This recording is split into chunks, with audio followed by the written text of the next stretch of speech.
All right, we are live. Let me double check the sound here because I just realized that I had my sound on a second ago. Welcome, everybody. Welcome, welcome, welcome. Let me check the live sound.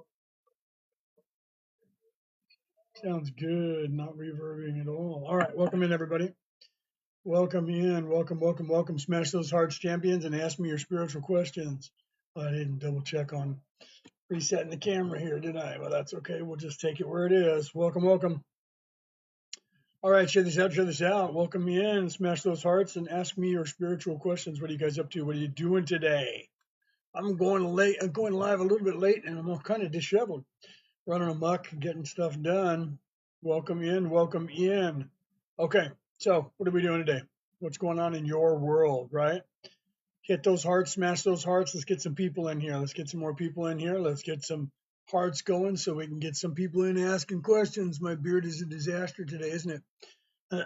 Welcome in, welcome in, welcome in. Ask me your spiritual questions. Where are you from? What are you doing? What are you guys working on? Are you tired of being on this planet? Are you thinking that this isn't even your home? What's going on? Right? Welcome in. Are you looking around and wondering what's going on? Why is it that it seems everybody's lying to you, like the news media? Seems like they they're not hiding things from you anymore. They're lying right to your face. You're looking around going, they used to at least hide this stuff. They're not even hiding it anymore. They're just freaking lying right to our faces. Truth is, they've been talking just like that forever. You just didn't notice it until recently. Now you're starting to notice it. Why? Because you're starting to figure out what's happening here, because people like me came here to help you so that you guys could learn what's going on here so that you could wake up and stop being used by those people that I call the controllers in my book. Those people understand something that you don't. They realize that you and your focus determines your reality. Your focus determines your reality. You ever hear that saying? When you were a kid and people say you can do anything you put your mind to, that saying is actually trying to tell you that your focus determines your reality. Whatever you focus on is what is going to be your reality. So bad people know that. You know what they're doing? They're getting you, me, and everybody else to focus on their money.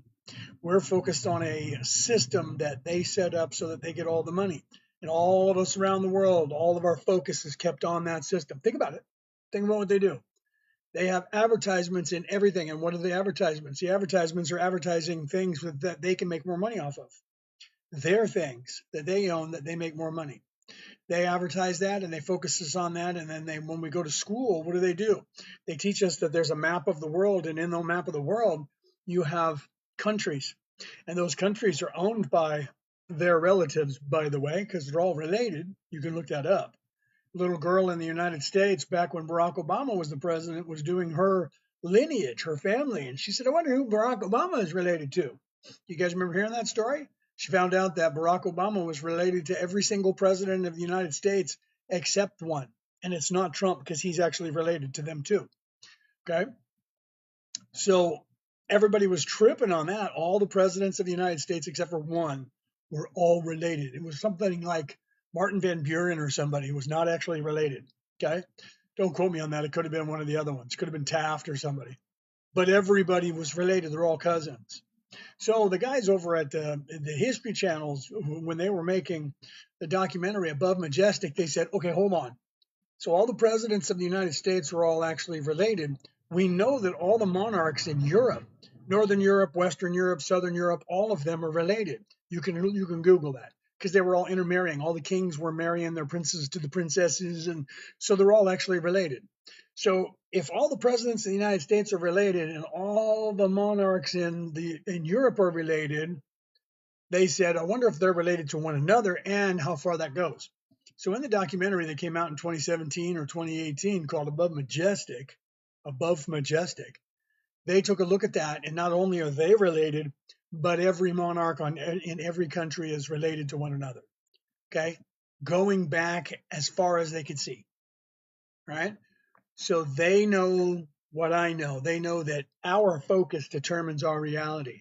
So they have us focused all the time on what they want. What they want is, right, Alexandria is Vatican City. It is today. It is today. They took everything from Alexandria, right? Some of you guys know about that. Julius Caesar burned the Library of Alexandria, right? What did they do? Well, a lot of people think like I think, that that was just some documents that everybody was, that they were burning. So everyone thought they burned the entire library, and they took the whole library and moved it to Rome, right? Right? Isn't that what everybody thinks? So well, we don't know for sure. Okay. We don't know for sure, but it's pretty obvious when they have a whole archive that they won't let anybody get to. What's down there that's so important that we can't see it? Think about that. Any other library or museum, they want you to see everything, but the Vatican says no. Why? Because they know something that they don't want us to know. Okay. And I was knighted by that church. I was knighted by the Holy Roman Catholic See, and I am a Christian minister. So, okay, I'm sitting here going, I'd love to see the Vatican archives and find out what it is they have down there that they're not telling us about. I know that they know about that, the fact that everybody's related. Okay. They know that because they're keeping tabs on all of that. That's why the deep state bought, the ancestry.com, right? They got my spit. I put my spit in ancestry.com. I can check my DNA, and my bloodline goes back to the year 990. And that's just where I stopped looking. Okay. Which means I can go back even further than that. Okay. I just stopped looking at that point. How far back it goes doesn't really matter. At some point, you just go, okay, how far back do I want to look? Right. Smash those hearts, champions, and ask me your spiritual questions. What are you guys thinking about? Is any of that stuff important to you? That there are people on this earth, 1% of the population, who control and own everything, and they're aware that you don't know that, and they're keeping you from looking at that, so that you chase each other and get mad at each other and yell at each other because you pick a side in a fight they want you to pick a side in. That's what's going on here. I wrote a book about that. It's called The Reality About Reality, Returning to the Old Ways, by me, Leonard O'Neill. Okay. There's a link in the bio for that. Okay. What is that book about? That book is about that and something completely crazy to some of your thought process. Some of you might know about it because you know me. Some of you follow me. So some of you that are popping in know who I am and know what I'm writing about. Some of you don't. Some of you are popping in, you're going, I don't know who this old dude is. He looks like Santa Claus. It's because I am Santa Claus. Okay. So what are you thinking about? Or do you realize that you're in a matrix that's being controlled by the people who are in the matrix with you? Are you aware of that? Are you aware that these people, hold on, train going by? That's a big one too. That's delivering freight. That's a freight train. Hear it? That's a big diesel engine freight train going by. Welcome in, everybody. Welcome in, everybody. Right? Lisa, hi. Right? Everybody in Ollie, hi. When you guys come in, say hello. Right? Say hello and see what's up. Ask me your spiritual questions. That's why I'm here. Spiritual questions. Right? Ascension train. Yeah. Right? Yeah. I wish it was. I wish it was an ascension train. You know what I mean? I wish there was a bunch of people on it who were waking up and they were all looking around going, hey, man, check it out. We know what's going on. I found another guy. I don't know his name now. I can't remember it. I didn't find it. Brooke did. My wife found him. Apparently, she was following him weirdly. She didn't realize it, and so he came up in her feed on Facebook. And he's some young guy over in England, but I don't know what he looks like because he warbs his face out, so you can't see him. So apparently, he's worried that people are going to know who he is, right? You remember being born as junk. Is that like adjunct? Adjunct? No, but it's as junk. You remember being born. I do too. I remember being born. I remember every life I've had before this one. But I remember going in at the moment of conception and sitting in the womb and waiting to be born. So you remember being born. I love that. Not very many people remember being born, my friend. Make sure you follow me. We're trying to get a hold of everybody who is awake, at least that awake, and knows what's going on and remembers stuff like that, so that we can see how close you are to being completely unveiled, so we can unveil you, because we're trying to unveil everyone. Okay. So, yeah, if you guys have that kind of memory, what kind of memories do you guys have? Then we'll get into Pete Star TV. Thank you. Welcome in, my brother. There's one of my buddies who came here with me, right? So if you guys are interested in that, you got to try and figure it out. What kind of memory do you guys have? How many of you guys remember being born? How many of you remember being in the womb? How many remember before that? Okay, let's just go there, and then let's start talking about Mandela effects. I love to start talking when I go live. So when I first go live, start talking about Mandela effects, because that gets you guys on the edge of your seat. Wait, what? How many people do not know what I'm talking about when I say the Mandela effect? Okay, Let's see if any of you that are on here on the live right now don't understand that, because I'll explain it to you. If not, I'm just going to go and start talking about it. Okay, so if there's nobody here that doesn't understand that, I'm going to start talking about it, right? Kaya says, my son remembers picking me, and he also remembers past lives. How old is your son? That's rocking. Is he still young, right? Not a thing. No, that's not a thing. The Mandela effect is a thing, but it's not what they say it is. The Mandela effect, they say it's that a bunch of people are remembering something about Nelson Mandela that just didn't happen that way. So you're right. That's not a thing, right? So you're right. That's not a thing, because the people do remember that stuff and they remember it correctly. It just doesn't happen anymore. 26. So does he still remember that, or does he remember that when he was a kid and doesn't remember that now, Kaya? So let's see. I remember so much 1985 forward before, very spotty, and I'm 52. Are you in the United States? Do you know what the GATE program is? It's a possibility that you had something like that happening. Um, Epic said, I remember I was in the womb. That's good. That's good. Seriously. That's good. You remember being in there. Do you remember breathing the embryonic fluid and like seeing your hands, or anything? And what do you remember? Do you remember anything else before that? Right. I love asking people that. Doesn't remember it now, but he told me that when he was little. I know, right? I have a niece who, one of my sister's kids, who when she was 2, she remembers being my father, and she told me that she told me a scene that I saw from a Super 8 reel to reel that my father showed me when I was 17 years of age, and it was gone long before she was born, and my sister never saw it, so she couldn't have heard the story. She told me about bringing me home from the hospital, the day she brought me home from the hospital, to describe the entire scene, including who was behind the camera filming. And there's no way she could have known any of that. Now she doesn't remember it, and she thinks I'm cuckoo, right? Not born there, right? Yes. Oh, yes, I was at Fort Bragg, but you weren't born there. You mean that you joined the military after that and went to work for them? I bet you, did you grow up near a military base? I bet you know something about that stuff, right? All right, let me see here. We're having like multiple conversation. Look, I was in spirit and it was my karmic duty to be born. I was told. Yeah, that people tell you karmic duty. Don't listen to the karmic. You have a karmic debt, and you have to.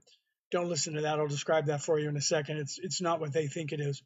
No, but I also remember that when I went to a gas street club when I was 6. I think you're trying to say some sort of strip club, maybe. I don't know what you're saying there, brother. A Gia Street Club. I don't know what that is. You'll have to spell that out for me. No, I grew up there, born in Philly, left at 4, but you just still don't remember what was going on. It's very possible that you had something going on at that time period. Did you do like all kinds of drugs and stuff when you were recovering? I'm assuming not, right? So you had something else going on. We should probably talk about that at some point, right? It won't let me say without giving me a warning. Okay. So I see what you're saying, brother. So you're probably trying to say a strip club or something, right? So you remember going to some weird club, may not have been that, right? But yeah, no, and I got touched, right? Okay, so yeah, weird things happening in your life. Well, it's very possible that you had something weird going on in that stuff, right? So yeah, none of that. I just assumed that there was none of that. So chances are, if you're missing time, there was something that was going on in that missing time, my friend, that we should probably maybe take a look at, right? Because when I was 11, I had the government come and try and recruit me. No joke. They actually offered me a job at 11 years of age, and I told them no, and they were not very happy about it, right? I was an AP student, A plus student, moved to Fort Bragg. See, the fact that you were a very intelligent person also suggests that they would have been watching you. Kindergarten, preschool, I went to what is that? Montessori school. I'm not sure what that is, but I'll bet it was one of those schools for the people who are gifted, right? So if you were if you were already doing really good in school and it was easy for you, then chances are they were taking a look at you, and at some point they may have came and tested you. I don't know if you remember that. Sometimes people don't remember them. That in the GATE program, they came and and tested all of us when I was 11. I got tested along with about 30 other kids in my school, maybe less, 15 to 20 kids, and they offered me a job to go work for the deep state, but I couldn't. I had to sign a non-disclosure agreement at 11 if I said yes. And a buddy of mine disappeared right after that, and they told us that he just moved away. And when I was 18, I was on a military base in the state of California where I grew up, on an air base in the Central Valley with my father, and we were going to watch the Blue Angels and the Canadian Snowbirds do their trick flying. We were riding motorcycles, so we get parked in a hangar. That's where we put all the motorcycles, and we didn't have our helmets on, even though we were supposed to, because even back then you had to have helmets on a military base. We kept getting in trouble for it, but it was really hot that day. It was like 105. So we pulled into the hangar, and as I was getting off the motorcycle, this guy runs up to me with, Air Force lieutenant uniform, and he remembered me, and he said, "Hey," he said, "Lenny, you should have said yes." And he was that buddy of mine who disappeared. So apparently he said yes, and he was a lieutenant in the Air Force. And we were both 18, and I would have been a lieutenant or a captain by the time I was 18 or 19. And he said, "You should have said yes." And I said, "You said yes?" And he said, "Yeah." And I said, "What do they got you doing?" He said, "I can't tell you." And then he had to take off because guys were like, "Hey, get over here." And he was like, "You should have said yes." I never saw him again. So he ended up going to work for the deep state, right? So I don't remember a lot, just the trauma until about 11. So you had a lot of stuff going on. And apparently, if that wasn't just your family doing it, then chances are you had some testing and stuff going on, which means you might have been being looked at as well, right? So, yeah, and if not, it was just, people in your family doing bad things to you or sex trafficking you and things that I'm not supposed to be saying. So I have to stop saying those words or we'll get into trouble, right? So I'm going to take a drink of my coffee. I keep getting in trouble. This is coffee TikTok, only coffee. This is coffee in a glass, okay? Every time I pick something up to drink, I picked up my water bottle, which is sitting right over here, and I had energy drink in it. I had Voost. I'm in New South Wales, Australia, so we have the little tabs that look like Alka-Seltzer, and you drop them in your drinks, and it basically turns your water light into a Gatorade, right, with all the vitamins and everything in it. And it's like same color as Gatorade, that like highlight yellow. I picked it up the other day and took a drink of it, and they warned me and said that I was drinking alcohol on my Then they got me for doing the same thing with drinking coffee yesterday out of a glass just like that with that cover on it. Freaking communists. Okay. Yeah, that happened to me. I walked into a strip club. Yeah, you got to be careful with that kind of stuff. Okay, so let's get back to the Mandela effect, right? People are saying that's not a thing, right? That's not a thing. Okay, so let's talk about the Mandela effect. What is the Mandela effect and why do they talk about it? Okay, I call it Mandela effect. They call it that because of Nelson Mandela. If you guys are old enough to remember Nelson Mandela, you'll realize that, right? Yeah, that's what they busted me, Peter, for having coffee in my hand. And then so I got busted for that yesterday, and then 2 days ago or 3 days ago, I picked up my water bottle, which is right here. I'll show you the lid of it on camera. It's got water. This just got water in it. But now I don't know if I picked it up, or they're going to think it's alcohol. Anyways, right? So Mandela effect is when the government puts needles into us and we forget stuff. No, that's not that at all. That would be false memories. The Mandela effect is not false memories. And the government has nothing to do with it. They say that it's just a bunch of people remembering some event completely wrong. And it has nothing to do with the government doing it, although they want you to think it's CERN and that it's them playing with timelines, but it's not. It has nothing to do with them at all. It has to do with us. Okay. So the Mandela effect is referring to Nelson Mandela. That's why they called it that.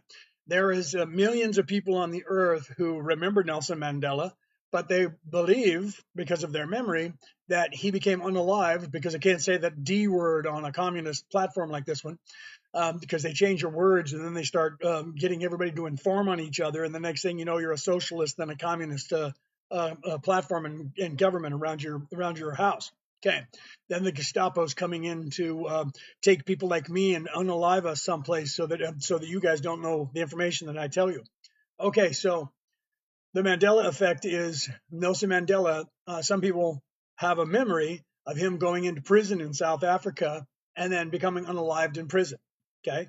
Then there's others of you who have a memory of him being in prison and becoming unalived, and his wife becoming the president of South Africa. And then there's some of you who have the memory that he went into prison and didn't become unalived, and he made it out of prison and he became the president of South Africa.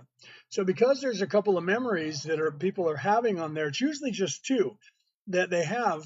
Because of that, they call it the Mandela effect. Anything that if the millions of people remember something the same way wrong, they say that's the Mandela effect, but it's actually virtually impossible for millions of people, and it's statistically impossible for millions of people to remember something wrong exactly the same way. Okay. And let me explain to you why. Okay. When everyone knows this in investigation or anything else, that if you line up 10 people next to each other, an event happens in front of them, if you separate them and don't allow them to talk to each other, they're going to remember that completely different. But if you interview them and get them all talking to each other, whoever the dominant one is, everybody will remember it that way. So if you ask people individually, do you remember this or this or this or this? And then they're going to give you an answer, and they're going to think about it themselves, and then they're going to say the answer. But if you put it in a setting where there's like 100 people and you do that, you have to ask a question and say, everybody raise your hand that remembers this. Because if you don't, some people will look around and go, yeah, no, I'm with them. Because of the way the people's minds work, they don't want to be the one that's weirded out of the pack. So people will tend to say, yeah, and they'll go with what other people say, because they don't want to sound different, or they don't want to be different because they're afraid that people are going to treat them different. Okay. So that's the reason why when something happens, a car accident, a shooting or whatever, the police department will grab people and pull them apart so they don't hear each other talking and they don't start telling the same story. Then they interview and then they switch, right? And then people go, well, I just told that cop. Yeah, now you're going to tell me. The reason that he's asking you it again is because not because they think you're lying, but because they might think that you're lying, but also they want to see if you tell the same story the same way. So if you don't, then it's possible that you are maybe lying, but they also want to know how much you tell and whether it changes. Then they get back to one another and they talk to each other and they go, this one said that, really, because that one just said this to me. And then they start figuring it out. And anybody who has children, you know that if you have children, the same problem happens. If you talk to the kids in front of each other, they're both going to point fingers at the other person, right? Mandela is a hyper-rated actor and wasn't arrested or imprisoned. He was actually working colonist spy. That's actually, I don't know where you get that information from. Did you get that from the internet, or is that what you think is going on? Nelson Mandela became the president of South Africa, my friend, and he was in prison and he was trying to abolish apartheid in South Africa, and he went to prison because of it, because he was African, he was black, and he was trying to free black people, and eventually he did do just that and became the president of South Africa. Is a hyper-rated actor. Yeah, no. I don't know where to get. Maybe Mandela is a person that's going by that name now. That's not the one I was talking about. Okay, so I haven't heard that one. That's funny. It is possible, right? Actually, a working colonist spy. That's funny. Okay. So I don't know if that's something that you got off of TikTok, or if that's something that, like, there's somebody who calls himself Mandela. I was talking about Nelson Mandela. Okay. So the Mandela effect is when a bunch of us have a memory that is wrong according to the mainstream. They're like, you guys just remember that wrong. Okay. But there's a whole bunch of people, millions, if not billions of people, who actually have the exact same memory wrong exactly the same way. Okay. And there's a reason for that. And it's not CERN, it's not the bad guys. They wish that it was. Okay. There's a reason for that. So I love to come up with some of these Mandela effects and ask people, because then it gets you thinking, right? So when you were watching Disney as a kid, do you remember, especially if your guys are older, if you're above the age of 30, you might remember this. Do you remember Tinkerbell flying up and going, boom, in the camera, pow, and all the sparkles going like this? And then she flew off and went over the castle and put the sparkles over the top of the castle? Or in your memory, did she just fly up around the screen and then go all the way around and go up over the castle and leave the sparkles? Okay. So depending on which one of those memories you remember, will determine whether or not you remember a Mandela effect. Okay. If you only remember her just flying around the screen and putting the sparkles over the Disney, that's what they say happens now. And they say that the other one never happened. But there are people, millions and millions of people around the world that remember her coming right up to the screen and tapping the screen like that and having all the sparkles go on all of us and then going over there. Okay. But you can't find that anywhere on any video because in the timeline that you're in, that didn't happen. Okay. The timeline that you're in, that did not happen. But if you have a memory of it, the reason you have a memory of that, and you probably have the other one, right? Right? Snowburn, you remember because you're probably old enough to remember. That means that you were actually in a different timeline than this one. Okay. And you shifted into this timeline. You're now in this timeline. The timeline that you were in before doesn't exist anymore. It collapsed into this timeline, and now you're in this one, and they will tell you that never happened here.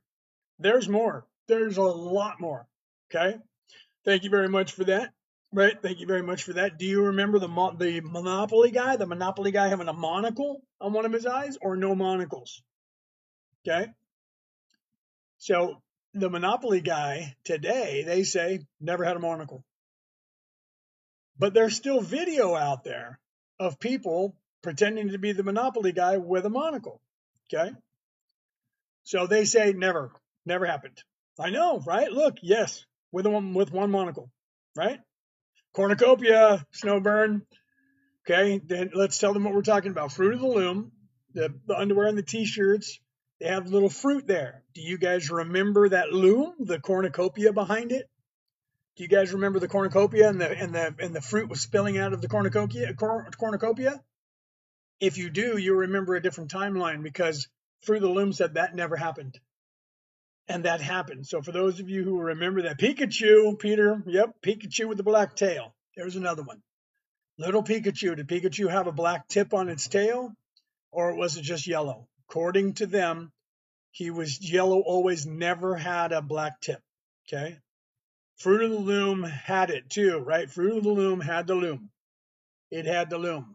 Can't find it. They say it didn't ever happen. Okay. They say it's a Mandela effect. Those memories that you have are from a different timeline that is not this one, that was very similar to this, and they were merged back together. Okay. There's more. There's a lot more, guys. If you guys want some more, just tap those hearts for me. Let's get some more people in here. Share this out to your friends and family. Let's get some more people in here. We'll talk about this, and then I'll explain to you why you're having those memories, why that's happening, right? Fruit of the Loom had it. Yes, they did. Okay, so let's see. What else? How about Kit Kat?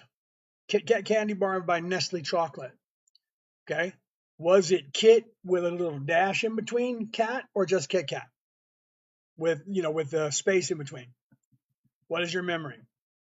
In The Wizard of Oz 2, she didn't say fly my pretties, fly. She said fly, that's another. Yeah, that's another thing. That was right. Yeah, No Tail, Curious George. Oh, I forgot about that one. Thanks for bringing that one up, Slowburn. Thanks for bringing that one up because I had forgotten about that. And Tail or No Tail with Curious George. I'm going to have to start writing these down so I remember all of them. Okay. So, yes, Vera, it used to be Kit / or dash cat. If you look, it's just Kit space cat. And the Nestle company said there was never a dash in there, ever.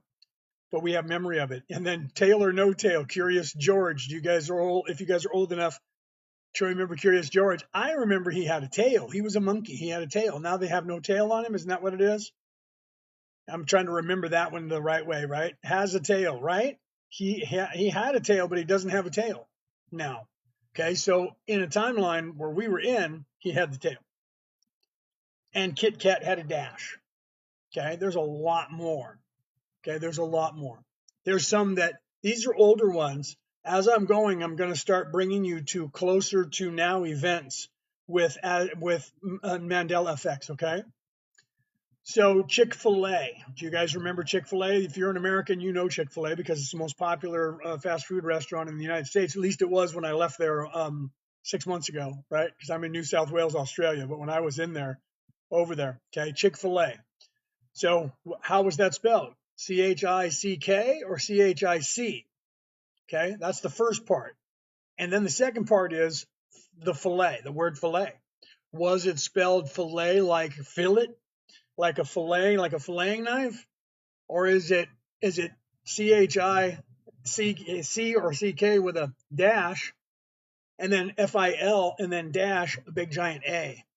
Okay, because originally it was CHIC dash fillet, right? The word fillet, the French word fillet. Now it's CHICK dash FIL dash capital A. Okay. They say it was never spelled any different. That was the way that the company was spelled from the time that they created the company until today. Never changed. But it did. That one changed in about 2017 or 16 or 17, somewhere around there, 2018. Might have been a little bit after that. It was just before that thing that we had where they told us we had to distance ourselves, right? And Darth Vader, correct. There's another one. Did Darth Vader in, that would have been Empire, right? Empire Strikes Back, when Luke had lost his hand and he was sitting there, did he say, Luke, I am your father? Right? Did he say that? They say he never said that. Okay. I have an old sign from the 90s that can prove the Chick-fil-A spelling. I hope you do, because if you do, you should take a picture of it and put it on online, because they claim it was never spelled any different. It was not CHIC, and it was not the word fillet. It was always CHICK dash FIL dash capital A. Okay, and he did, right, Vera? He did say that. These are Mandela effects. The reason that you remember them that way, they say you're just remembering it wrong. It's not true. You're remembering it that way because timelines have collided back together. Because when these bad guys got knowledge on this earth 12,000 years ago, they fractured things, and we ended up with multiple timelines, and they were in charge in every single one of them. So some of us came here to help you guys, and we're putting them all back together, and we're eliminating every timeline that they had that they were in control of, and we're putting them all back into this stuff. Okay. So there's other ones. If you want, we can keep going for a while. There's what's his name? Ed McMahon. Okay. Do you guys remember who Ed McMahon was? Right. So did Ed McMahon work for Publishers Clearinghouse and go to bring the check to your door? Do you remember that? Ed McMahon knocking on people's doors on television and showing up with a check for $1 million. Okay. They claim Ed McMahon never worked for them. Ed McMahon never worked for them, they say. Never, ever, ever. There's even a video that I've seen from Golden Girls where they claimed that and said that Ed McMahon was going to knock on the door with a check for $1 million from Publishers Clearinghouse. Okay, sorry, another train going by out there. So, yeah, with all the balloons. Yeah, right? Steve Harvey was doing it up until, I don't know if he's still doing it right now, but for 2023, 2024, and I think into 2025, Steve Harvey was the one going around knocking on people's doors. Unless that's a Mandela effect too now, right? So yeah, Kat, that's wild, isn't it? He was controlled, and what is that? Apartheid continued. Even he got overrated, and his monuments built in London. So what are you saying, that he was controlled and apartheid continued? Now, are you saying that's your memory, or are you saying that's what you Googled and they're telling you that that's what's going on now? Because I haven't Googled it. I haven't Googled it lately. I'm just assuming that he might have still been controlled, right? He may have been controlled. That's a very good possibility, right? Thank you for that, Jason. Thank you for that. So I don't know. I'm going to have to Google now. I'm going to have to grab my phone here and Google Nelson Mandela and see if we're in another Mandela effect. If it wasn't, because the last time I looked, he became the president of South Africa, and then his wife became the president of South Africa not too long after him when he passed. But if he was, he was controlled and apartheid continued. Even he got overrated and his monuments built in London. So maybe what you're saying is that they never actually freed people. I don't know the answer to that. You might be right, right? So maybe that's a different. I'm gonna have to look into that. because they didn't abolish apartheid and apartheid continued. Is that what you're saying? And then it was just overrated. That's very possible too. I'll have to look into that. So I don't know the politics of that, but that might be a different timeline that we're in, right? I remember it that way with Nelson being in control, then his wife. Yeah, yeah, right. Me too. So, but well, now you're going to make me Google it because when timelines shift, which a lot has happened since then, sometimes things that will shift with it because we don't know what all the shifts are going to be. My wife was asking me that when I was talking to Brooke one day, and she goes, "You don't know what all the things are going to be?" And I said, "No, because and goes back to what I was saying when I first got here.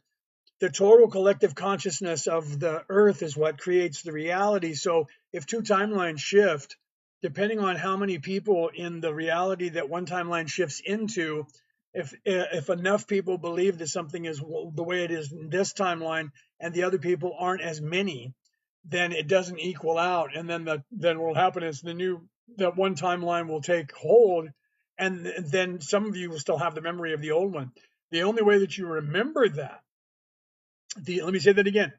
The only reason that you remember that is because you're not indigenous to here. Not your physical body, that probably is. Mine is. But the soul that's in here talking to you is not from here. I did not grow up on this planet. I was not invented on this planet. I came from somewhere else and came down here to be in this body to talk to you guys. And I've been on this planet for a very long time. Okay.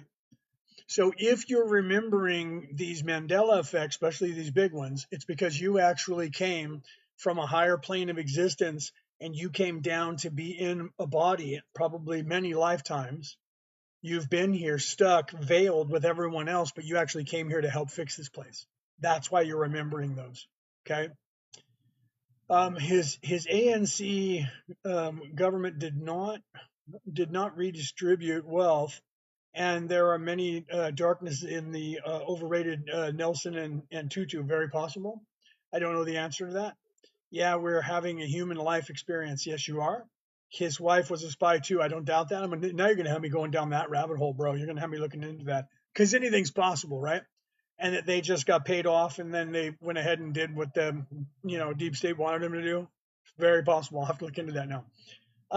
So the reason that you guys, truly, getting back on point with what Vera said, truly we are all just having a human life experience.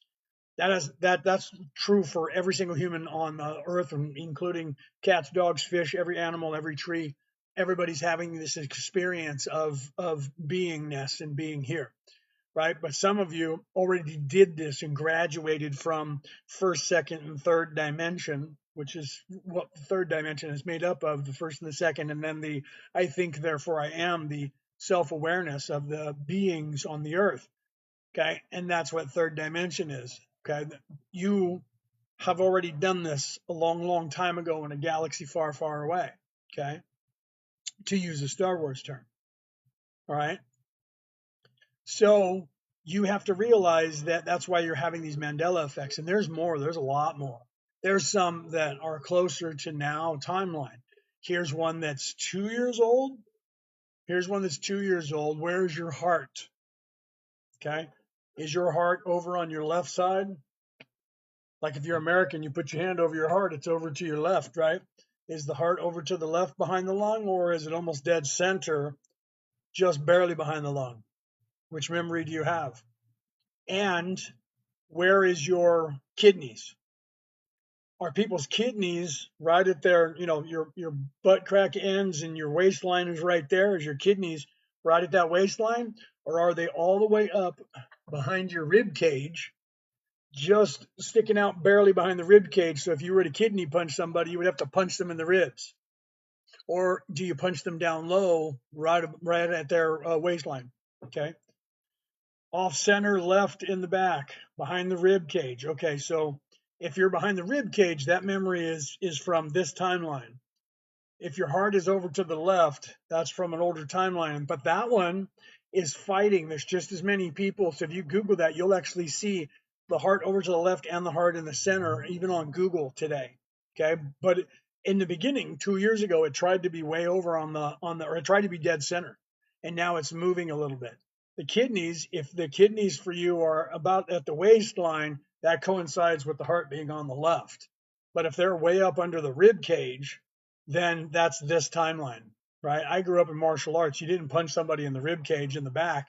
You punched them, just between the rib cage and their waistline, right at the base of their waistline, right? Right, I remember. Yeah, see, slow burn. You're old enough to remember the kidney shot, right? The kidney shot, where that was, right? You even if you were tied up with somebody, you would hit them. You wouldn't hit them at their rib cage in the back. You wouldn't hit that back breastplate. You would go below that in that meat area between their hip and the rib cage, right? That meat area on the back. That's where the kidneys were. Not anymore, according to this timeline. That's not a thing, right? Here's one that changed last year in May. Okay, here's one that changed one day in May last year. All right. So if you guys are Americans, you guys might know this more because over there we have like sweet potato pie. Okay, what was a yam and what was a sweet potato?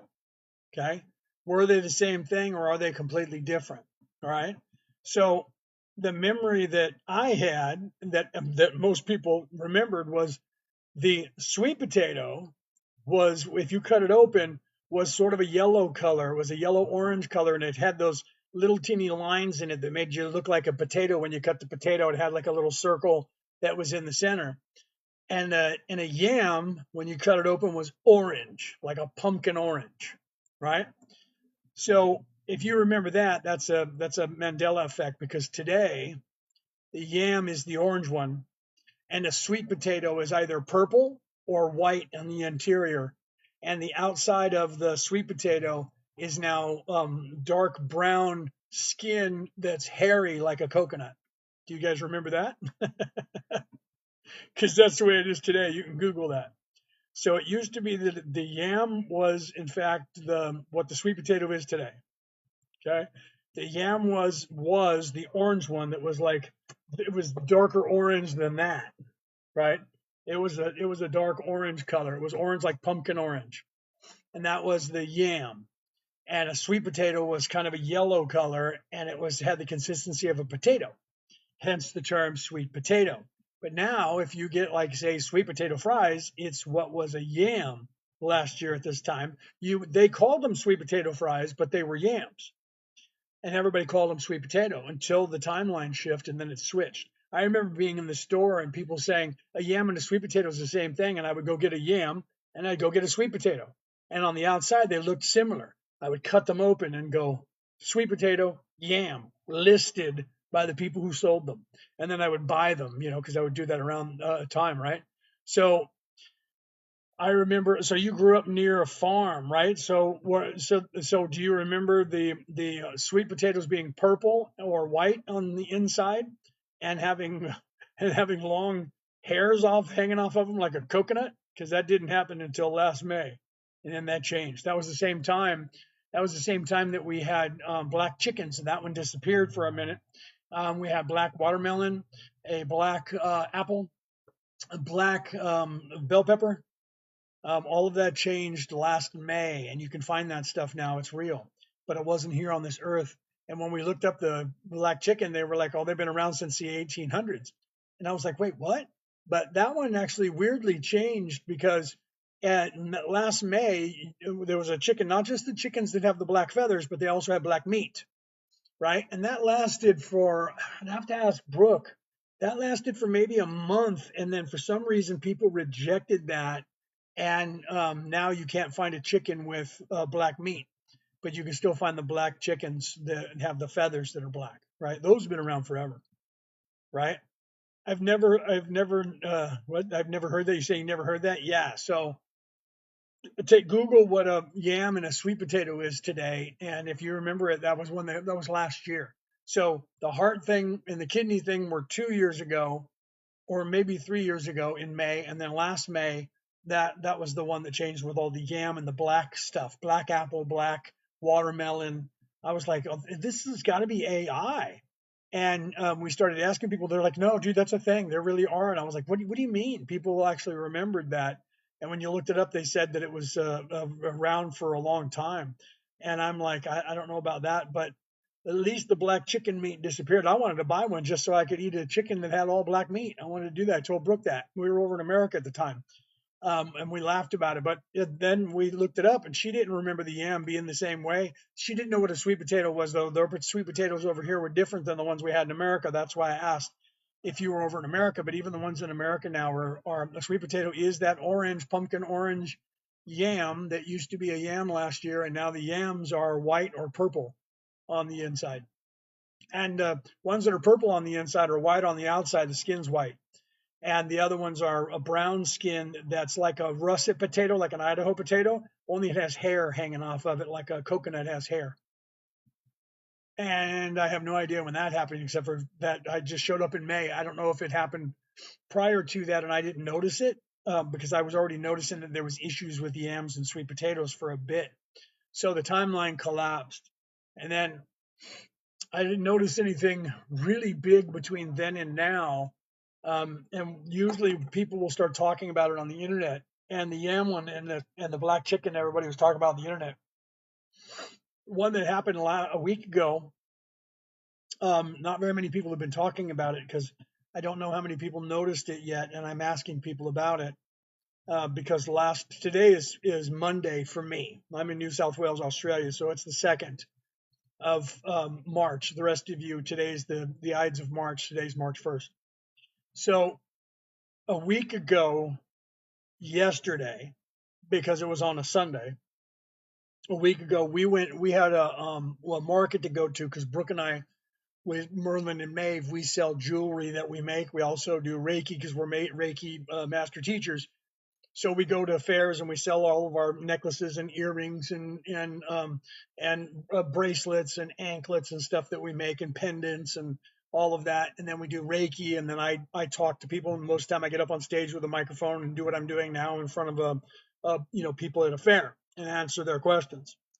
And we were on the way there and we turned on some music, and I noticed that the music seemed odd. It seemed like it was almost the same, but there was something different about it. And I thought, okay, I'm just kind of tripping, so I didn't think anything of it. The next day, which would have been a week ago today, Penny, who's not in here today, she's usually in about this time. She's probably working. Penny, who lives almost I don't think it's New York, but she lives over there on the east coast of the United States. And she lives in Ohio. I'm pretty sure she lives in Ohio. She messaged me on Monday and said, "Did you guys notice that there's something wrong with the music? It's just weird." And I said, "I noticed that." And so I started playing some music for Brooke, and she was like, "Yeah, that's not right." So I said to Penny, we're listening to it right now, and it's not right. There's differences. There's something that's strange. I said, "Where are you listening on?" She said, "Spotify." I said, "Us too. Maybe Spotify just upgraded their stuff, right?" So I looked that up, and Spotify did upgrade their stuff back in November. But I listen to music like every other day. I was listening to music today before I came live. I'm a musician. I used to be in a band when I was 18, right? I was in choir in church and in school, right? So I love music. I'm always listening to music. So I said, well, okay, maybe it's just Spotify. So I looked it up and it said they did it, but it was already done. So I would have noticed that. So then I said, okay, maybe it's that. I'm going to go and look at things in different channels, right? So I went to YouTube and a bunch of other places. She did the same thing. And we were listening to music. I went back and listened to things that's 40 years old, and there were some changes. So there are some changes that have happened just a week ago, and I don't know what else has changed. So I'm trying to find out if anybody else has any feelers, and I haven't been reading what Peter's been saying, and he's probably saying that. I just Googled it, and there and it said that is right. So your heart is behind your ribs because the structure that connected to you, right? Well, see, that's what I'm saying. That used to not be that way, right? So it's crazy, weird that they're doing that. So what's this? They were saying in the human condition, we confuse finger point and truth as truth. Yeah, see, that's what they're saying, Jason, that everybody's doing with the Mandela effects, but it's just not true because every single human being witnesses things differently, so they wouldn't have the same memory wrong exactly the same way. That's the point. It's statistically impossible. You cannot put 2 people in a room looking at the same movie, let alone a car accident or a train wreck, and then separate them before they talk to each other, and then have them all have the same memory. Okay. The memory is going to be completely different. They're going to see it different because all of us are completely individual, and we base everything that we see on all of our experiences. We don't see reality for what reality is. We see reality through the lens of who we are. We make all of our decisions based on everything that's happened to us and all of our memory and our state of mind at the moment that we witness something happening to us. That's a psychological fact. Okay. That's a physiological and psychological fact, right? So you can get 10 people together and have them witness the same event that you even stage. And if you talk to them in front of each other, they will all agree to something. If you ask them individually or say, show of hands, who remembers that lady wearing a red dress? You're going to see a bunch of people raise their hand, right? And then you're going to see some people that don't, and they're going to look around. You know what I mean? And some of them are going to then go, oh, yeah, because they're just not wanting to be out from the majority. Then other people, you're going to say, did she have the red dress or an orange dress? There's one of those things that they still do this stuff today. They still do this in crowds to see how people react for this very purpose. Okay. Because people do not see the same events the same way. Even people sitting next to each other are going to see the same events slightly different because they're seeing it through their own perception and what it was that they were looking at and paying attention to at the moment of the action that you're having them focus on. So according to those tests that are accurate and that even psyops in governments know about, there's no way that a billion people on a planet, let alone 4 or 10, that don't know each other, that grew up in different places, in different countries, in different ages, in different ways, are going to have the same memory wrong exactly the same. It's impossible. Can't happen. So there's another explanation for it. Okay. And it's not mass hysteria. It's not somebody suggesting something, right? That's when I want to ask the question. If I were in a live audience, I would say, the same thing. I would go, how many people, show of hands, remember? And I would be able to see it instantly. But it's a little harder on a live because you guys are like 30 seconds behind me. So I'd have to ask a question, then wait.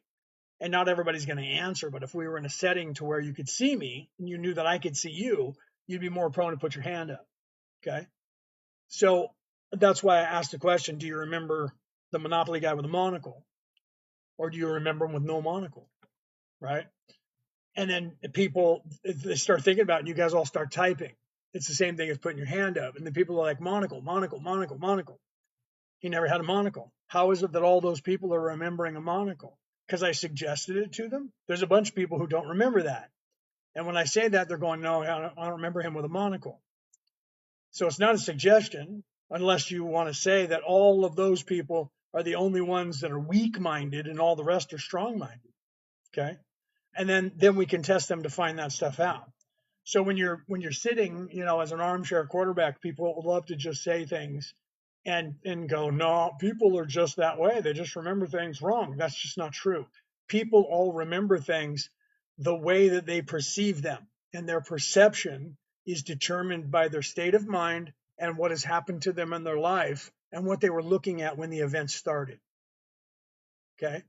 So depending on what I'm looking at, if I'm on my phone and I'm doing something and it takes me 3 seconds to realize something happened and I look up at it, I'm not going to see those 3 seconds. But somebody who actually was just happened to be staring at that is going to see those 3 seconds that are vital and more important. If I'm sitting next to that person and that person starts describing what they saw, I may fill in the gaps because we do that. I may fill in the gaps and say, yeah, you know what? You're right. I saw that too, because that's what people do. I proved that several times. Right? I prove that to people a lot because you can do that. Some people are highly suggestive. So you can do that if you tell somebody what they're supposed to be seeing at the moment, or they don't want to be left out in the cold in the pack, right? So you can do that. But it's statistically impossible to have so many people around the world remember something and then start bringing them up on their own, like what was happening here. Okay. So what? Because other Mandela effects. Because people look at that stuff and so many people want to say just because you looked it up is what got into your head and told you that, and then that's it's just that stuff is like saying the Earth is flat because there's a firmament. Okay, nobody's ever seen the firmament except for one guy who was setting out in the 1700s to prove the Earth was flat, and he told everybody that you can't see the firmament because the firmament itself makes you turn to the right, so you never get to see it. But he and his entire crew were immune to it when he set out to prove that the Earth was flat. Okay, he wasn't setting out to I'm going to find out what's going on about this whole Earth flat thing. I want to prove the Earth is flat. And we truly don't even know if he really sailed away. Okay, we don't even know if he actually sailed away. There's no empirical proof of that either. So the man claimed that he got on a boat with a bunch of people and they were all immune to it. So nobody fell off the edge of the boat or tried to walk off the edge of the boat or tried to think he was crazy when he kept saying, turn this way, turn this way, turn this way. Okay. None of that happened, and he sailed over and he found this ice wall that he claimed was there and then sailed for thousands of miles with no food and water down the ice wall and sailed all the way back with no food and water, thousands of miles, then went thousands of miles back to civilization. In a time in the 1700s when it took you like a month to sail from New York to London. So you had to stop off somewhere to get food and water because you couldn't have enough provisions because you couldn't carry enough. And he traveled thousands of miles, according to what he said, and then came back thousands of miles. Not I went out 5 days and had to go and get food and came back and went out another 30 days and had to come back and get food. And he went and sailed all the way down and all the way back and all the way down, and no one else corroborated it. When he wrote about it, there was no one else signing a charter saying, yeah, I was there. So one guy in the 1700s, thank you, Ray Lynn, for popping in and slamming me with all those roses. Thank you very much, Ray. I love you. There's my sister Ray popping in. So literally one guy claimed that there was this thing called the firmament and no one else can see it because he said you can't see it. Because if you go out there, it'll make you turn right and you'll never even notice that it's there. And then all flat earthers are like, the Earth's flat. They know about it and they're lying about it. Well, if he was right, then they don't know about it either. Right? So they're not hiding something. They just can't find the edge of it. Weird that all time before that, they believed that there was an edge of the world that you could fall off of.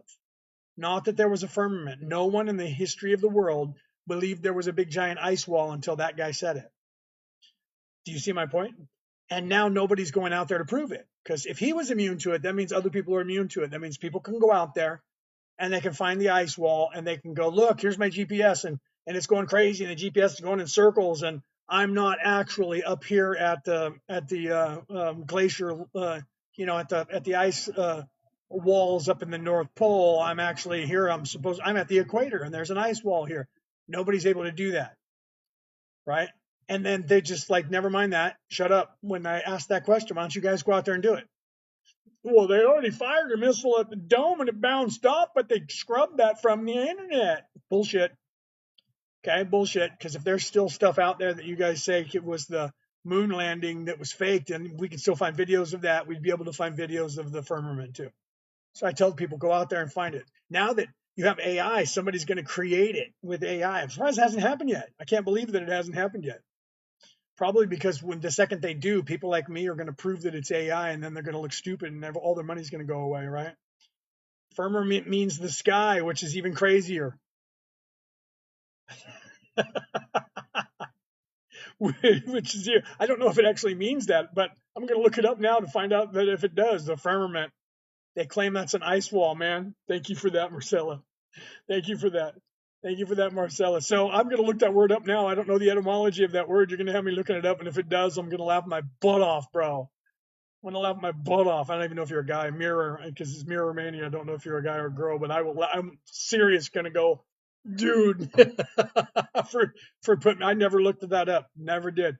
Because I don't care enough, because the earth is not flat, man. Just not flat. I know that. I've seen it from outside. I've seen it from up there. It's not flat. There is no flat world in the universe. Okay, there's a couple of places, but they're not technically a planet because they're technically floating. They're a broken piece of a planet that's up in the air, right? So because of the gravitational pull, it's able to stay up there. The magnetics are different in that on that world. But I don't think any of you will ever go. Well, maybe one or two of you might go there. And like Ray would, she's been there, and Peter. But yeah, so that's funny. Firmament is the waters. That's even worse, right? You can't find the edge of the water because of the waters, right? That's funny. I'm gonna have to look that up to see what it actually says. Firmament is the water, so it's either the sky or it's the water, and either way, it means not ice wall that's at the edge, right? May well have been a very, very dense fog they viewed as ice. That's possible too, but they claimed that it was something they could touch and it was cold, it was ice, and they sailed along it. I think they found, I think they just found a glacier that they, came up against. You can do that. You can go up to the north and find a big freaking glacier and go, okay, I'm not going past that. You know what I mean? And you can sail along it. So if they did that and then they just sailed along it and went, okay, let's go back. We sailed for like an hour. And then they went back and said it circles the whole planet. It just doesn't do it. And they based it on these maps that were designed to be pushed down over the top of a globe. And they would make them flat and they would be round and they would have land mass at the bottom. And if you push that over a globe, that land mass became Antarctica, which they've proven by looking at all the maps and hooking them up to a computer, that what they said was Antarctica and all those ancient maps was just invented. They just made it up. They just drew lines, and most of it was South America. It was the coastline of South America superimposed around the bottom.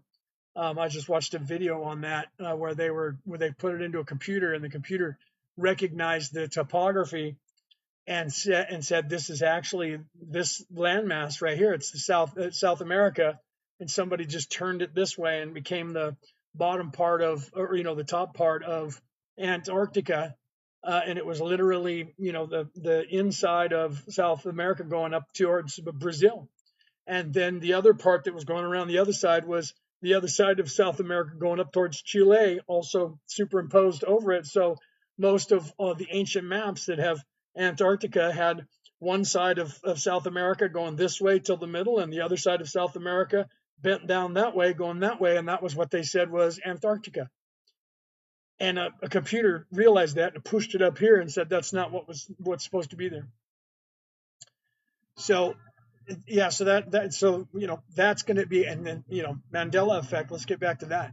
The reason that you guys remember the Mandela effect is because you guys came from a higher plane of existence and you have the memory of a different timeline that you were in that you're not in anymore, because that timeline shifted back. And now that Ray's here and Peter's here, they can attest to what we're doing here. Okay.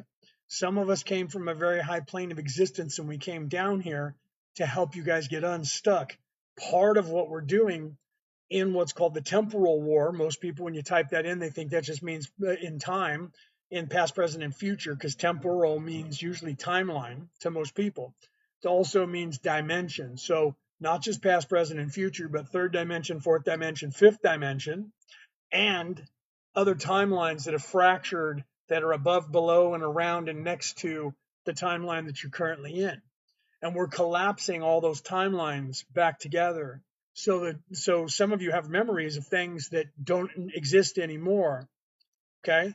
And that's because that timeline shifted into this one, but you still have memory of it. The only reason you have memory of these things is because either you're close enough to being awake to where you're able to perceive those, or you are not from here and you came from a higher plane of existence and you came down here to actually help. Even though you're still pretty much veiled, you're having those memories because you're supposed to, because you're not from here. The people who are 3D and they're down here and they're supposed to be here, they don't remember the timeline shifts at all. And they're just like, you guys are tripping, man. You guys just remembering shit wrong, man. We don't need no book learning around here, no how. Okay. So you guys have to realize that, right? Yeah, we talked about the Mandela effects, right? The cornucopia. We were talking about some of those, right? Before you got here. We were talking about the cornucopia, where they say that it was never there. It was just the fruit. We were talking about Kit Kat, how it used to have a little dash in toward the word Kit and Cat, and whether the monocle was on the Monopoly guy or not, right? Whether Pikachu had a black tail or not, right? Some of those things. Chick-fil-A and how it was spelled, right? So some of those, and here's one, Ray, that I haven't talked to you about that we have been working on now for about a week, right? I think Peter just found out about it, but Penny and I and Brooke were talking about it because Penny asked me about it. I noticed something weird last week. Today is Monday for me in Australia. You're still on Sunday over there in the United States, Ray. So a week ago yesterday, which would have been your Saturday, a week ago your yesterday on Saturday, I turned on music, but I'm always listening to music. You know me and music. I'm always listening to it. We were going to a fair that we had a booth. Brooke and I had a booth. We had a couple of kids with us. We were going to the fair to do Reiki and to sell our stuff, and we were listening to music. I noticed there was something different about the music, and I thought, okay, note to file that song's different. Maybe Spotify upgraded themselves. The next day, Penny contacted me and said, dude, have you been listening to music? Because the music sounds like crap. She said, shit, sounds like shit. I don't know what's going on, but there's something wrong with music. I said, weirdly, I did the same thing yesterday and I thought something was wrong with the music. So we got to talking about it. And she said she was on Spotify and we were too. So I went, okay, maybe Spotify just upgraded their stuff and we're just hearing it different because they have, better, a better ability. And so we're hearing stuff we didn't hear before. So then I said, okay, maybe not, right? We'll check it out. So then Brooke and I started listening to music and she was like, that's definitely different. And I said, okay, well, they did upgrade their stuff, but it was back in November. We would have discovered it by then. Let's listen to other platforms and see if it's the same or if they upgraded their stuff and it's better, right?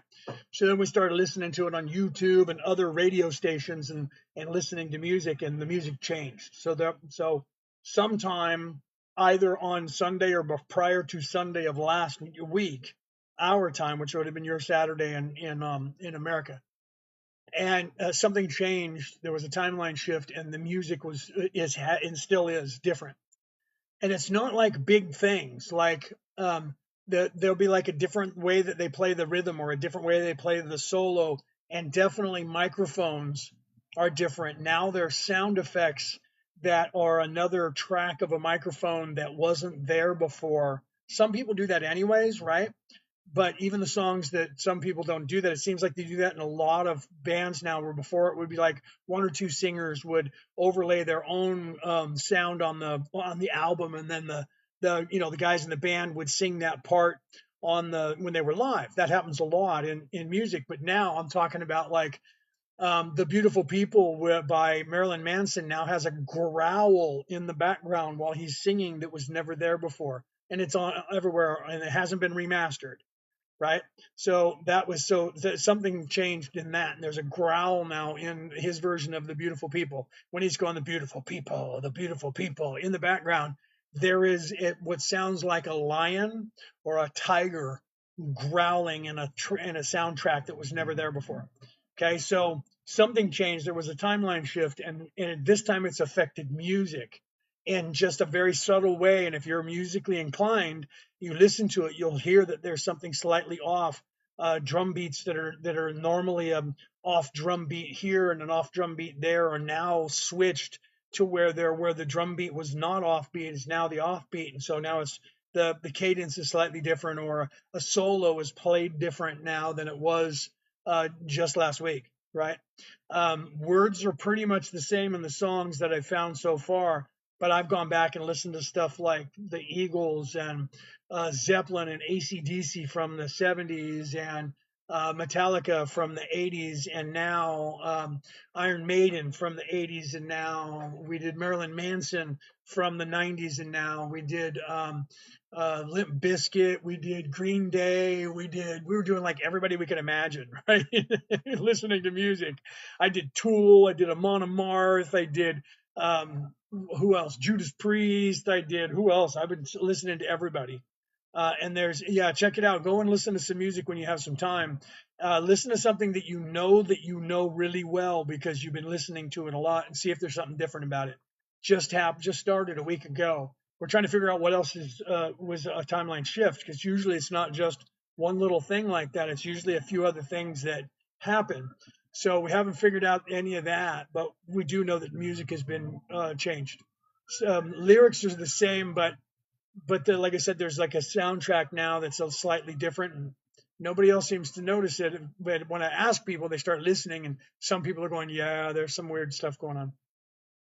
So those of you who are on the on the show here in the audience, if you guys know about that or have noticed that there might be some things that have changed in songs, right? Some songs hit different nowadays, and I'm understanding the lyrics a lot more. So, well, see, now that's a possibility too, right? It also might be that you're more awake too now. So that happens. The first thing that happens when you start waking up, once you realize you're awake, you will have to go back and listen to everything you've ever listened to, because you'll find out that your whole life that there was these bands that were talking about shit that was about being awake and you didn't notice it. Movies doing the same thing, books. So your life changes when you wake up. You go, oh my God, that stuff was right in front of me the entire time. And I never saw it. I didn't realize it was there, right? We love to talk about that stuff, where these bands that you're unaware of throughout all of time were talking about being awake. Aldo Nova, you should go and listen to Aldo Nova from the 1980s, a heavy metal rock band, and they're singing about the world being an illusion. This entire place is an illusion, right? So yes, yes, yes, right?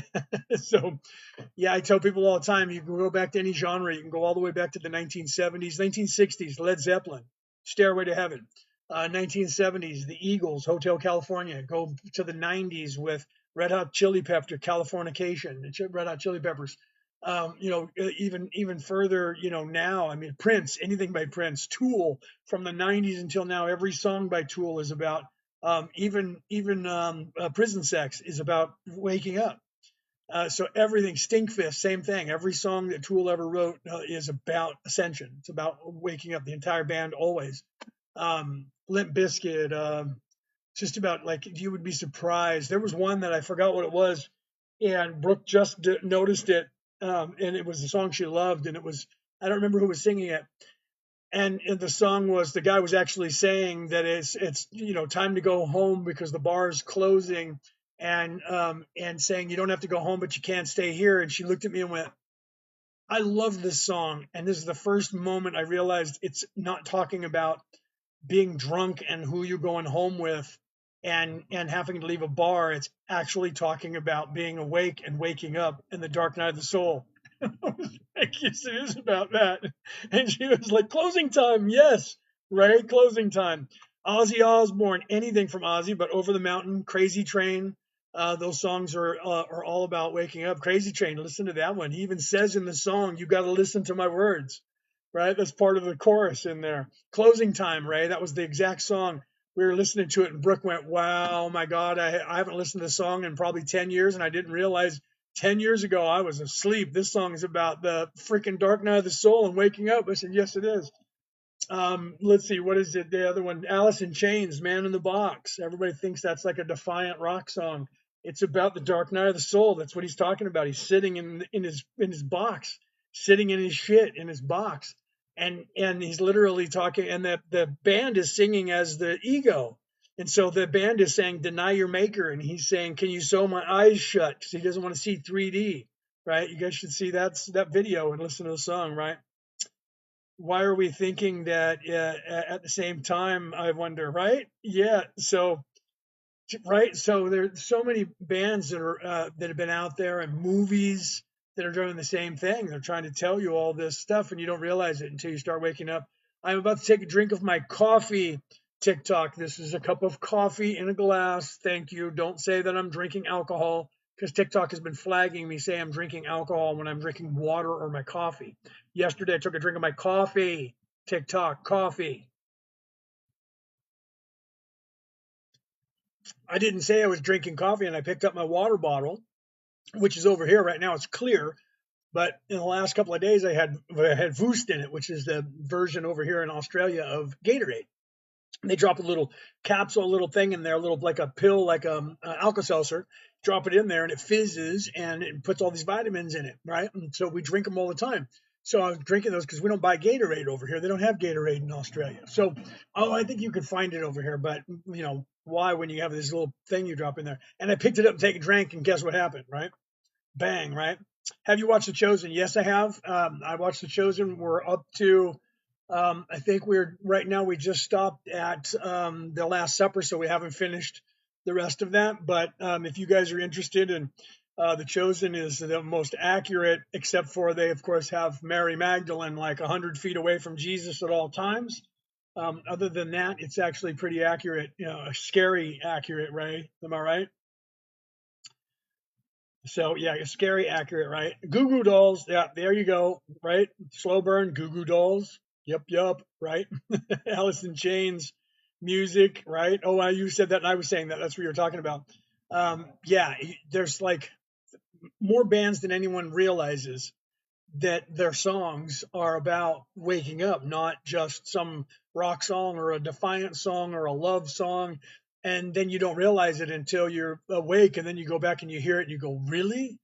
I knew that song was cool. I just didn't know that that's why I knew that was cool.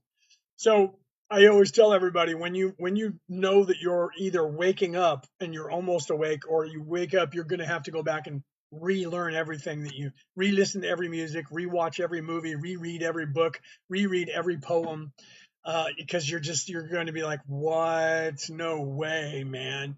I mean, like for instance, look at the movie The Matrix. First of all, that's about being stuck and waking up in the dark night of the soul, right? Secondly, it's the story of Jesus. It's the same exact story. And you can see people, Lawrence Fishburne talks about that. His character Morpheus was John the Baptist. Okay. And Trinity is Mary Magdalene. Okay. So they actually talk about that. And it's literally about the descent into in the sacrifice, descent into human form, the sacrifice, and the resurrection. That's exactly what happens to him at the end of the movie. He becomes unalived, and then he stands up, and it's his resurrection into the spiritual. Now he knows that the Matrix he's completely a Superman in there now, right? He can do whatever he wants. He can manifest whatever he wants. And his learning before that was his waking up. He was slowly waking up to the realization of what was happening to him, and eventually he had the dark night of the soul, and then he woke up. And that the whole entire time he didn't believe that he was the savior. And you had the man out in the wilderness calling and telling everyone that the savior is coming, and that he was going to be the one who was going to say, this is the savior. So they didn't even change it very much, right? South Park tells a lot too. We were looking at that. Brooke and I were looking at that just yesterday, because we started on to that when I mentioned it. And there was another video that Brooke saw, because I talked about that about a week ago. And I showed her a short video, and then she saw another video, like, I guess it was the day before yesterday, not yesterday, the day before. And she goes, what is with the South Park? I said, turn it on, I'll show you. So we started watching, and she was like, what? How many of these things did they do? And I'm like, people are still finding stuff from South Park, right? Right? Yeah, Neo being reborn. Yes, exactly. Neo being reborn. You should look up the name Neo and see what that means, right? I mean, other than like a neocon or a neophyte, but you should look that up too. So the whole idea of him looking at the kid who was bending the spoons, and he said that you have to realize that it's not the spoon that's bending, it's you that are bending, right? And if that is if you think about that from a standpoint of being awake in a matrix, you actually get that when you go back and watch that. If you're awake, if you don't, you're like, okay, because he was like, I am the spoon, I am the spoon. And then eventually he realized what that meant, that he was the spoon, right? So you are what you believe you are. Okay, and if you believe that the spoon won't bend, it's not going to bend. It's the same thing that Star Wars was teaching. That whole entire thing was about waking up as well. And there again, you have the Christ, right? And you have John the Baptist, and they just move that to at the beginning you think it's Qui-Gon Jinn with Anakin, and as it turns out, it is in fact Obi-Wan with Luke. And he's the one that believes that he is the one that's going to save the Jedi, and turns out to be the one. But it's not the end. It's not the full savior. The full savior is when they come full circle, when they have the duality of the masculine, feminine, right, light and dark side, of the balance of the two of those with Rey and what's his name, and the two of them being divergence, and then becoming one when he sacrifices himself for her and resurrects her, because she did that to him once. He did it to resurrect her now, and they became one because they merged, and then she was able to defeat the dragon, right? and save the universe. So it's the same storyline over the course of 8 movies, happening over and over again until the crescendo, because of the quest of more money, right? The lyrics, what's this, right?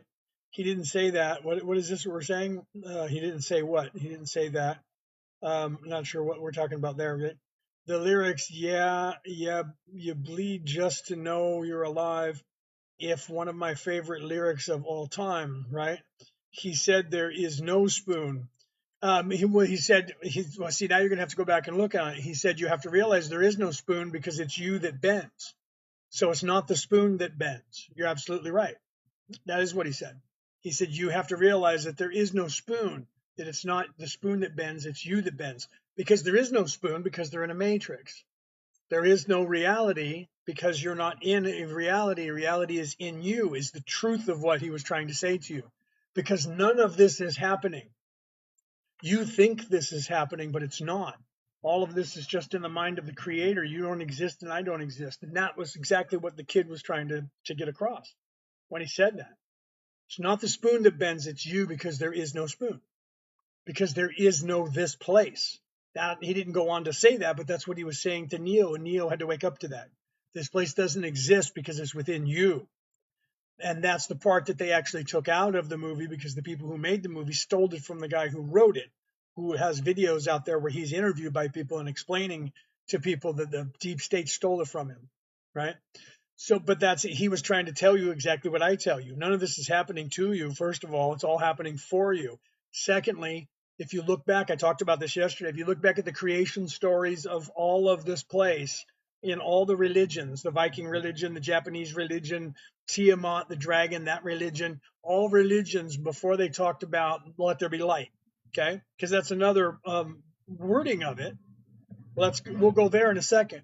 So all the other ones who said that there was this nothingness and then there was something and this big giant was working on things, but then the giant got in the way and was sleeping in the way and got lazy or something and had to be unalived. Frost giants in the over in the Viking pantheon, the Japanese, with the giant that was laying on the water or laying on the land after he'd scooped the land onto the water, was laying there and now was in the way and had to be unalived. And then you had Marduk that had to unalive Tiamat. So then in these ancient stories, they unalived this god, but the god wasn't unalive. The god was sleeping. And they took the god's head, the skull of the god is the dome of the sky. We're inside the head of the big giant god that's not unalive, but sleeping. Okay. And then the teeth are the mountains and the bones are the land that we're on, and the blood is all of the waters. Okay. So according to those ancient stories, we're living inside the head of a sleeping giant who is a god. Okay. And what did I just say to you? None of this is happening because all of this is just happening in the mind of the creator. Let's move away from all of those religions and let's go to, and then God said, let there be light. And there was. And everything started from that light. Okay. And then I say to you, all those religions who talk about that, where there was nothing and there was just a void and then there was light because God said, let there be light, and then there was light, and then everything came out of that light, and then God created everything else.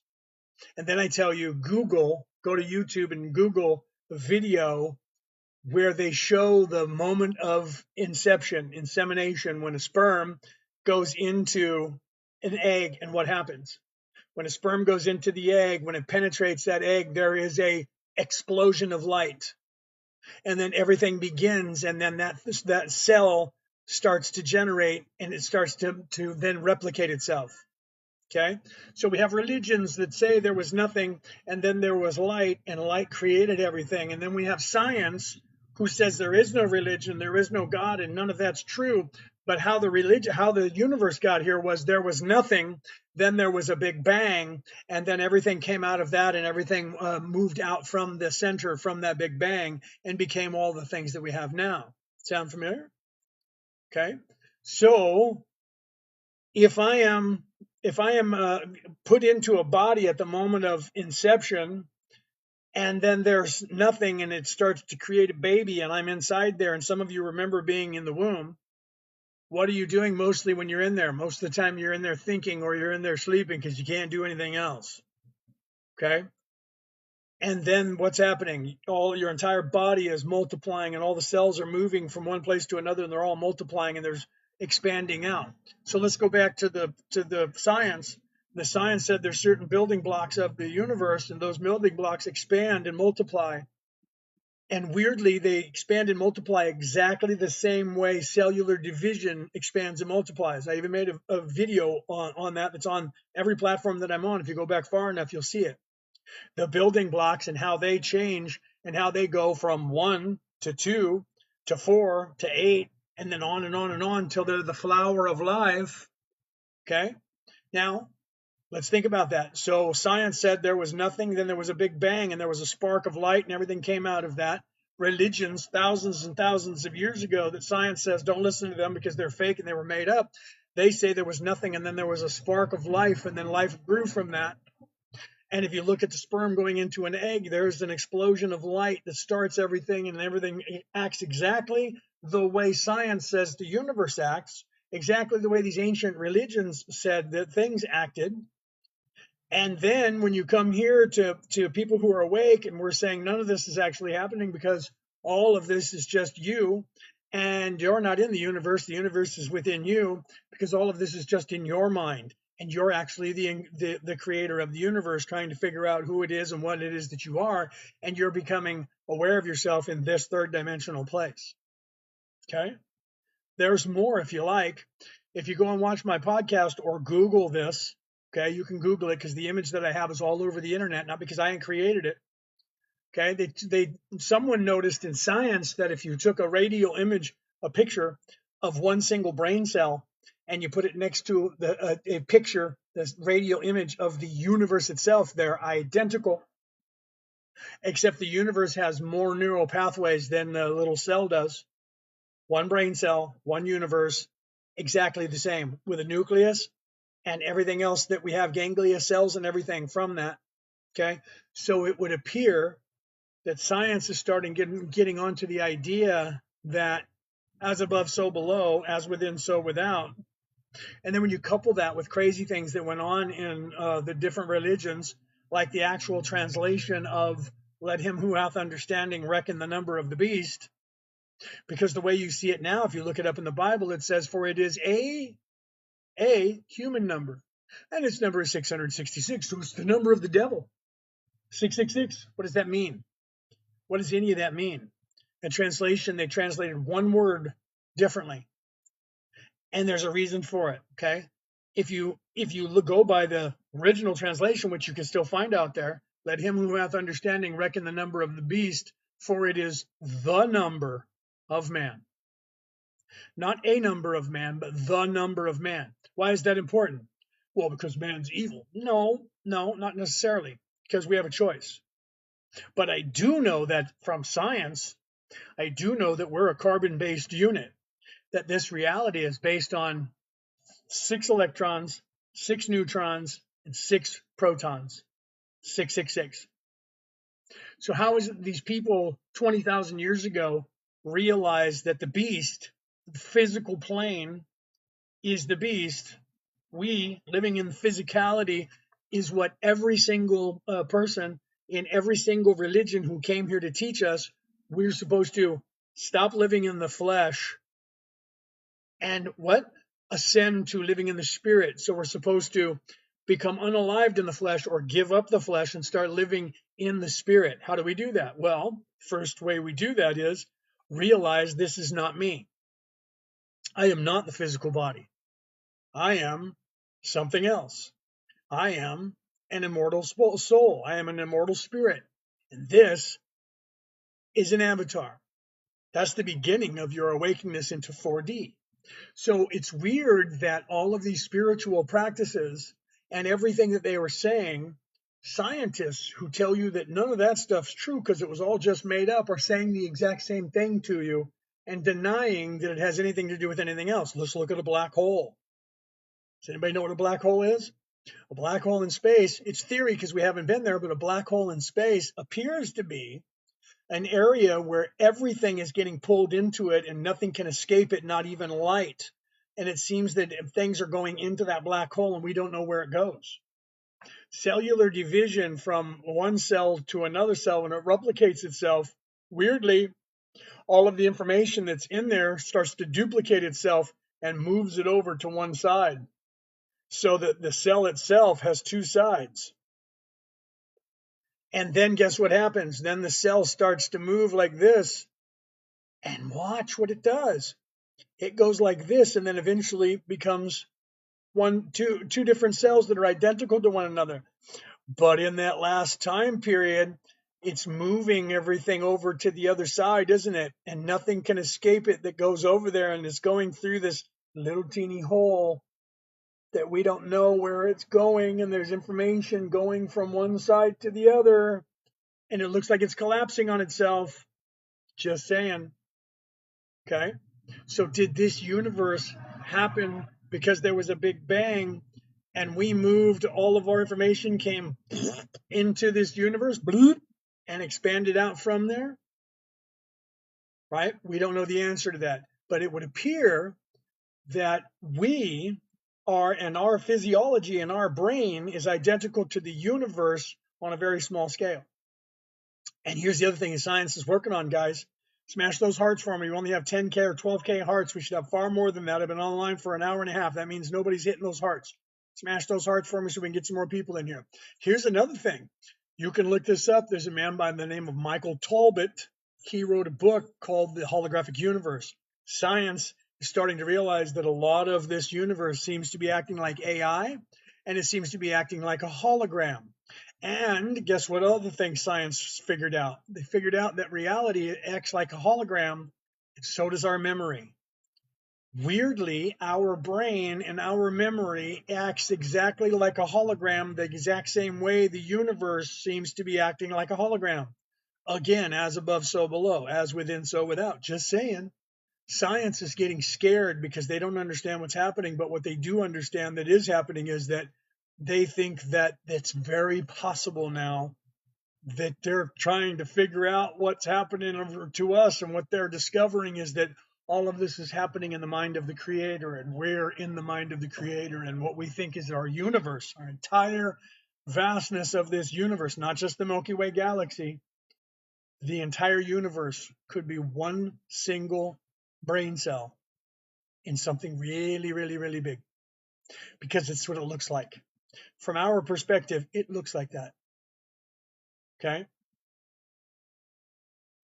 The Greeks with the Titus, the Greeks knew what was going on. So did a lot of other people. They knew what was going on. The movie Divergent is pretty badass, but very obviously a parable. Well, it is. And you should actually look at that as well. What is the parable that they're talking about? Again, that's a great movie, by the way. You guys should watch that and see what that parable is that they're talking about. So again, they're literally talking about different things, right? Ram of God, love that. The Ram of God is your hippocampus, by the way. It's inside your brain. Literally looks like a ram's head and ram's horns in your brain. I also have a video where I show that. Ram of God, right? The raw tapes state we were the original thought. I actually translated the books, the 6 books of the raw material twice, not once, but twice. It took me over 5 years. It's on my podcast. You can listen to it. The first time I did it, it took me 2 years and 10 months. And then the next time, so it was actually 6 years, because the next time it actually took me 2 years and 10 months. I did all 106 sessions, and it's on my podcast. Anywhere you listen to a podcast, look up Orion Rising, Orion like the constellation, Rising, by me, Leonard O'Neill. It's free all over the world, everywhere you listen to a podcast. The first time I did it very low vibration. And the next time I did it, which I just ended back in June or May or June of last year, that was very high vibration. So if you go back to that one's going to be talking like you're hearing me talking now.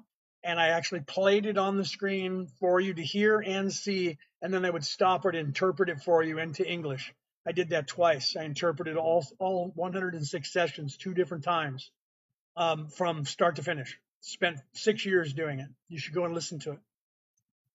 But you're right, absolutely. All of this was the original thought. We are the original thought. That's where he was saying, what did you think today? That's how he starts out. Did you have a thought today? Right? That's like in session 1 or 2 or something. maybe even 3. I don't think it's in 4. I think it's in really quick. Yeah, no, for real. Yeah. If you go sorry, big train going by again. If you Google Orion Rising, I don't know if I have the image. I could probably open it and see if it's that one. Yeah, there you go. There's that is the cover of my book, Orion Rising. And if you look up that right there and you find that anywhere online, that's my podcast. I have 571 episodes of that podcast, and everything I do here is being recorded, and I will actually put it on MP3 file either today or tomorrow, and I'll put it out there to the world. So Orion Rising, you can see it on your screen. It's the Giza Plateau, the pyramids at night with the constellation of Orion right above it in the sky, and the belt of Orion is mirroring those pyramids, and it's called Orion Rising. But there was on this earth originally there was over 1,000 episodes of me doing that, but Google deplatformed me 4 years ago this month, 4 years ago, 8 days from today, 7 days, a week from today, 4 years ago, Google erased over 500 episodes of my podcast. And then Facebook did the same thing last year in May. They erased all my podcasts that was on there. So the only thing that exists are what I have on the MP3 broadcast. And you can listen to that anywhere in the world. It's listened to in 170 countries, and it's on everything, Apple Podcast, wherever you listen. If it's not there, you can get the RSS number and put it up there. It's everywhere in the world. Yeah. So yeah, if you go for, are you talking to? I don't know what you're talking about when you're saying. Can you drop the name in the chat? Oh yes, yeah, Orion Rising. That's the name of my podcast right there. Okay, and that's everywhere in the world. And then by me, Leonard O'Neill. Okay, also a book that I wrote. Also a book. It's a what if ancient alien story that I published back in 2016 about about what if ancient aliens is true and there really is aliens down here on Earth fighting for the freedom of Earth. Sound familiar? And if that's true, whoops, wrong one. I'm trying to hide the text now that I have open there. There we go. So yeah, Orion Rising by me, Leonard O'Neill. And it's out there. I literally just added today. I added one more podcast on there. One more. Yesterday is live. So there's 571 episodes for you to listen to, and it also has 24 episodes or 25 episodes of the Roswell, New Mexico incident from 1947 that did not happen, quote unquote, quote fingers, where I did not get information from the woman who doesn't exist just before she unalived herself because she had cancer and she was hiding under a pseudonym in Scotland or Ireland. Peter, I think, said she was in Scotland.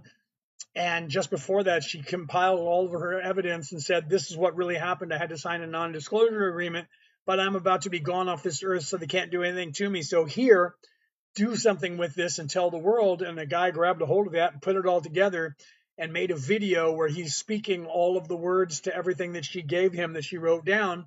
And then he gave that to me, and I took that, boonk, and I cut that into a 25 week, one Friday for 25 weeks, explaining to you what they were talking about and how they were actually who they were, because they were actually, and if you're a Law of One fan, you'll find that the people that were here in 1947, that woman Errol, who was in fact on a spaceship up in space controlling the gray alien like a drone, don't say the words, but if you listen to that video, you'll find that they were the Orion Crusaders.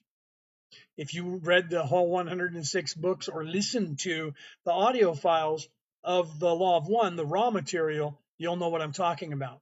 Okay. And I tell you truly they were, because we were in Orion. Me, Ray, who's in the audience, Peter, who's in the audience, my wife, Brooke, and a bunch of other people that are not here right now currently. Thank you, Melissa, for those 17 TikTok emblems. Thank you for that.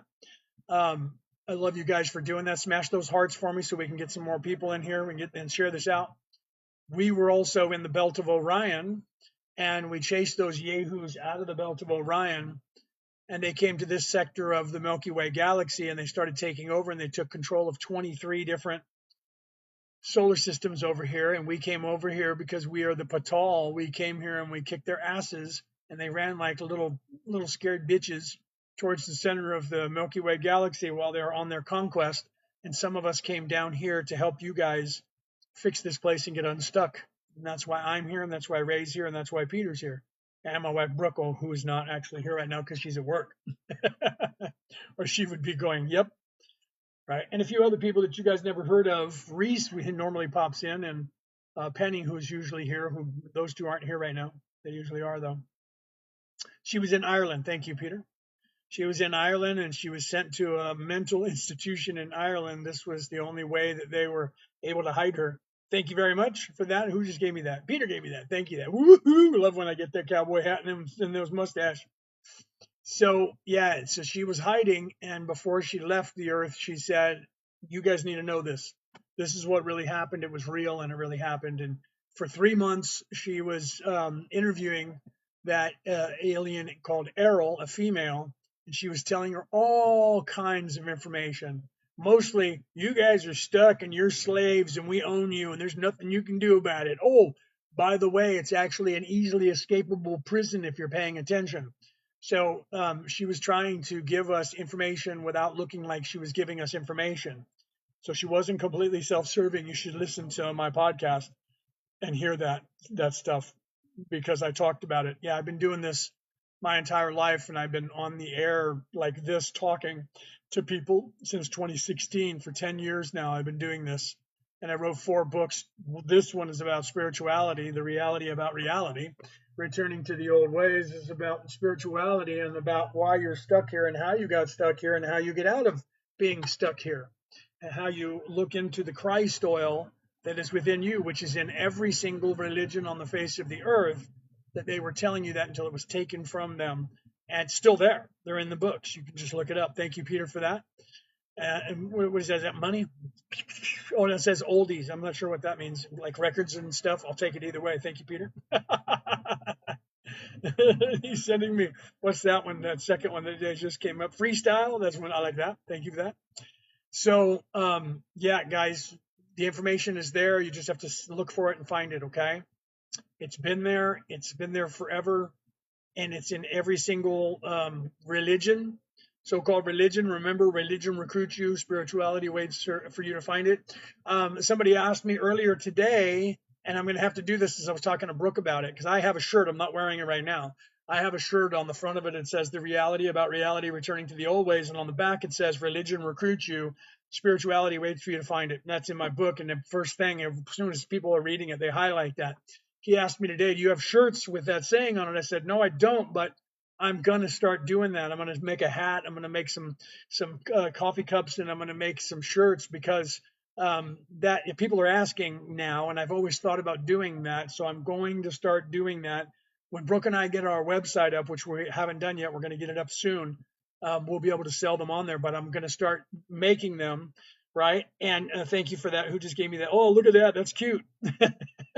Thank you, Pete, for that. That's cute. Looked like a little, he's either a monkey or a little donkey dressed up like a monkey, and he's got a little sparkler.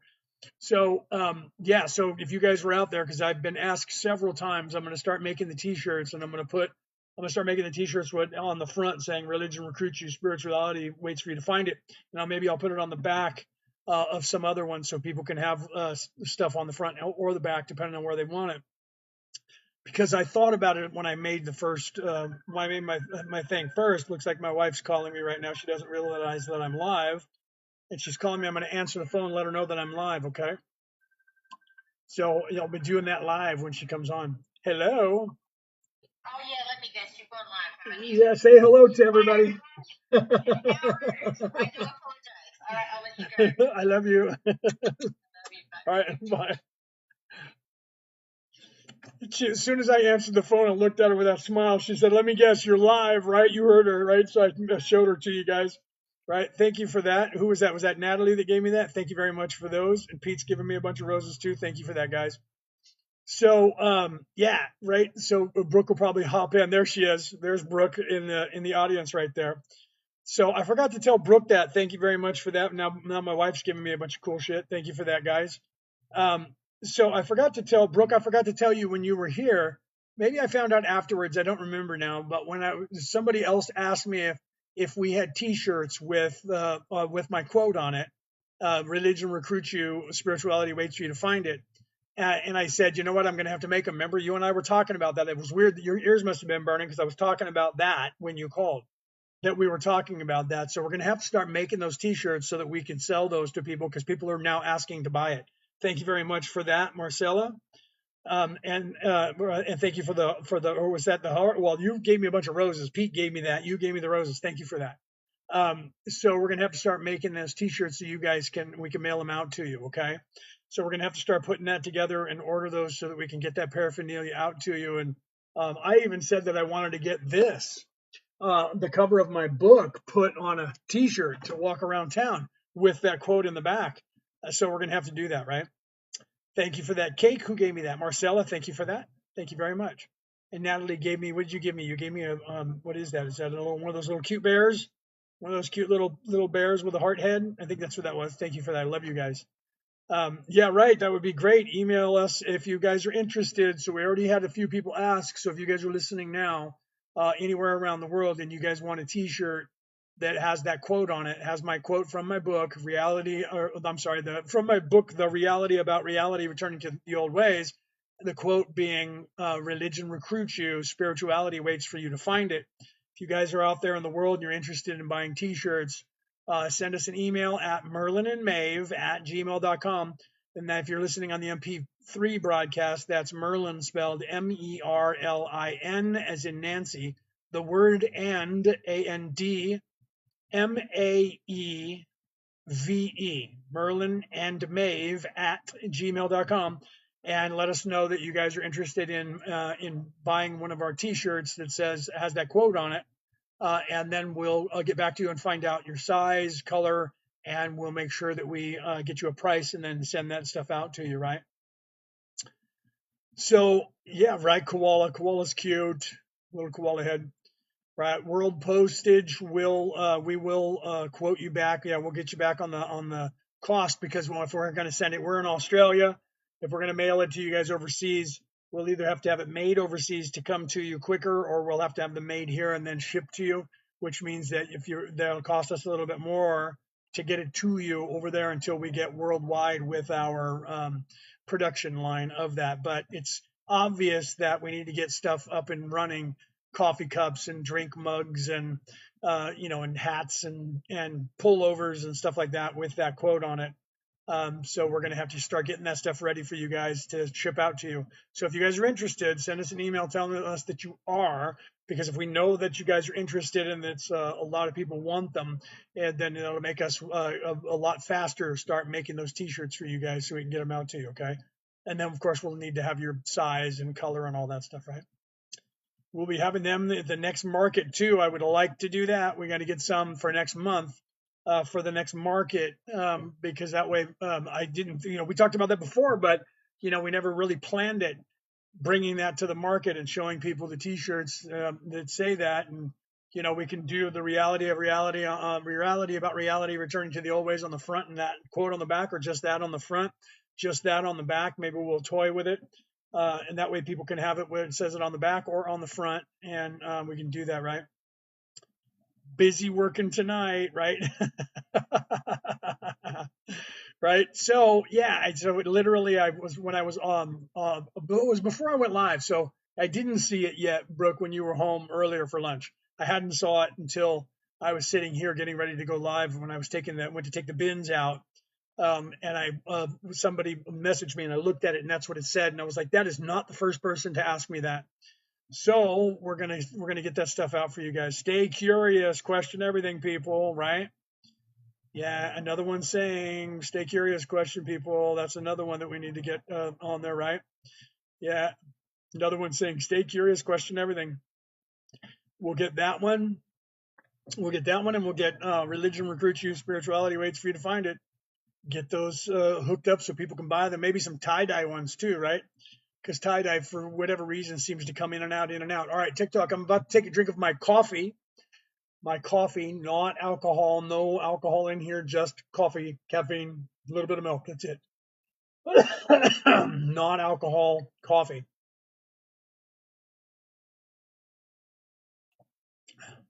Okay. Sorry about that because I've been having issues for the last about 4 days. For some reason, whenever I take a drink of my water, I got in trouble for drinking my water because they said I was drinking alcohol. And a thing came up on the screen when you guys came in that said that by drinking the things that this person's drinking on their live could be dangerous to your health. And I was like, dude, that was water. Then yesterday, I took a drink of my coffee and forgot to say I'm drinking coffee. Peter kept telling me to always say that. I forgot to do that, and bang, it came up yesterday and ticked me off. All right, I love you guys. Let's get some more hearts in here. Smash those hearts, champions. Let's get some more people in here. And ask me your spiritual questions. Right? What do you guys want to know about? Email us if you're interested in ordering merchandise. Okay? Email us at merlinandmaeve@gmail.com. And Maeve is spelled Maeve. Merlin and the word and Maeve at gmail.com. All right, ask your questions. What truth do you need to hear? What truth do you want me to talk about? What things are you curious about what's going on in the world or the universe? What have you discovered? What do you think about what's going on? What do you want to know? I am completely unveiled. I do not have a veiling. I am literally, my name is Kelto, and I am talking to you from my higher self perspective because that is who I am. Okay. Leonard O'Neill is the physical body that I'm in. So legally, for all the muggles, I am Leonard O'Neill. I am Kelto. I always have been Kelto, and I am from the 11th dimension, and I am talking to you. Okay. And I am here to tell you, you are not stuck here. You just think you are. None of this is happening to you. All of this is happening for you. As crazy as it sounds, you volunteered for this. Okay? As crazy as that sounds, you volunteered for this, and you're only stuck here because you think you are. How did you get your name? My name, Kelto, because that's my name. That name is the name that I was given when I was able to choose my name. When you're created, that's actually a really good question. No one has ever asked that. When you're created by the Creator, you have a self. So therefore, you have to then give yourself a name. Because before that, you're just I am. Because the Creator doesn't have a name. The Creator doesn't know its name yet because it hasn't decided. So when you get created, you then create your name. You become something. And you identify with that. Okay? And at some point, you know who your higher self is. You're many things between here and all the way back towards the Creator. Okay, you have a physical name that you are in the place Satori Phoenix. That's my wife's name. I am Kelto. Okay, so you have a name. You just don't remember what it is. When you're down here, you think you're this physical body. So the name that your parents gave this physical body is who you think you are. It's the same as when you're a dog or a cat or a fish or a snake and you're someone's pet. They call you a name, or a plant, they call you a name. You then become associated with that name. You start associating yourself with that name. You realize if they call, like I have a cat here somewhere and his name is Luciano. He's actually outside. If I call Luciano or Lucci, he's now realizes that's I'm referring to him, and he'll answer to it. So over time, he starts realizing that's me. I am Luciano. Okay. And when you do that, we assist the animals, our pets and things, we assist them to wake up faster to the third dimension, right? New here, are we reincarnated? Yes. Brandy Fair, yes. You are reincarnated. You have reincarnated several times, right? Is hell real? Only in your mind. There is a place halfway through the sixth dimension, okay? Evil, people who are narcissistic, self-serving, they can be as evil as they want to be for as long as they want to be. When they get, you're in the third dimension right now. When they get halfway through the sixth dimension, the creator of the universe is not allowing them to continue. That is as far as they can go, period. They have no other reason for being after that point. Okay. So you can stay at that point. That would be what you would call as hell. You could stay at that point and be as evil as you want for as long as you want. And then one day after you get tired of doing that, eventually you're going to repent and decide that you're no longer self-serving. And then you can start moving up. Then you flip to the in service to others' side. You can't hide from the universe. You can't lie to the universe. So you can't go, yeah, I'm a good guy, and I'm going to go get the creator, because you just can't do that there. The only place you can hide is here in third dimension, because here people don't realize, because they're veiled, they don't have their abilities to sense that you're actually lying to them and that you're evil. Okay. So hell is only a real place to those people who are evil. It can be hell to you if you only see negative stuff. Your focus determines your reality. So if you're looking at the world and all you see is politics and and the warfare around the world, then you'll never see anything else. You won't see how pretty this world is, how beautiful it is, and how that 90% of the population of this world are not at war. They don't hate each other. In fact, they love each other. 86% of the entire population are in service to others. They don't hate. It's only 14% of the population that are only in love with themselves and they hate everyone else. 1% of that 14% believes they own everything around here, the entire thing. Heaven and hell is within you, the battle within. That is correct. So you have an ego. Okay. The ego is on your left side.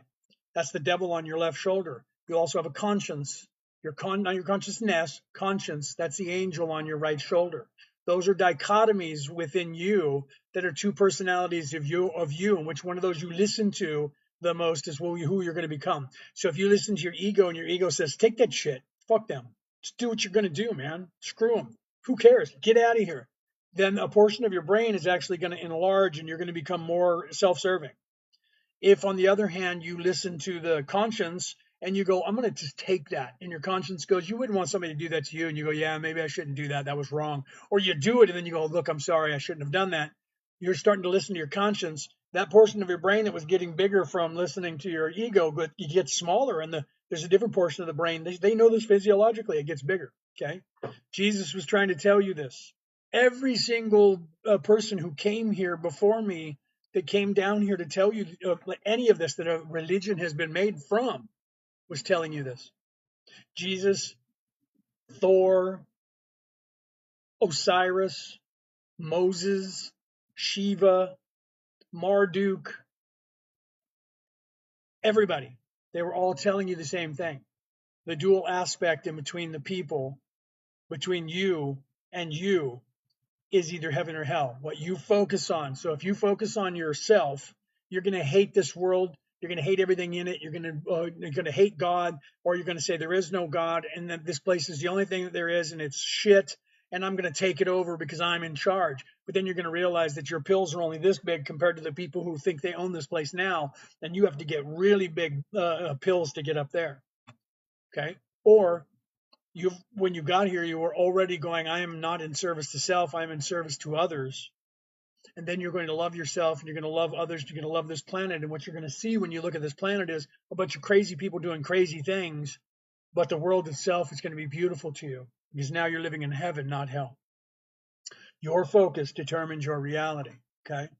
So you're in heaven if you realize how beautiful this place is, or you're in hell because you think it's going to hell in a handbasket and there's nothing but evil and strife and garbage and deceit and all of that, because that's all you're focused on. You're just constantly looking at the television, watching the news, and they're telling you there's war, everybody hates each other, and everyone's vying for control because they're filming themselves, and they're all narcissists. And they're telling you that everybody else is like that too. And it's just not true. Never was. Okay. I want to see what Merlin say, right? Brandy Fair, is Brandy Fair talking smack? Is that what was going on? You're at Brandy Fair. So what was Brandy Fair saying that had you saying those things? When will we move to the fifth dimension? You're not moving to the fifth dimension. You're moving to the fourth. Everyone keeps saying we're going to bypass the fifth and we're going to move to the bypass the fourth and move to the fifth. You're not. There are 33 runs in every level. You're in level 3 in third dimension. You first have to realize that this is not you. I am not the pain body.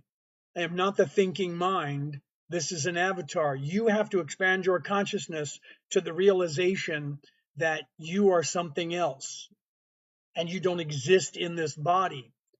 The thought of that starts moving you towards 4D. You cannot move all the way past 4D into 5D. People keep saying that here, and there's some people saying, we're going right into 12D. You're not. Okay. You're just barely starting to wake up in 3D. This is the first place the soul is self-aware, and you think you're going to move into the place of wisdom already. You don't even realize that you're not this thing. So when are we going to move into 5D? When you guys get out of your own way and realize this is an illusion and it's fake. None of this is happening. You just think it is. You have to have that concept in your head and know it, not just say it. You have to know that this is in the mind of the creator and none of this is real, because the fifth dimension is completely different from this third dimension. Most people in this dimension and science can't even fathom fourth dimension. And everyone's like, when are we going to move into the fifth dimension? From your perspective of time here, you have about a 750,000 years before you get to the fifth dimension. Okay? But time only exists in the third dimension the way you know it. That's as easy as I can tell you. The time dilation that you're experiencing here is an illusion because your vibration is sped up so close to the speed of light that you think that there's a past way back there and that this is now and the future is way up there. They're all actually happening right now. You're perceiving them with this thing called time because you're moving at a vibration that is almost the speed of light.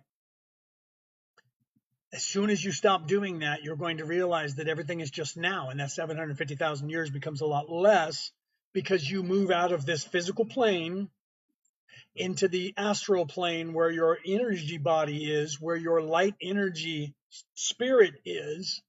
And once you realize that and you stay there, then you move to 4D, okay? Then you start moving into fourth dimension, and then you have some things that you have to learn there before you can go to the fifth dimension, okay? So move the what is that? The conscience into 5D and the body will follow the new energy. Correct. You have to get your consciousness. That's very good, Ione. You have to get your consciousness out of this physical body before you can get anywhere. You have to realize none of this is real. I'm up there. I'm here, somewhere else. I'm in the density, not the dimension. You have to get that concept down before you can move into 5D. You have to get out of the physical body. You're going to be still walking around in it for a while, but you got to get out of it and realize that you're there, not here. Okay? That's the first step in avoiding a trap. Are we going to see more ships in the skies? You're still thinking third dimension? You're thinking you're going to see spaceships in 3D? You're trying to move into 4D, which is outside of this dimension? And you're asking me if we're going to see third dimensional spaceships in the sky. No, because they're not in third dimension. You can't see them in third dimension or you would be seeing them now. Okay? Plus 5D, you go quantum. Right? Yeah, from our perspective, you go quantum. Because you will no longer have a physical body like this one. Your physical body becomes less dense, becomes transparent at some point in the middle of 4D going into 5D. By the time you go into 5D, you don't even have any legs. If you stay in human form, you'll be floating. And then your torso is going to be kind of see-through. And by the time you get almost to 6D, you will not have anything left that's not light glowing, right? What dimension is demons? Demons are in a density. They're not in that dimension at all. They can affect you in this dimensional place because they pull your mind into the density where they exist. They exist outside of this physical realm. They exist in the non-physical realm that is the density. There's a different D besides 3D. There's another 3D. There's the physical dimensionality. That's where your physical body is, where you think you are now. Where you actually are, your immortal spirit, where that is in a density. It's a light energy frequency that is not this physical place. Okay? You become more dense there when you give up this place. Your physical density, your energy becomes more energy there, becomes more dense. as you move away from the physical body going into 4D, then in 5D, the real dimension, when your body is less and less and you start to glow because you're moving into your light body, you start transitioning from the dimensionality to the density. Okay. Why do certain substances make you see the demons and the veil drops? Because those substances actually make you higher vibration. Why do you think they call it high? Think about that. THC makes you high. Psilocybin makes you high. DMT makes you high. Okay? So all of those substances raise your consciousness level from this third dimensional plane to the realization of your consciousness level in the third density and sometimes in the fourth. And then sometimes you go out of body and you move to the center of the universe and see the one and go, oh wow, I want to stay. And then they go, no, I'm sorry, you have to go back. Okay. And some people have an NDE, a near unalived event, and they go there as well and have to come back. Okay. So you will not see you or light stop the demon's narrative, right? Well, demons, yeah, the demons are, I don't even want to go to explaining all of that. I mean, they do exist, but they don't exist like you think they do. By the time you leave here and go to 4D, it's easier to see people that are negative and evil. By the time you go to 5D, you're going to be separated by distance. Evil people are going to be way over here, and good people are going to be way over here. By the time you get to 6D, it's going to be even more so because they're going to be in one different reality from where you are, but it's hard for you to even understand here, right? I don't even know if I could even explain that to you. So you have to, yeah, I mean, like Ioni's trying to show you, like the astral and the lower astral, right? If you look at some of the books that they are finding now, talk about the seven layers of heaven, right? And they're kind of getting it wrong, even with the books that are there, right? So thank you, Gary, for those roses. So they're still kind of getting that wrong. You have to remember that everything that was ever written on this earth is a parable. Okay, it's all a parable, every single one, or it's an allegory. Okay, everybody's trying to take everything serious and take it as a third dimensional construct, like Marduk must have been a person who flew here in a spaceship. Okay, everybody does that, just like when somebody said, "Are we going to see more spaceships in the sky?" Right? You're thinking in terms of 3D again. You can't do that, right? I saw a demon within the what is that? I'm not quite sure what you're saying there, but I saw the Matrix with well, it depends on what you were seeing. If you were seeing ones and zeros and ones like the movie, then you were just hallucinating, because that's not what the Matrix looks like. Okay. If you saw like sacred geometry, you can see that with your third eye, but even that's not really, I guess that's as close to accurate as you can get. Okay. So yeah. Thank you, Sunny. Sunny sold it with shared this live with more than 10 friends. I love you. I don't even know who you are. I love you. Share this out. Get people in here. Thank you for that. Right? Yeah. No, I saw divine geometry. Yeah. Right. When you start seeing that, right, that's a little bit different. Yeah. Don't try. Is that what you're saying? Don't try. Don't try. Imagine. Is that what you're saying? Yeah, like Yoda said, there is no try. You either do or you do not. When people say, "What makes you think you know what you're talking about?" Thinking is a third dimensional construct. You either know a thing or you don't know a thing, and you have to become that objective with reality instead of being subjective to reality. In reality, in third dimension, it is I think, therefore I am. That means self-aware. So everyone's going, yeah, my brain, what makes you think you know what you're talking about? Because I'm not thinking. I'm not thinking. This body does this job because it's supposed to. I know. Okay. I know what I know. You can also know it. It's not something that I own. Okay.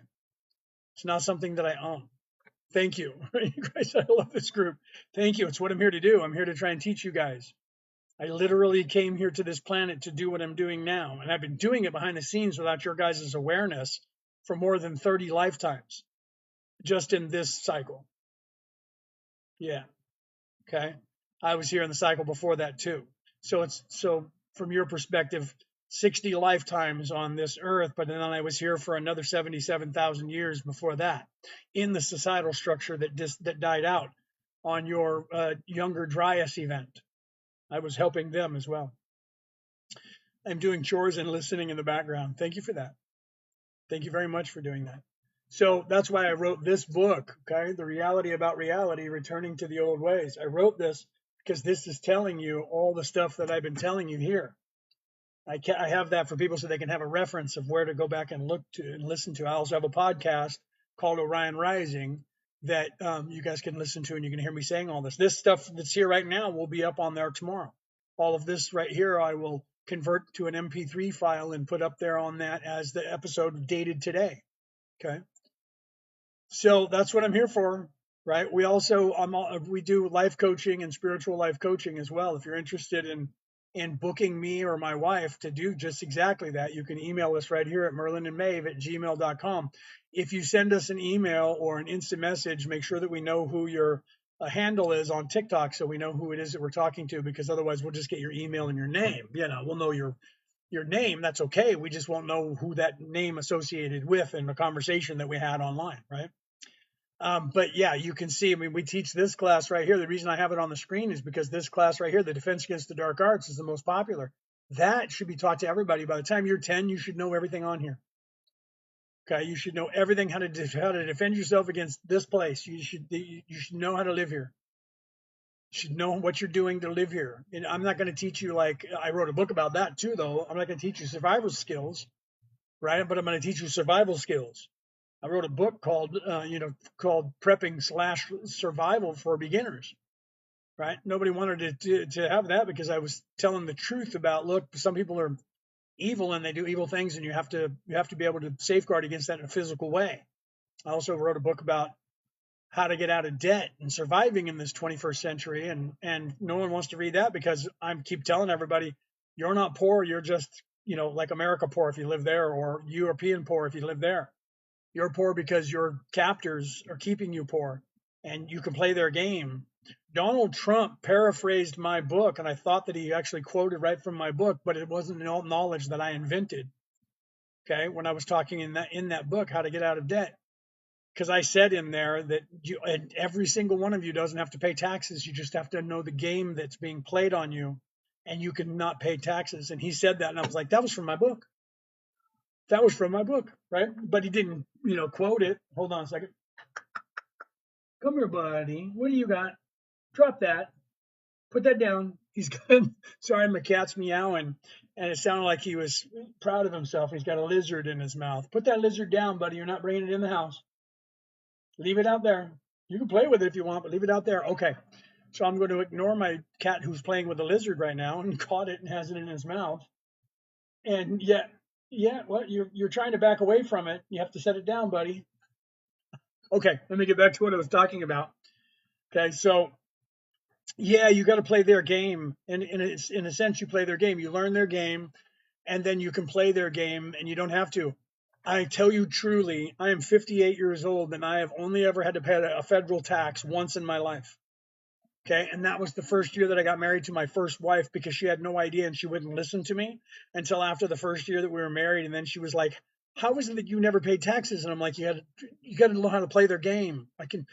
Let me do this and we'll never have to pay taxes again. Right. And I did that. And she was like, wow, you're good at this. I'm like, you just got to understand how they work. They have loopholes. So if you remember, you guys were from America and you watched the debates between Donald Trump in 2016 and Hillary Clinton, people tell jokes about this, but you'll remember that he was sitting there and she said, he doesn't pay any taxes. And he hasn't paid taxes. And he said, you're right, I don't. I don't pay taxes, and neither do you, because I use the same loopholes that you and your husband put into place and all your friends use too. Okay. So he knew about that then, and he straight up just said it. Right. Thank you for that. Thank you for that, Christ. Thank you for that. Do you remember that? What's his name? The comedian, I can't think of his name right now. Dave Chappelle did a whole tour of the world, and that was one of his jokes that he was telling people about. And he said, that man walked out of that door behind us walked right outside and said, everything that you think goes on behind those closed doors, we're doing it. And then he walked right back in that thing, went right back in that door. Dave Chappelle, look him up. He actually told that. I love that skit because it's a true story. He said, right then I knew that man was going to be the president of the United States. Legend, right? So, but true story though, right? Because of that was broke, right? Donald was broke at that time, right? But true story. He also knew that. Okay, if you realize that the man would buy all kinds of properties, right? Buy and sell properties. He was worth all kinds of money, and then he would file bankruptcy, protect all of his properties, lose all of his debt, start over, build it up. Every 7 years, you can do that. That's why they keep trying to change the laws, because people like Donald Trump knows that he's coming up to that. As soon as that 7 years passes, he runs up a huge debt, then files bankruptcy and protects all of his investments, files bankruptcy, loses all of his debt, and starts over again. Smart. Playing 4D chess with a bunch of people who think they're playing 2D chess. Smart. I tell you, okay? It's not that difficult if you understand the game that they're playing on you. Okay? Everything. It's just like if you're a gambler and you go to casinos, you're going to lose all of your money because the house has all of that. All of the money goes to the house, and all of the odds say that the money goes to the house. So if you're a gambler and you go to any casino and you play and you think you're going to win it big, you're not, ever. Okay, you might get lucky and win some money if you're really lucky. It has nothing to do with your skill that you think you have. Okay, the only time that you can use skills like that is if you're counting cards or you're cheating in that way. Okay, and then when you get caught, then you're going to get in trouble. The only way that you can make money is like to play against other players. If you're playing against the system, you will lose always. So if you're playing cards, you can play against other people in tournaments, and then if you're really good and you can fool all of those people and do the right things at the right time and have them make the right moves, you will make money. But you have to play that game every single day if you're going to do it. Okay. So there's easier ways of making money than just sitting down and going through all of that over and over and over again. But if it works for you, do it. But if you're playing against the house, you're playing against the organization, you will always lose because that's how they make their money. It is rigged so that you will eventually lose, and they count on you not knowing that, and you get greedy and you keep putting the money back in thinking you're going to get even bigger amounts. That's exactly the way it is with the tax code too. Okay. Oh, wait, that's the cheat code? Yeah. The cheat code is you need to understand how they're doing it. Think about this. Okay. They tell you you can't have insider trading for the stock market, and that's how they all make their money. Tell me it's not true. Look at the United States and look at the government of the United States. Every person walks into that government, they could owe money. They could have $5 in their account. By the time they leave working for the government, they have 50 million, sometimes hundreds of millions of dollars. Where does that money come from? It comes from them being a pay for play. Okay, people pay them money to vote a certain way, and they get kickbacks, and they take the money and they put it over here. And they know how to get around giving you money. They give you things that you can turn in for money, give you diamonds and cars and things like that, or they donate money to somebody in your family who then gives you most of the money. Okay, they pay you off, you vote a certain way, and then you know how things are going to go because you're voting on them, and you tell your relatives to buy stock in those companies because they're about to get a big, huge payday, and they buy stock in the company, and then everybody shares it, and your whole family gets rich. They do it all the time. Here's another way. They tell you you can't have insider trading, and you can't know what's going to happen on the stock market, yet all of these investment companies also own a hedge fund company. Look up what a hedge fund company is and what they do. They decide when they're tired of a company because somebody wouldn't do what they wanted them to do in the company, and they ruin the company by using their hedge fund to then buy and sell their stock on purpose. And when you, as the people, get together with a bunch of other people and do the same thing, that's what happened at on that app that was called what was that app called? It was Robinhood. If you look back a few years ago, 4, 5, 6 years ago, a bunch of people, just civilians, on the app Robinhood decided that a hedge fund was going to get rid of a company and they were going to short their stock. So a bunch of people decided to short the stock from the hedge fund company. It worked so bad, the hedge fund company almost went out of business and they got really mad. And guess what? The deep state, those people who think they own everything, called up the guy who owned that app and said, turn it off now or we're going to destroy you. And he turned it off. Wouldn't let anybody trade so that they could get their money back.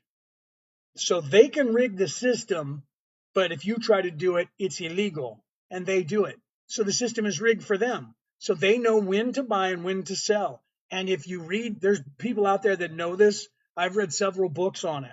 Okay. I haven't written books on it, but I've read several books on it. Okay. You can read them. They're free. Charles Payne in the United States will give you 3 books that he has written. And if you read those, he tells you how the stock market really works. And he tells you the same thing. It works this way and you can buy and sell. All you have to do is watch them, because what they do normally around the world is they create an incident. It's the Hegelian dialectic. They start selling off a stock and that creates panic and everybody sells the stock off. Who do you think's buying the stock? They're buying it back from you. They start selling it and they sell it at a high number. Everybody else freaks out and starts selling it. And as the stock goes down, you're selling it at half the price that they sold it at. Now they're buying it back from you at half price from what they sold it to. And then you guys sell it all off to them. Then they turn around and start selling it back to you and the price goes up. And they start selling it at a higher price. And then they hold back some of the stock so they can do it again in 6 months or 3 months. If you understand how they work in the stock market, they're doing it and they're creating it and they're getting you to sell high and buy low, because you're selling high and buying low. When you're doing that, that's what you're supposed to do. They get you to sell low and buy high because they're buying it from you low and selling it to you high when you're in a panic and want to buy it back. Okay. That's the truth of it. So they know your focus determines your reality. Let's get back on that. So what they're doing is they're keeping your mind occupied and then you're chasing them. And I have told everybody all the time when they're like, I play the stock market and I'm going to get rich. You do realize that when the price goes down and you're buying the stock, someone else has to be selling it to you. Okay. So what they do is they freak you out and they say, oh, the numbers didn't come up right. And all of a sudden, like, name a company, right? Xerox or Walmart. Walmart didn't reach where they said they were going to reach. And now people lose faith in Walmart and everyone starts selling off all the stock. Okay. If you wait long enough and don't sell your stock, everyone's like, I'm going to have no stock left. It's going to be worthless, because you think your portfolio is yours and it's money you have in the bank. And it's not. Your portfolio is what you own in stock, and it's only your money in the bank when you cash it in for cash and put it in your bank. A portfolio is what you're playing with. It's house's money that you're playing with. You don't own it. So if you go from, my portfolio is worth $50,000 and 5 minutes later it's only worth $25,000, that portfolio is worth zero until you cash it in. So when it was at $50,000, it's not worth a penny because you haven't put the money in your bank. So now it's only worth half. And then everybody freaks out and they want to get their money out of it. So they sell it at half price. Who do you think's buying it from you at half price? Okay. That's what you don't know. You freak out because you want to save some money before you lose all your money. And they create that for you. If you wait and the stock market crashes, guess what happens? Everything goes down in price. So your value of your stock that you have is actually going to go back up because everything goes down in value. Okay. If the stock market crashes, they're going to sell you a $5,000 leather jacket for $100. Okay. The gasoline that say is $10 a gallon, they're going to have to sell it to you for a quarter because nobody is going to have money because the stock market crashed. They're going to still want to make money.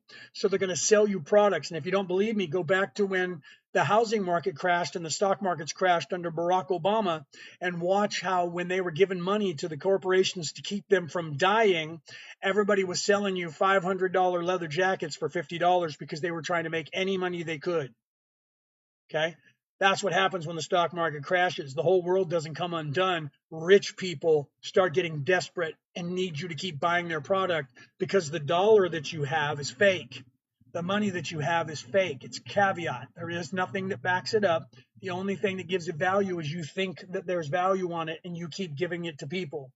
When the stock market crashes, you start hoarding your money because you think you're going to need it And now you're not giving money to these rich people and passing money around to everybody, and they need you to start giving money around to everybody. That's why they started giving money to everybody for free, because they needed you to spend money to keep the system running or it collapses. You need to realize this. This is how it works. If you think I'm crazy, look it up. Okay? The American dollar, most dollars, the euro, the pound sterling, and most dollars, the Canadian dollar, I'm over here in Australia, the Australian dollar, the American dollar, all of that is based on a central banking system that has no money. There's no currency, there's no gold, there's no jewels in that bank that backs up their money. They just print it. It's monopoly money. They print it and hand it to you. You say, yes, I agree that this money is worth something. They trade that money on the stock market. It's a commodity that they have to keep tabs on. You have to give them back the money so they can take the money and destroy it and put new money out. If everybody holds on to their money and puts it under their mattress, they have to account for it because of supply and demand. Okay? They have to keep a certain amount of money on the world market out there for everybody to touch, so it stays worth a certain amount of money, because that's the only thing they have to back it up, is the rarity of the money. You don't know that, though. Okay? So you have to see that and realize that. Okay, so the reality of your reality, that's why I wrote this book, The Reality About Reality, Returning to the Old Ways, okay, by me, Leonard O'Neill. There's a link in the chat, or there's a link on our page. Okay, you have to realize they know that your focus determines your reality. They have you believing that money is worth something and everything is worth something, so you think it is, so you keep trading money.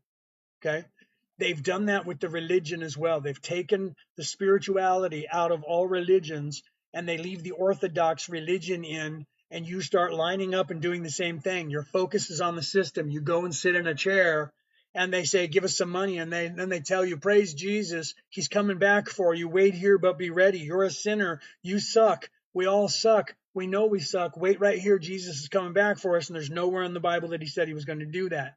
He was empowering you. He was empowering women. He was empowering everyone and saying to look within yourself. Okay? And you stop doing that when you go and sit in their chairs. Okay? You have to realize that. So your focus determines your reality, and as long as they can focus you on their reality, which is manifesting money, manifesting power, manifesting legacy wealth for them, you keep giving them money. They keep taking and putting it in the bank, printing more and giving it back to you. Okay? And you just keep doing it over and over and over, and you trade your time every day for that money that you think you need, and you go and you're a slave for someone else who's making money off of you, and they're paying someone else, and all that money goes uphill. Okay, so you have to realize that. Okay, so whether or not you realize that, that's what's happening. Okay, keep smashing those hearts, champions, and let's get some more people in here. Guys, ask me your spiritual questions. Is what I'm here for, is to answer your stuff. Okay, the second that you realize that, I'm asking Merlin the question, not you. Okay, hold on, Brandy Fair, I didn't see what your question was. Let me go back and find out what your question was here. I don't see it. You'll have to ask the question one more time, please. Yeah, Brandy Fair, please ask me that question right here. I was asking about Bitcoin. I'm not sure what you want to know about Bitcoin. Bitcoin was created originally by the CIA of the United States of America. Most people don't know that. I was offered to get into it at the time, right? So what's the best way for us to live? You need to look within yourself, become a spiritual being. And then Brandy Fair, ask me what you want to know more about Bitcoin, and I'll continue with that. So what's the best way for us to live? The best way for you to live is to become spiritual. Realize that all religions were teaching you a spiritual way, and now they're not. Read their Bibles, read your Christian Bible, whatever religion you are. In there, look at what Jesus was teaching you. Look at whatever Bible you have, and look at the person who was the prophet who was telling you what they were telling you. What they were telling you was how to get out of here. And then someone made an orthodox religion out of it, and they were just teaching you to come and sit down in their chairs so they could get money from you. Okay. I thought Bitcoin was created by Epstein. He might have had something to do with it. He was working for the CIA forever. He was working with them. I don't know if you guys are aware of that. They're starting to make that connection now. He was working with the deep state. So the idea, they started coming up with the idea that they needed to have a digital currency to control everybody. They're still trying to get you onto that. So they started up with the Bitcoin. And the problem with that is that people like me started mining it, although I didn't. I was going to, and some of my friends did. And then they lost control of it. So then everybody started creating some sort of version of it. And because of that, the world market is flooded now with like 10,000 different kinds of coins, a currency. And so they're trying to centralize it all into one. And since the United States owns Bitcoin, they're trying to make it Bitcoin around the world. There's a couple others that are really big. It's now becoming just a form of currency because then they made the coins, right? Like one coin is worth like 150,000 trillion, $1 million, right? And some people are buying into that, and they're getting rich at it, but it doesn't mean anything until you cash it into actual money in a bank. So it's still digital. They want you to get onto a digital currency so they can turn you off, okay, whenever they want to. So you have to stay away from that. Don't let them get you on digital currency. And the reason that people say cash is king is because they can't control the cash. If you have money in your physical hand, even if it's fake and it's just been printed, you have a physical thing in your hand that you can hold on to. Okay. If they give you Bitcoin, you have nothing but a computer thing. Even if you have a coin in your hand, that coin will be worthless if somebody doesn't turn them, go on a computer and give you the amount of money that coin's worth. Do you see? But you can trade money with other people. Okay, you can buy something for $50 from me. You can hand me $50. Do you see? And if you hand me physical $50, you don't have to pay tax on it. But if you digitally give me $50, you and I both have to pay a tax on that money to them. So they want everything to be a digital currency so that they can control it. And the next time they have a thing like that one that was in 2020 to 2024, when they have another one of those, and you say, and they tell you lock down, and you say no, they go boink and they turn off your money. They want to do the same thing with your electric car. So they can just go boink, press a button, and your electric car doesn't start. Now you can't spend money and you can't go anywhere. So now your butt has to just sit at home because you don't have any currency. That's why they want digital currency. They want to get away from any kind of trading of actual things so that you have nothing and then they can just turn you off. Okay. They also don't want you making your own food. They don't want you growing your own food. They want to stop you from doing that because if they own all the farms, they can also say, we're not going to sell you anything, and they can close the stores and close the shops.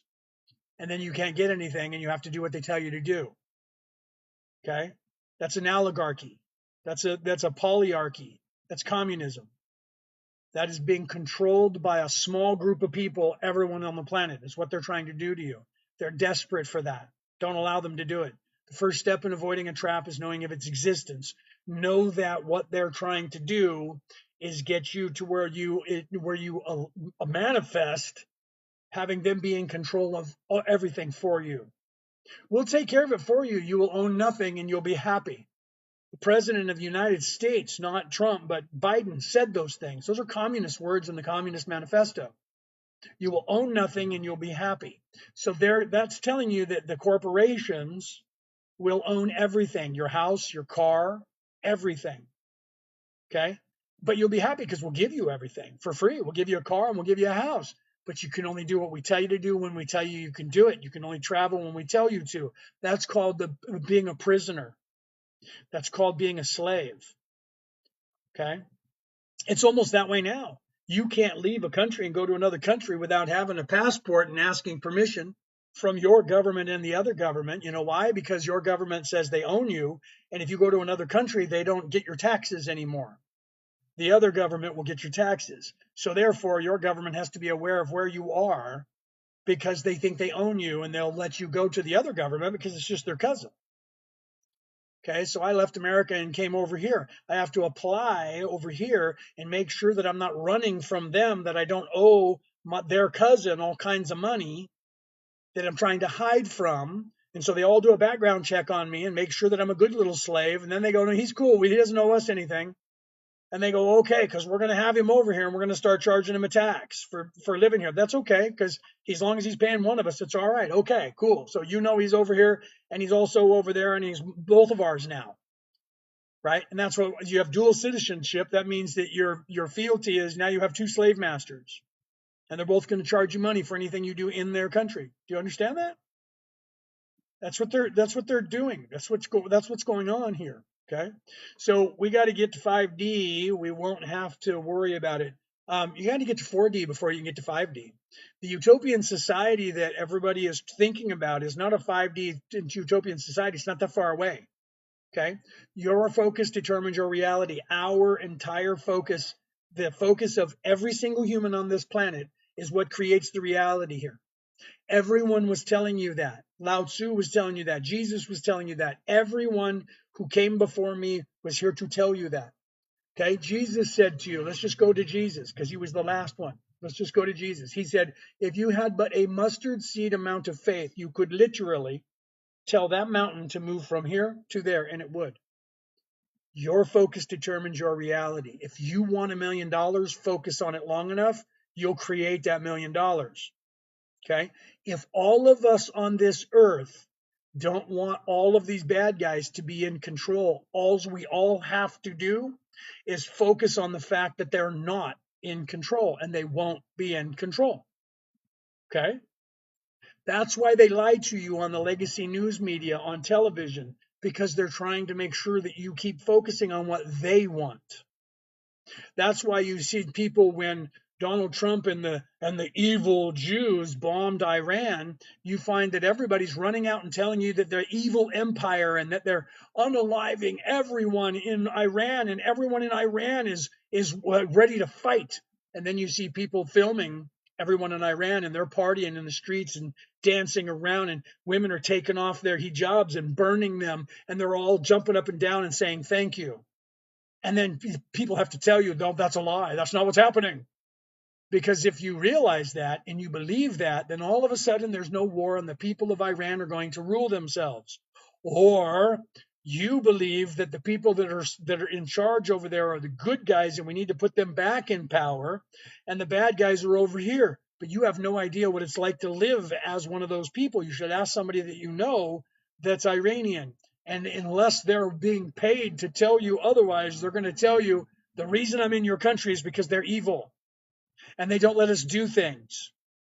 And we fled there because they're evil and they don't let women read, and they don't let women get education, and they don't let women drive, and we all have to cover our bodies. Sharia law. You have to realize that there's propaganda that's going on, and it's all over the place and it's on all sides. Okay. If you're not there, you don't know what's happening. I can't make that determination. I'm not in Iran and I've never been there. But what I'm seeing all over the internet is not a bunch of people that are crying because they're oh, I see a lot of people that were filming that they were all being unalived by these people. Okay. And now they're all filming and then throwing it out there. So are those just staged things? You don't know the answer to that, neither do I. And we can't. The only way that we can figure that out is if the people over there create their own government and all of a sudden it looks like there's peace and you go sail over there or fly over there and you go and meet them and you go, wow, okay, no, they're okay. We don't know the answer to that because we're not there. So you're listening to people that are paid to show you propaganda on the internet. Okay. You have to realize that. So your focus determines your reality. And if they have you focus on what they want, and they always want you focused on keeping them in power at all times, keeping them in power and keeping them rich. That is what they want you to be focused on. You giving them money, you not waking up, you listening to them when they go, these are not the droids you're looking for. Okay. You have to realize that, right? Clean your house, guys, clean your house. Yeah. Right. You want to change the world. Let's go back to one of those prophets that were here. You want to change the world, you need to change you. Change yourself to change the world. Be the change you want to see in the world. Do you know that hashtag be the change? That came from Mahatma Gandhi saying that. He said, be the change you want to see in the world. Many other people have said it as well. I even quote that in my book, okay? Be the change you want to see in the world. Why is that? Because if you change yourself, you change your energy. Your energy is a higher vibration. You're a better person. Everyone around you is going to be affected by that. Whether they like you or not, or they think you're crazy or not, they're going to be affected by that. If all of us fix ourselves only, forget about what everyone else is doing. Fix yourself. Look within yourself and fix yourself and move yourself into a higher vibration, because that's where you're supposed to be, so that you move into 4D. Forget about everybody else and stop focusing on everyone else. They're trying to get you to focus on what they want, and that is look over there, looked over there. Those people are bad. Those ones are evil. Worry about your friends. Worry about your family. Worry about somebody of a different color. Worry about somebody of a different sex. So you're worried about everybody else, and you're looking at everybody else's business. We need to go over there and tell those people what they need to do with themselves. That's what they want you to do, because then they'll go, you're right. Let's go over and bomb those people. Stop doing that. Fix yourself. Fix yourself. That fixes everybody around you. Everybody wakes themselves up, and guess what happens? We start waking everybody else up around us, whether they like it or not, because our vibration, the total focus of the people, remember what I said, your focus determines your reality. So our collective consciousness determines the collective reality of this place. Bad guys know that, and they're keeping your collective consciousness on what they want. Fix yourself and look at your life and fix it. That's going to be this much higher than it was yesterday. And if everyone does that and moves up to here, guess what? You move into 4D, everything changes, because then when they go, we need to go over and bomb Iran, you go, no, we don't. Yes, we do. What are you waving your hand for? No, we don't. There's no reason to go over there. Oh, but there is. No, there's not. They're bad people. Don't care. Not my worry. But they're going to come here and nuke you. Only if you allow them to do that or give them nukes. Because I don't believe you either. Okay. When that happens, everybody in the world's going to go, these are not the droids you're looking for. Okay. When you do that, you start to realize that the biggest threat to them in the world. How do you raise your frequency? We'll get to that. Okay. Biggest threat in the world is that you do just that. You raise your vibration. Okay. How you do that is inside every. Let's start with how do we do that? How do we raise your frequency? Right. Go vegan. Try not to sin. That's kind of. You can eat meat. Doesn't matter. That stuff. We're going vegan and going vegetarian. That's completely up to each individual person. It doesn't mean anything at all. When people say that, they're like, we can't eat meat because that's so evil. You're just growing those things for your consumption, kind of like growing all those the salad that you're eating for just your consumption. Everything is alive. Okay, going vegan doesn't mean crap. Eating better and eating for yourself is where you get ascension food. Taking care of yourself, fixing your own foods is ascension food. You eat crap food and processed food, it's low vibration. You go to a fast food restaurant, it's low vibration, because the kid there doesn't care and he has no love in it. He's just like, I got to do this job because dad told me to. So it's not, you got to go vegan and only eat cheese and nuts. If that's what your body says and that's what you choose, do that. How you raise your vibration has nothing to do with what you eat, except for whether or not that food is poison or if it's not. If you're eating in America, most of the processed food you're eating is absolute crap, and no one else in the world will actually sell it as food. You don't know that, but it's true. Same companies who make crap food for you make health food for us over here. Okay? You need to look into that. So you don't have to go vegan, but what you do have to do is raise your vibration. And how you do that, it's in my book. I'm not the only one. I didn't invent this, by the way. I'm about to show you that. In this book, The Reality About Reality, Returning to the Old Ways, by me, there's a link in the thing. There's a link on here on our page. Is a knowledge that every single religion on the face of the earth before it was a religion was giving you the information of. Okay. We are hunters by nature. That has nothing to do with being 4D or being 3D, being a hunter. You're absolutely right. I grew up with a family of hunters. Okay. Has nothing to do with that. That's why I was telling you that. The food you eat is a choice that you make. So it has nothing to do with hunting or not hunting. It has nothing to do with cultivating food, because people who are vegan, people who are vegetarians are going to tell you that you're evil because you hunt animals, because you don't give them any chance to live. And then they go out and rip a carrot out of the ground and chew on it and eat it, and rip out a lettuce and eat the lettuce, and they have to cultivate it, so they plant it just to eat. Same thing they're telling you you're doing with animals, right? So it has nothing to do with that. Everything is life, and for us to live, we have to consume life. We transmute life to life. Okay, that's a fact here. So get over yourselves and being high and mighty and saying, I don't eat meat and that's evil because you're eating an animal. So are you. You're eating a plant. It's alive. Hate to tell you that. You don't have to believe it, but it does. Everything has a soul. Everything's alive. You're unaliving it and you're consuming its flesh. whether it's a carrot or a deer, you're doing the exact same thing. Okay. You just in your mind are trying to justify it with something else. So you guys can get mad at me all you want, right? But that's the truth of it. All right. I'm going to give you the hard, cold facts. Hard, cold fact is if you eat nothing that has any vibration left in it, you'll get no sustenance out of it. Pure and simple. You eat a nut, that nut was alive. It was growing and it was alive, and you picked it off and you ate it. It's alive. Okay. So don't try to be high and mighty and say I don't eat meat because it's not fair. They're alive. So is the plant. No, it's different. It's not different. It's not different at all. The science has proven that grass, when you walk on it, it freaks out when you come back by because it's afraid you're going to walk on it again. Okay. So the way that you ascend is get out of your third dimensional construct. Okay. You have to eat food and drink water here to survive. Do it. If your body doesn't like it and you choose not to, I'm not going to tell you you're wrong because you're not. If you don't like that vibration of that meat and that protein, find your protein somewhere else. Simple as that. Okay. But those of you who are meat eaters, don't let people like tell you that you have to do, you can't eat pork. Okay. So if you listen to those things, you can't eat pork, you can't eat beef because a religion said so. It had nothing to do with anything at all.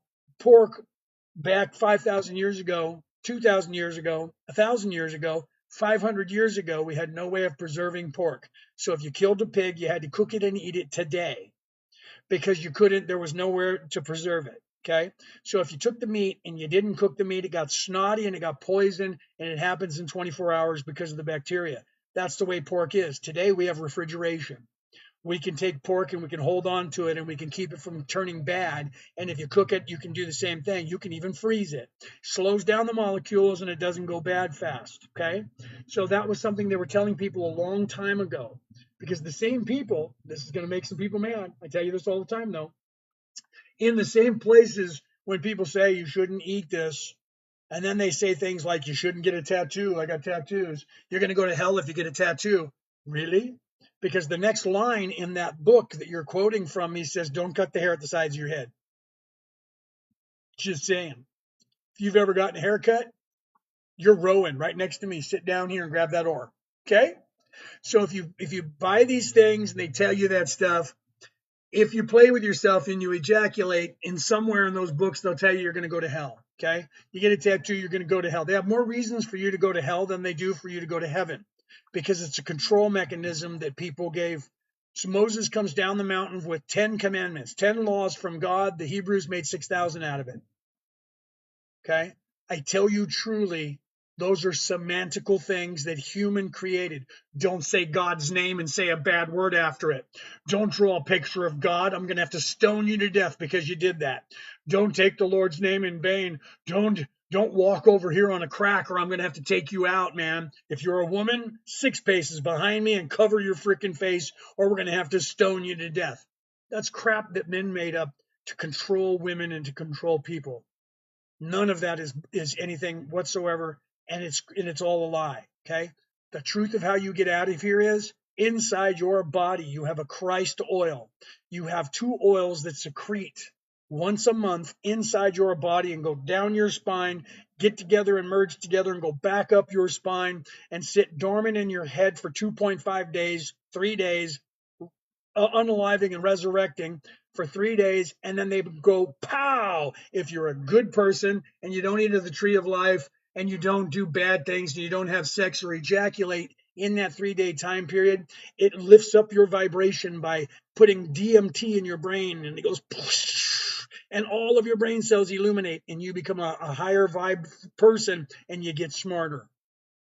You get smarter and you start acting like an adult. That's the truth of what's going on here, and every single religion told you that. The story of Jesus, his father sent him down, John 3:16, sent him down into human form so that he could do miracles, so then he could what? Become unalived and be sacrificed and go back up to heaven. Odin, this was before the religion came there and taught them Christianity. This religion's older than Christianity. They just didn't write it down till the 1100s. Odin sent Thor down to Earth. And guess what? Thor did the same things. He had to come down here, sacrifice himself, become unalived, and then go across Bifrost, the Rainbow Bridge. Kundalini. How old was Thor when he did that? He was 33 years of age. He went across Bifrost, the rainbow bridge. What is that? Chakras. And then what did he do? He went and did the same thing. 2.5 days, he was unalived, and he was then resurrected and used his hammer. His hammer was called Mjolnir, which means lightning, and his name was Thor, which means thunder.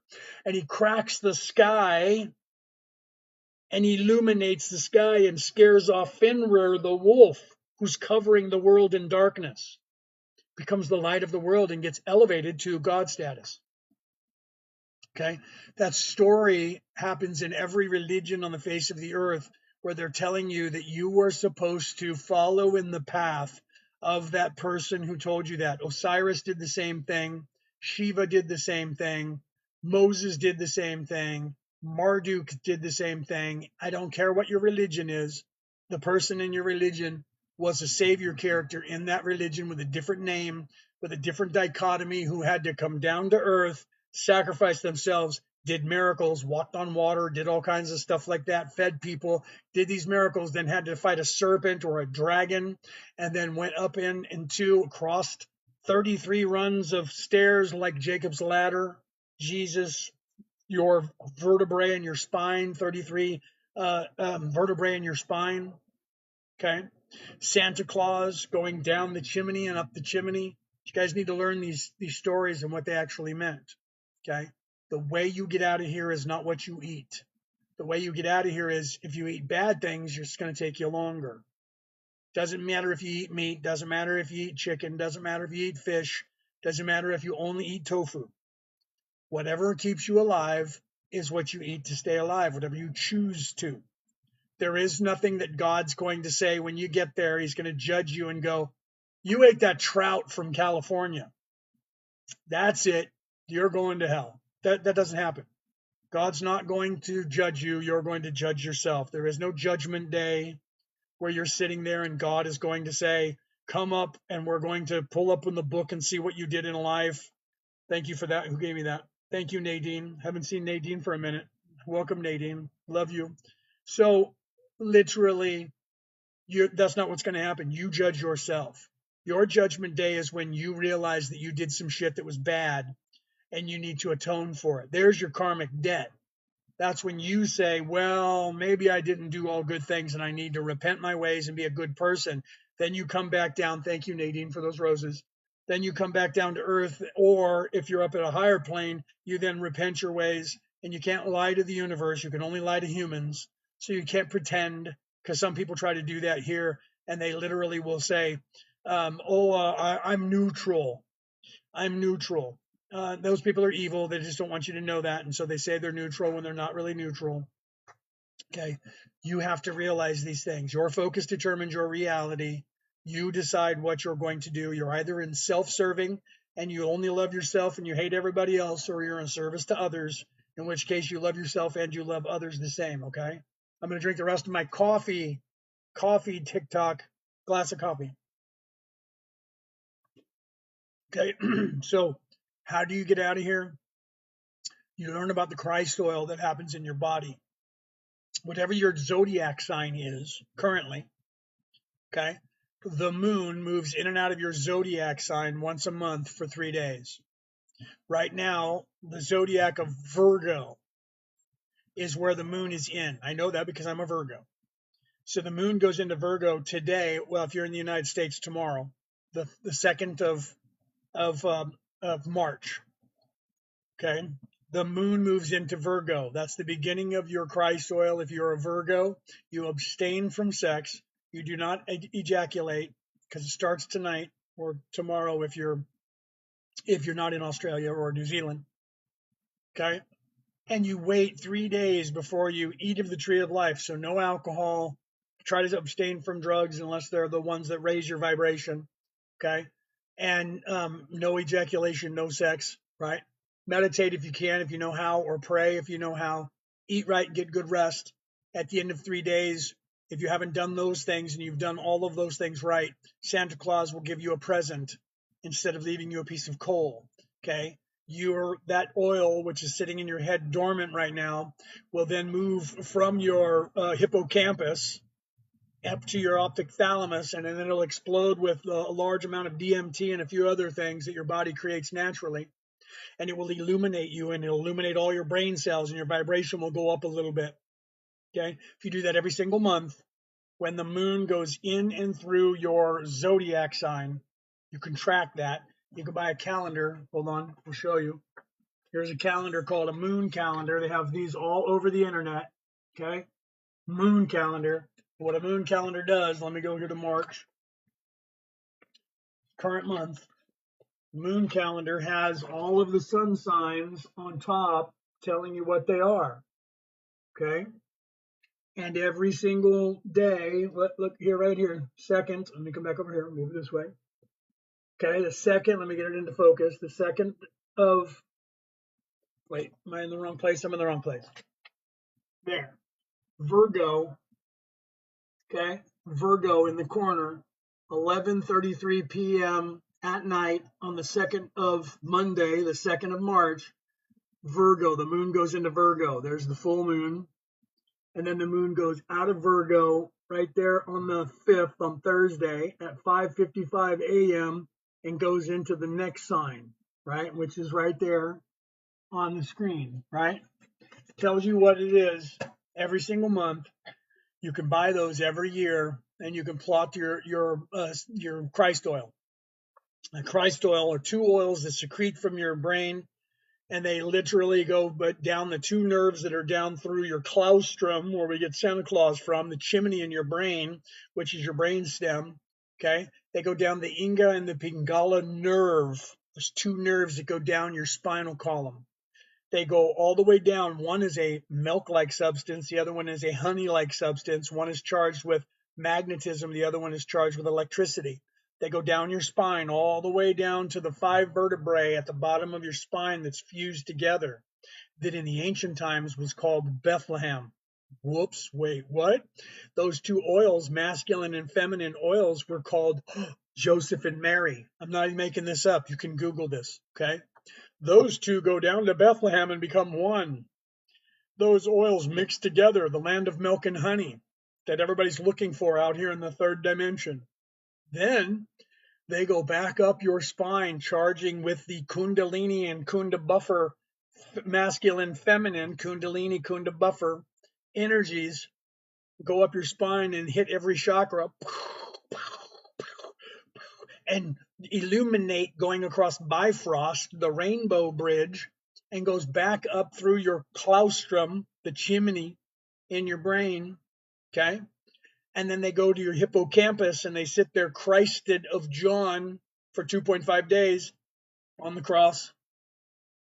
And then after 2.5 days, 3 days later, he was risen. And then if you don't spend that energy in that 2.5 days and you're being good for goodness sake, because Santa Claus is making a list and checking it twice, okay, you then, that oil, 1,000-fold stronger than it was a second ago, goes into your third eye and goes poof, and your vibration goes whoop.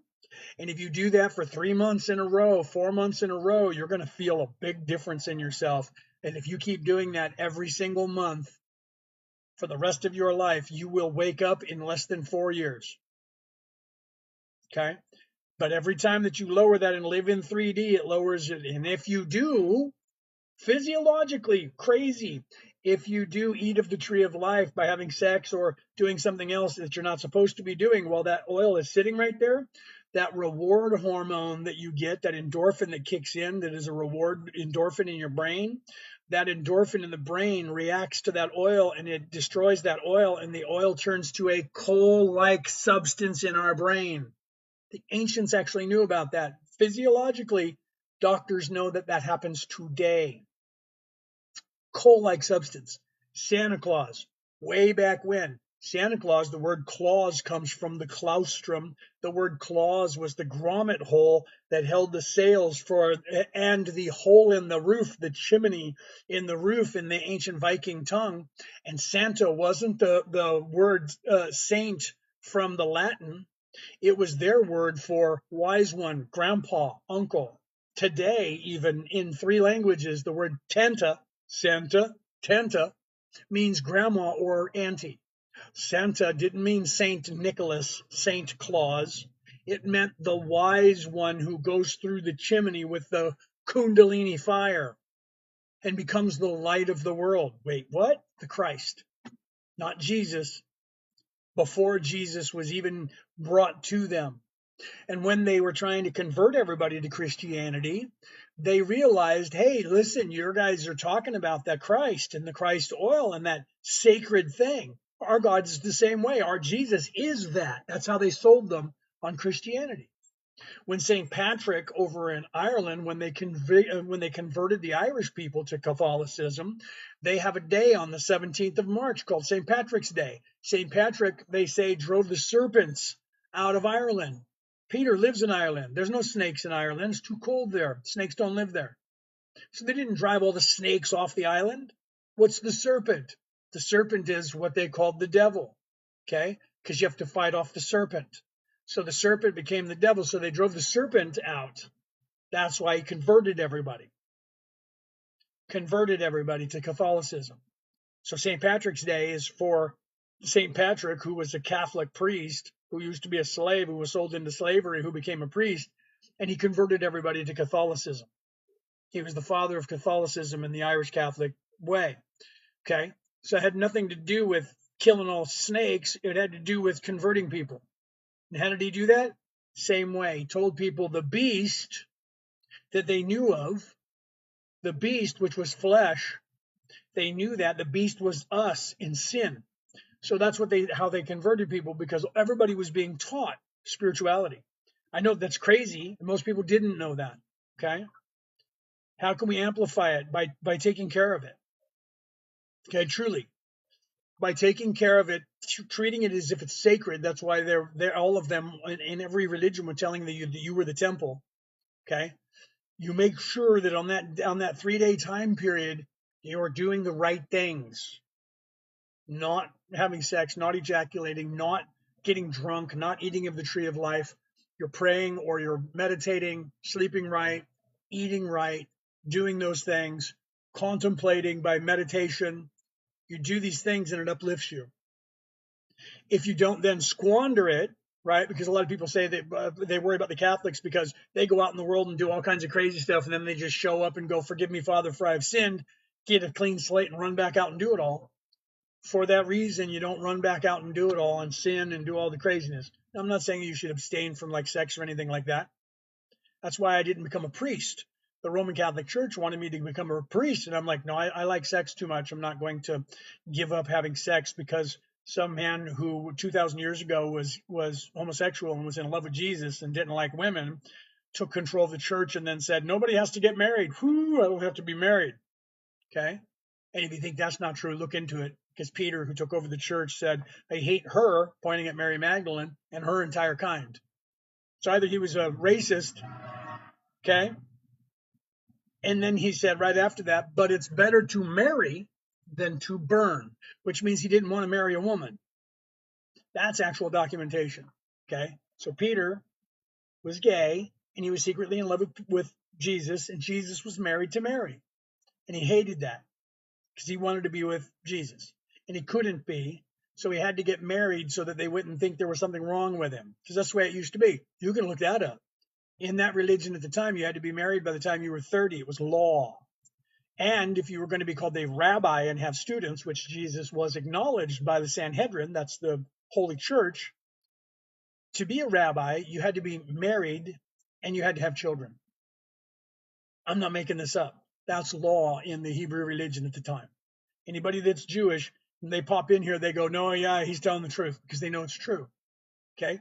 At the time, Mary was always depicted as wearing a hood, right?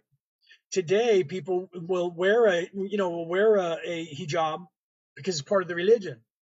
Back then, you wore that if you wore the hood if you were married. So Mary Magdalene always is depicted as wearing that hood. It's because she was married. Okay. And everybody wants to deny that, and they deny things that are true stories. Like, for instance, back then, in books back then, it said that Jesus and Mary, that Mary was always with Jesus, and she was his companion. Okay, today that means friend. 2,000 years ago, that meant spouse. So when they wrote it, it meant they were married.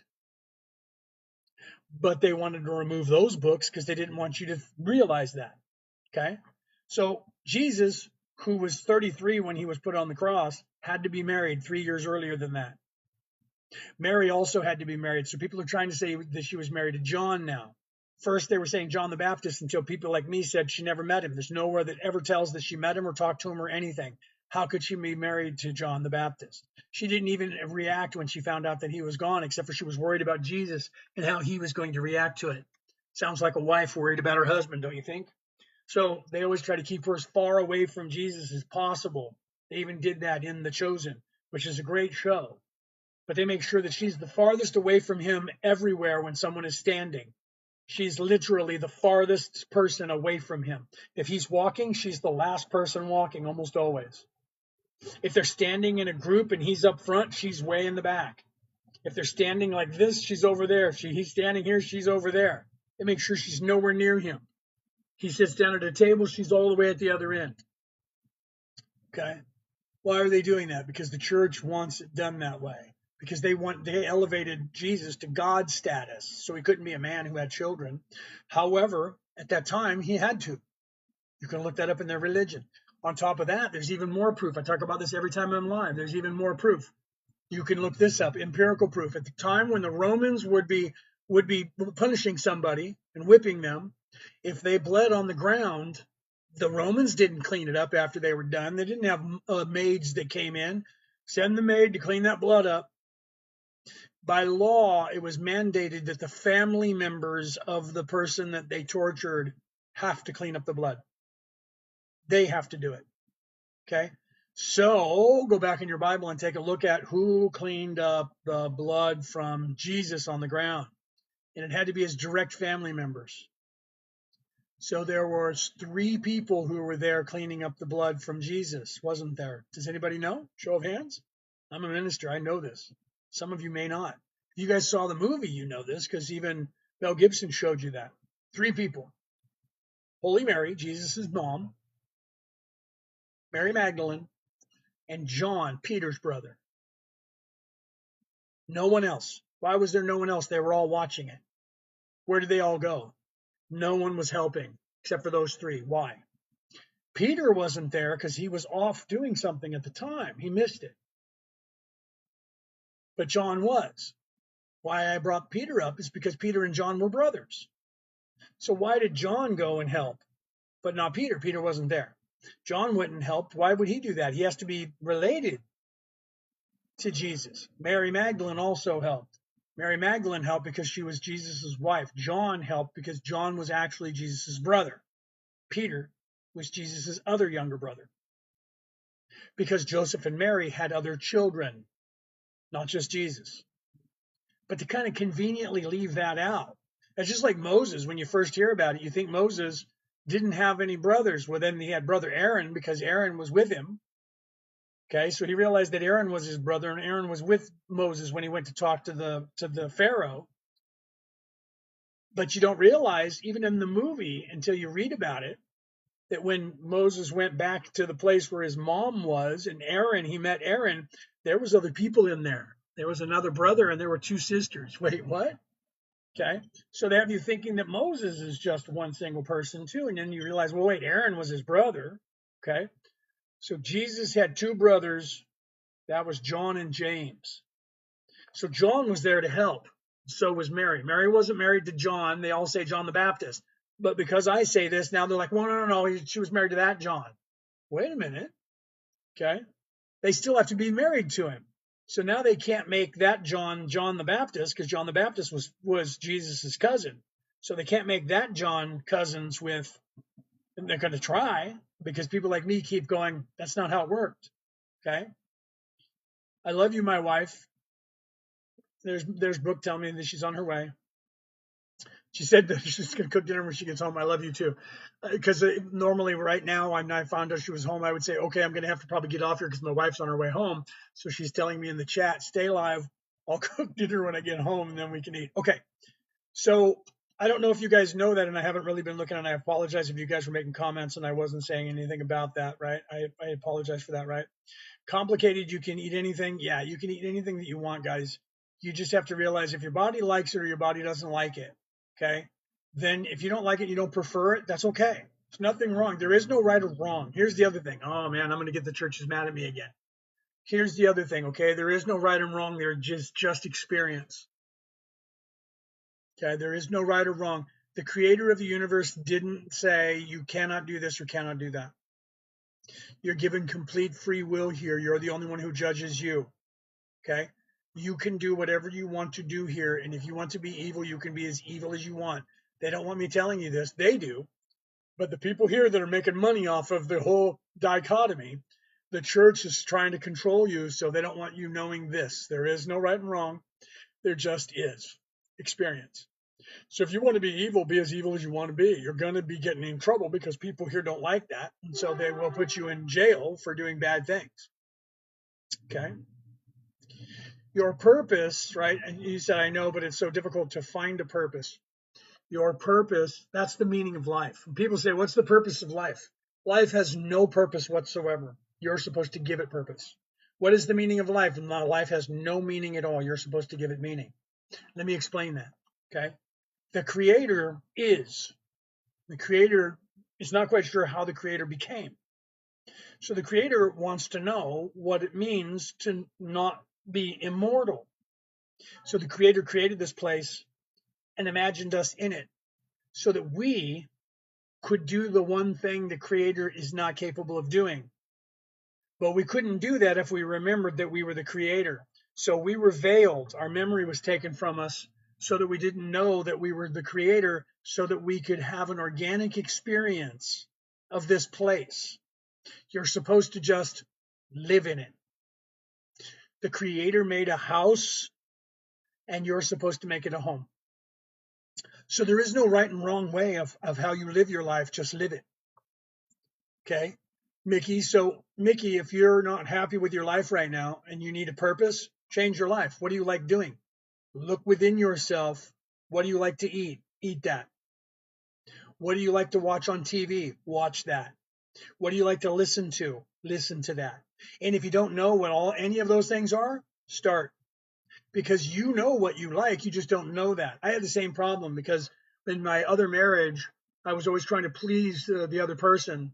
So I would just go, whatever. And then I took care of my mom after I got divorced. I was taking care of my mother because she had Alzheimer's and dementia. She had dementia. So I took care of her while she was fading away. So most of what I did was give my mom food and then I would eat just whatever. Okay. So then when I got together with Brooke, she was like, you need to make a decision. I'm like, I don't care. I still do it. I don't care. And she's like, there's got to be something you want. Right. So I had to actually start going, oh, I can actually do that and just say, yeah, you know what? Today I want a burger. Tomorrow I want a hot dog. I could say those things. You know those things. You're just probably in a place where you're not sure, or you're trying to please everybody. Okay. Right? Peter said St. Patrick didn't banish any snakes. Yeah, there was no snakes to banish, right? It was the pagans, right? Converting them in the name of God, right? See, Peter's talking about what I was talking before. Okay, so you're supposed to give life purpose. You don't have to do anything. And then here's the thing. With all the religions, this is why I say in my book that religion recruits you. Okay? Spirituality is waiting for you to find it. Okay? Religion recruits you. It's in this book, The Reality About Reality, Returning to the Old Ways, by me, Leonard O'Neill. Okay? There's a link in the bio for Merlin and May. Religion is somebody's idea of an orthodoxy. That means an idea of a way. So Jesus came down and said, look within yourself, and that's the way to heaven. Then he left. Then people grabbed a hold of that and said, what you need to do is come over here, sit down, come here on every Sunday, sit down. We're going to pass a plate around. You can give us money so that we can keep the church going. And then we're going to tell you what Jesus was talking about, okay? And then they started talking about what Jesus was talking about, and they started reading the same scriptures, and they weren't telling anybody. Once it got controlled, they stopped telling people, you're supposed to look within yourself and live your life and live the best life that you can live. And they controlled that. And then they started teaching you how to be a good little Roman citizen. That's what they teach you today, is from the book of Romans. And they're, listen, You got to have a relationship with people. You have to obey authority. Obey. See how they sneak that in? You have to obey authority. You have to do the right things. You have to be a good person. Wait here. Jesus said he was coming back. There's this thing called the rapture. He's going to come and get you. Until then, we don't know, because he said he'll come like a thief in the night, and they take shit out of context and they give you a purpose. And that purpose is keep fucking coming back and keep fucking giving us money and sit down right here and wait. And they do that in every religion. They're all controlled. And they take away the one item that religion was based on, the fucking way to get out of here. And they don't let you see it. Okay? So you choose what you want to do. And if someone's controlling you and not allowing you to do it, get rid of them. You are in charge of you. Okay? And if they don't like it, then if they don't agree with you when you say, hey, listen, I can make decisions, and they know you can't, that person is controlling you, whoever that is. Okay? So you have to just realize what's happening, right? Thank you for that info on the moon. I am a Virgo, so you're a Virgo as well. So you're on your Christ oil right now. 3 days, no sex, no alcohol. Try not to eat crap food, right? Try not to eat like processed foods. Try to eat higher ascension food. Make your own food for yourself if you can. If you go to a fast food restaurant, it's going to be low vibration. It'll get you through, but it's going to be low vibration because whoever's cooking it doesn't give a shit. They're just like, fuck, I got a job. Dad made me do this. Mom made me do this. Have a burger. Get out of here. Or now machines are doing it. Machines have no soul. They have no spirit. They're just putting shit together and pushing it out to you. Okay? That's why they want everything to be automated, because they know it's a low vibration. Okay? You can buy my book anywhere online. Just Google it. Okay? There's a link to it in our bio on here on Merlin and Maeve. If you go to our thing, there's a link there. You click on it, it'll take you to Amazon. But you can buy it anywhere. You can get it on ebook. It's all over. It's everywhere online. You just have to Google it. You can get it from if you're in the United States, Author House is who I published it through. You can go to authorhouse.com. When you get on their website, you can look at their books that they have. They have a bookshop in Author House. If you go in there and type in The Reality About Reality, Returning to the Old Ways, right, by me, Leonard O'Neill, you can pull that up and you can buy it directly from them, or you can get the ebook directly from them, or you can get it from Amazon. It's all over the world. Just a matter of where you are, and you can have it shipped to you. Okay, we don't have it out on audiobook yet, but you can get the ebook. That's out there for you guys. Yeah, you're in Europe, you can get it there. I have people buying it in Germany, so you can get it in the UK. Yeah, wherever you are in Europe, you can get it. You just can't get it in anything but in English right now. But if you're understanding me now, you should be okay with reading English. Right? But we're going to get it on an audio file one of these days, right? My wife's home. She just pulled up out front and she's going to back into the garage. I love you, baby. So yeah, in about 5 seconds, she's going to hear me say, I love you, baby, because of the lag. So yeah, literally you can get it there, and it'll tell you about the Christ oil. You can Google the Christ oil. Like I said, you can look at that calendar. You can also go on to look, whatever search engine you look at moon in your zodiac sign, and it'll pull up. There's like 4 at least websites that I'm aware of that you can actually go in there and click on a month, and it'll show you when the moon goes into every single thing, just like that calendar. And we've actually synced that up to see if it's right. Took the calendar and opened up websites. Brooke and I did that, and we were like, yep, it's exactly the same. So you can do that and put it in your phone. I put it on the calendar on my phone. So it comes up and says, no sex for 3 days for oil. Literally said that this morning, no sex for 3 days for oil, right? And then you just live your life, man, for a few days. And when you get used to doing it, you forget about it. That's that 10% tithing that the churches keep telling you is money. Because if you calculate that, 3 days out of every 28 days for your whole life turns into 10% of your time. Okay, so the 10% tithing is you just taking care of yourself then and being a good person in the off time, being in service to others. That's it. That's all you have to do. There is no way to do it properly except for don't do the crazy stuff. Excuse me for a moment. Hi, baby. Hi, everybody. There's my wife. There's Brooke. She just came home. So, and the cat's going, let me in. He's been out the whole time. And as soon as you got here, he came to the door. He's like, hey, he won't let me in, Mama. Let me in. So, yeah, even Brooke said that. Moon in your sun sign calendar. Yeah, right. Put that to the thing. You can find it, Bella. Bella Queen, hi. So smash those hearts. We should have more hearts than we do, guys. Let's get some more hearts in here. Right? Let's get some more. Share this out. Share this out. We should have more people in here. Okay. So literally every religion was telling you this. They were all telling you about this Christ oil that's inside of you. Every single religion, every way. Look at Taoism, the Tao Te Chi, the way. Right? Look at the way. What does he say in there? He who can create his own illusion and live in it will find their way to heaven. Right? He who is trying to grope for it will never grasp it because you're looking into the flesh again. Okay? He who looks for it will never see it. Do you understand that? Not living in the flesh is the way out of here. If you're living in the beast, you are the beast. Remember, I told you that 666 is not the number of the devil. They lied to you about the way that word was translated. They changed one word from the number of man to a number of man. That's all they had to do. And you guys stopped realizing what they were saying when they were talking about 666. Well, it's the devil's number. And then Satanism said, sure, we'll take that number. And they were like, 666, devil, right? It's the beast. It's not the devil, it's beast. What is the beast? The beast is flesh. The beast is this place, third dimensionality. How do I know that? Because we're a carbon-based unit. Anybody who knows their science knows exactly what I'm about to say. Okay? The 666 is 6 electrons, 6 neutrons, 6 protons. That is the building blocks for this dimensionality, this personage, this beingness is the beast. The beast is living in flesh in this matrix thinking this is real. You expand your consciousness to the point of 4D thinking that I am not this pain body. I am not the thinking mind. I am not the ego. I am not the conscience. I am something else that is not inside this body. I am a light being. I am an immortal spirit that does not reside inside this body. This is an avatar, no different than putting goggles on and playing video games. I just think I'm inside of here because everyone is telling me that I am. No one's telling me that I'm not. They told us the 666 was bad because it's another lie, right? That they lie they told you to keep you inside.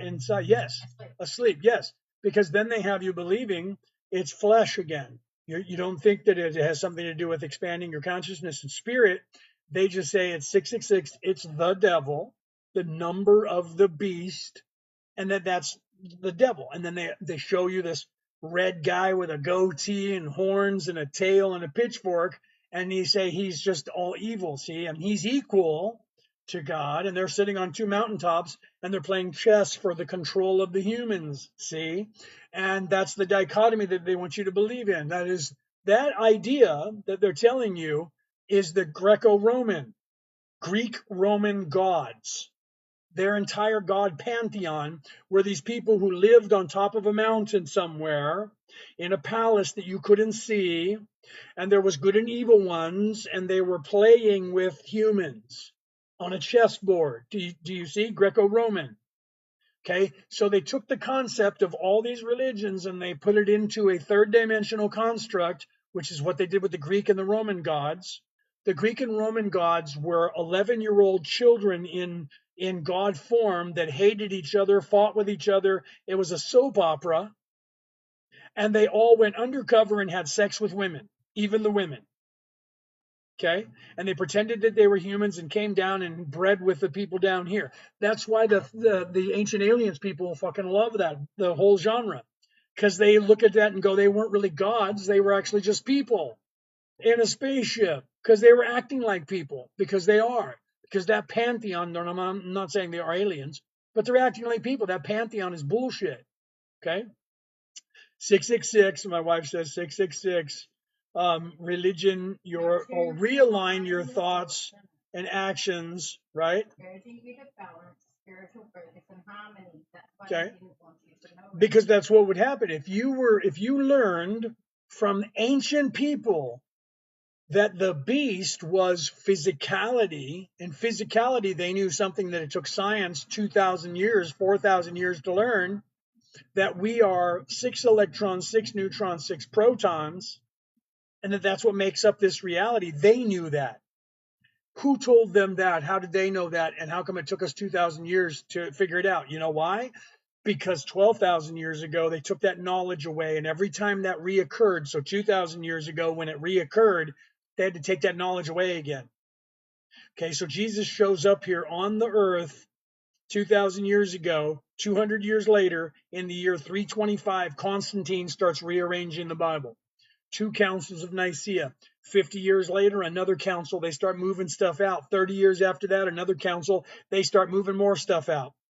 Pretty soon, they're just rearranging the Bible the way they want because it fits and makes them money. So they were rearranging the Bible the same way the Sanhedrin was rearranging the religion at the time.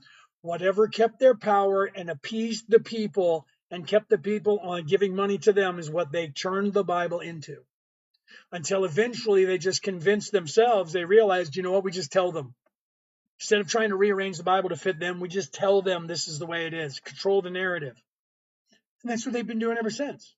They tell you the way it is. Sit down here, we'll tell you how to get out of here. And they never tell you how to get out of here. How do you get out of here? Listen to the Christians today, right? They who? They were the 13 families who think they own this place. Earlier on, I told you about this. A little girl back in the 90s, or back in the 2000s, early 2000s, trying to figure out her family lineage. At the time, she was like 11 or something, 11 to 13. She said, I wonder who Barack Obama's related to. So her and her dad started looking into Barack Obama's family. Next thing they know, they realized that every president of the United States was related. All but one. Not Donald Trump, because he's related to them too. All of them related. So then the guys that's true, it was on television. Then the guys made the documentary Above Majestic, some of these ancient aliens people. They were looking at it and they said, hold on. We know that every single monarch from every country in Europe are all cousins. They're all related. Now we're finding out that all the presidents of the United States are also all cousins and they're all related. Are those two groups related to each other? So these guys looked into it and sure enough, they're all related. Okay, so they found out that every monarch, you can Google this, every monarch in all of Europe, they're all cousins. Every president of the United States are all cousins. Those cousins are related to the other cousins. So that means that everybody in all of Europe and the United States, Canada, Australia, everywhere that has been controlled by Europeans are all cousins. So they looked at that and said, hold on, if that's the case, what about the rest of the world? And they found out that everybody in every country, even the Ayatollah, who just got unalived by Donald Trump, is more than likely Donald Trump's third or fourth cousin. Just saying. Okay, so those families are they. Okay, how is it a conspiracy along thousands of years? Because they've been doing it going back as far as we can trace. Okay, so not only are they all related today, that goes backwards as far as anyone can find out in history. And guess what's the one thing that they were trying to do on this earth? Eradicate all of history. They have been desperate for all of time to try and control history and eradicate it and burn it all. Why? Because somewhere in there, we would have realized they're all related to each other. Because we're already realizing that. So we know that at least going back over 1,000 years, going back almost 2,000 years, they've all been related. When you look further back in time, you start to realize, and here's the other thing, elongated skulls. That's why you should watch the documentary Above Majestic. The Ancient Aliens people from the History Channel's Ancient Aliens started getting onto finding these skulls around the earth that had this long elongated skull that was bigger.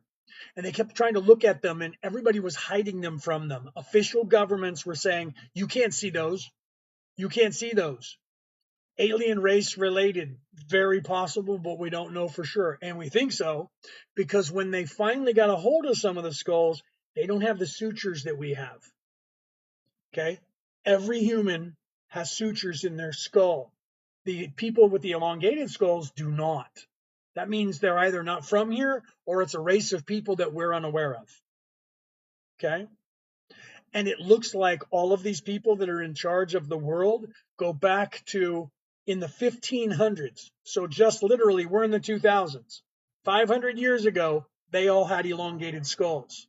In France, Nefertiti in Egypt, 2,000, 3,000 years ago, the popes, all these people are wearing these mitre hats because they can hide this elongated skull. This goes backwards in time, and we don't know where that part goes because they burned all the records. But we can see it go back to the 1500s, go back to the year like 1100, go back to the years 900, almost back to Jesus's time. And then all of a sudden there's that missing time of history, but the elongated skull is still in charge further back in Egypt and around the world. Okay?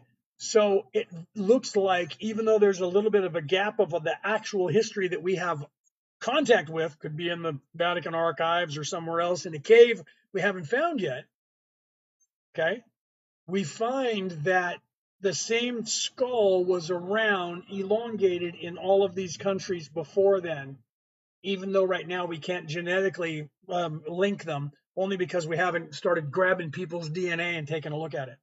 Okay, so you have to realize that. Okay, and those people are controlling everything and controlling the narrative.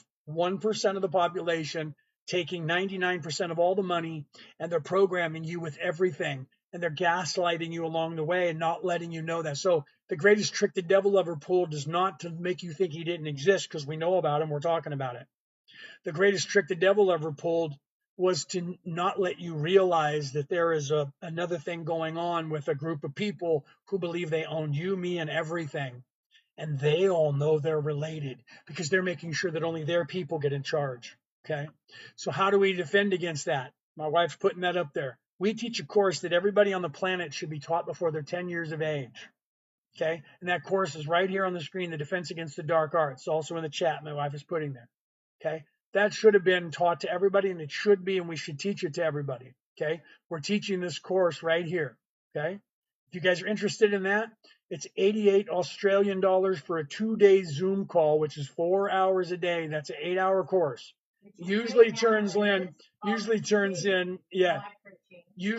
into more than 8 hours, but it's 8 hours of real life coaching, spiritual life coaching that teaches you, here's all the things that are happening or could happen to you in life. Okay. Right, which normally costs $150 an hour if you book one of us one-on-one to tell you the same thing. Okay, and that's Australian dollars. Okay, 88 Australian dollars. If you're in America or on the pound sterling, on the American dollar, the sterling, or on the euro, that $88 for that course is going to cost you about 65, because your money is way better than ours. Okay, so right, and so she's telling me make sure that I tell you that there's a lot of availability for March for all the classes. Okay, so if you guys are interested in that, email us right here at merlinandmaeve@gmail.com. Tell us, I'm interested in the Defense Against the Dark Arts. If you get that paid for before the 5th, and today is the 2nd for me, before the 5th of March, 9 p.m. New South Wales time, because we're in Australia, you will get entered into a contest to possibly win one of these 3 vouchers for either $30, $60, or $90. Again, that's Australian dollars, but you can use that on any of our stuff. Also, if you book us for anything, and we have all kinds of stuff, you can see that up on our page. If you book us for anything, okay, here's some of the stuff that we do: life coaching, spiritual life coaching, Reiki healing, medium work, tarot, oracle card reading. We teach courses in every spiritual thing. We teach all the clairs. We teach mediumship, exorcism. We teach about the chakras. We can teach you how to be an oracle card reader, any of that. Also teach Reiki, because we're both Reiki master teachers. We teach Reiki 1, Reiki 2, and Reiki 3. If you guys are interested in any of that stuff, once you pay for one course for us, you become a wayfarer. That's our cool kids. You get 5% off of everything for the rest of your life. Anything that we sell, including any of our merchandise that we're going to be putting out on the market soon. And we also sell, in case you're unaware of this, we sell jewelry. We make bracelets, we make necklaces, we make earrings, we make anklets. We have all kinds of stuff. Okay. Thank you, baby. She's giving me a little bit of sugar because I've been on here now for 3.5 hours channeling, talking to you guys. Reiki is awesome, right? We teach that. Okay, so if you just want Reiki healing, you can book us for that, and we can heal you. Doesn't matter where we're at. Okay, if you want to become a Reiki practitioner, also, if you want to become a Reiki healer, right there, you see it on the screen. Reiki 1, Reiki 2, and Reiki 3 courses. Okay, all done on Zoom, and her and I both will tune you. Okay, I tune the last person. She'll do it if you guys want a woman to do it. Doesn't matter to us. We'll both do it. Email us again at merlinandmaeve@gmail.com. Gmail.com. Tell us what you're interested in. If you want an invoice for something or just more knowledge, also include your handle of who you are on TikTok so that we know who we're talking to. Because otherwise, we'll be like, who is this? Because your name might be like Joseph and you might go by, Boo Boo or something on the thing here, right? So Reiki 1 is about healing yourself, just so you know. Reiki 1 is about healing yourself. Reiki 2, learning to heal others. Reiki 3, you're a master. You can then teach other people how to do it. So if you just want to learn how to do Reiki to heal yourself, Reiki 1's for you. If you want to go from that, Reiki 2. You're not committed to do all three, just FYI. Yeah. Okay. So literally, I could teach you any of those things. So could Brooke. If you guys want to book us for whatever, just tell us what it is, and then we'll give you the information on that. Okay. So if you guys are interested in that, let us know. Email us this stuff. Seriously, Defense Against the Dark Arts. That thing is so popular. Brooke was yelling at me from the other room, and I didn't get a chance to tell you. She was saying, we will book whatever day that you want, even if it's just one-on-one, because this is so popular and we're in New South Wales, Australia. Sometimes we have to do classes at night for us, so it's early for you guys over there. Like I did a Reiki 1 course for 2 days, was my 5 p.m. to 11 p.m. because that's 6 a.m. Over in the UK in the morning. And the guy that I was going to make you a Reiki healer, he wasn't going to be one that wanted to stay up late, because if I did it at 1 p.m. my time, which is what I normally do, that's like 10 p.m. over there in the UK. Like right now, it's 9 o'clock on the west coast of the United States, and the UK is 8 hours ahead of that. I'm GMT plus 11 currently until the time change. Okay. So we're way ahead of everybody else. Okay. So yeah, the negative energies, right, helps with finding the spiritual healing within oneself and learn how to not react to negative energies. Correct. The Defense Against the Dark Arts will actually teach you that too. People try their best to get to you and react, negatively. You have to be able to identify that. We teach you this. The first step in avoiding a trap is knowing of its existence. Even Okay. though people who think they know everything, including you, snap away, we'll probably learn something as well. True story. Anybody who's ever taken our course, I swear to you, we have never had anybody go, yeah, I didn't learn anything. We had people sitting there that were like, yeah, I know this, I know this, I know that. They're like, wait a minute, what is that? No joke. We cover stuff that you don't even think of, because I've been teaching this for over 30 years. I started teaching this when I was a teenager. No joke, right? Learn to protect yourself from this. You'll never have to learn it again. Defense Against the Dark Arts. Some of you think you know a lot of it. That's okay. I hope you do. I tell everybody that. I hope you know how to cleanse, reflect, and protect everything, everyone, your house, your car, your animals, your fish, your website, every bit of everything. I hope everybody knows how to do that for yourself. If you're not sure how to do that, contact us, because we teach it. Okay. Hold on. I'm sorry. I'm eating a little bit of chocolate. Okay. Yeah. Brooke said $44 a day because it's a 2-day course, 4 hours each day on Zoom. That's $11 an hour. If you book me for even a card read or a medium read, it's $150 an hour. Okay. You book me for spiritual life coaching or life coaching, $150 an hour. You book me to teach you how to defend yourself against everything in this world, $11 an hour. And I will answer your questions. Usually the 4 hours turns into 5 or 6 because people ask questions. We also do not keep the course above 5 people per class, because I don't like having that many. Like now, if we were sitting here for 4 hours and there were 10 people in here constantly asking me questions, it's hard for me to answer all the questions, and some people don't ask questions.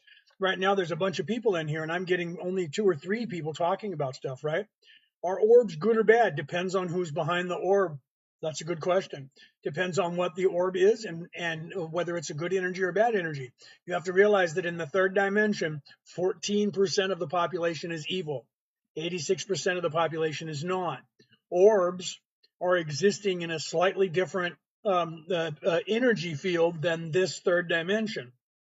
Okay, so the same dynamic is going on. So you have an 86% chance that if you see an orb, that orb is a person that is in service to others that is outside of this reality, but you have a 14% chance it's going to be somebody evil. It's just the way it works in this place. Thank you for that. Thank you, Vicky, for that. All right, so smash those hearts, champions, and let's get some more people in here. Let's answer some more questions, okay? So literally, you have to realize that everything is as third dimension is until you get out of here. You get out of here and get into the spiritual, and things change, right? They're not bad. You'll know when you feel it in your heart space if it makes sense. Everything is that way. You have to learn how to do that, right? If you know how to do it, you can do it. If you don't know how to do it, you can't do it. Simple as that. Right? Yeah, you have to pay attention. So you have to look within yourself. You have to. The first step in avoiding a trap is knowing of its existence. You have to know what you're looking at. You have to know what it feels like. You have to know what it smells like. You have to know what it tastes like. Otherwise, you don't have any idea what you're dealing with, right? $11 an hour is what it works out to, and maybe less if you're asking questions, right? Or you can take all of the advice that I give you for free on my podcast, or you can talk to G-Snap and see if G-Snap knows everything, and G-Snap will give you all the advice that he or she, I think it's a she. I don't know for certain. I feel bad if I say it's a he and it's a she, right? You just have to figure out what you think you know and figure out from there. Some people have come in. We've had literally people that have come in just to see what we think we know. And they thought they know everything. And by the end of it, they went, wow, I did not think about all of that. I only knew half of what I thought I knew. I thought I knew everything until you continued to keep talking. And then I realized that I don't know what I thought I know. Okay. Anyone who thinks they know everything is lying to themselves. So I can't possibly cover everything, even in that. I may cover everything that I've ever covered, everything that I've ever learned, and then something else may arise, and I may go, well, and we've done that. We go, we need to add that to the defense against the dark arts. We have done that. Something else happens, and then we go, why didn't we think about that? Let's put that in. Okay. So people only know what they've experienced in life. You only know what you've experienced in life. Okay. Unless you think you've experienced every single thing in life. And if you do, then you think you've gotten to the end of it. You're lying to yourself. That's your ego. Okay. My podcast is Orion Rising. Brooke's going to write it in the chat for you.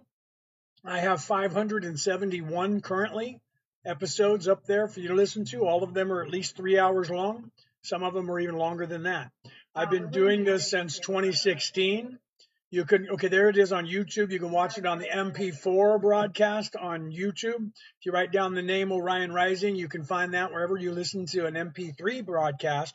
That'll be the MP3 broadcast. Some of them are on that too. You'll see that because they'll say Podbean, and it'll just have like a heart thing, like a heart monitor sketch.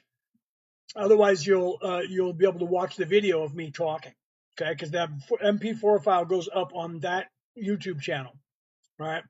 If you want to listen to it in your ears, wherever you listen to a podcast, look up Orion Rising. You can see it there by me, Leonard O'Neill. You can see the name. And that will come up with, I think it's this image right here. Yeah. If you can see that on the screen on your phone, I don't know how well you can see that. There's the logo for Orion Rising on your screen right there. I can bring it up for bigger on the screen for you to see. Let's pull that up like that. Bang. That's what you're looking for right there. Okay. That's my podcast logo. Okay. Look for that on wherever you listen to a podcast for your MP3, and you'll see that is my podcast, Orion Rising. Okay. It's free. 671 currently episodes for you to listen to for free. All right. I have a guy that has taught me some Reiki and healing. Not everyone, though. I just know my personal, not everything, though. Well, if you're wanting to learn to become an actual Reiki healer, we teach that as well. Okay. I'm a Reiki master, and so is my wife.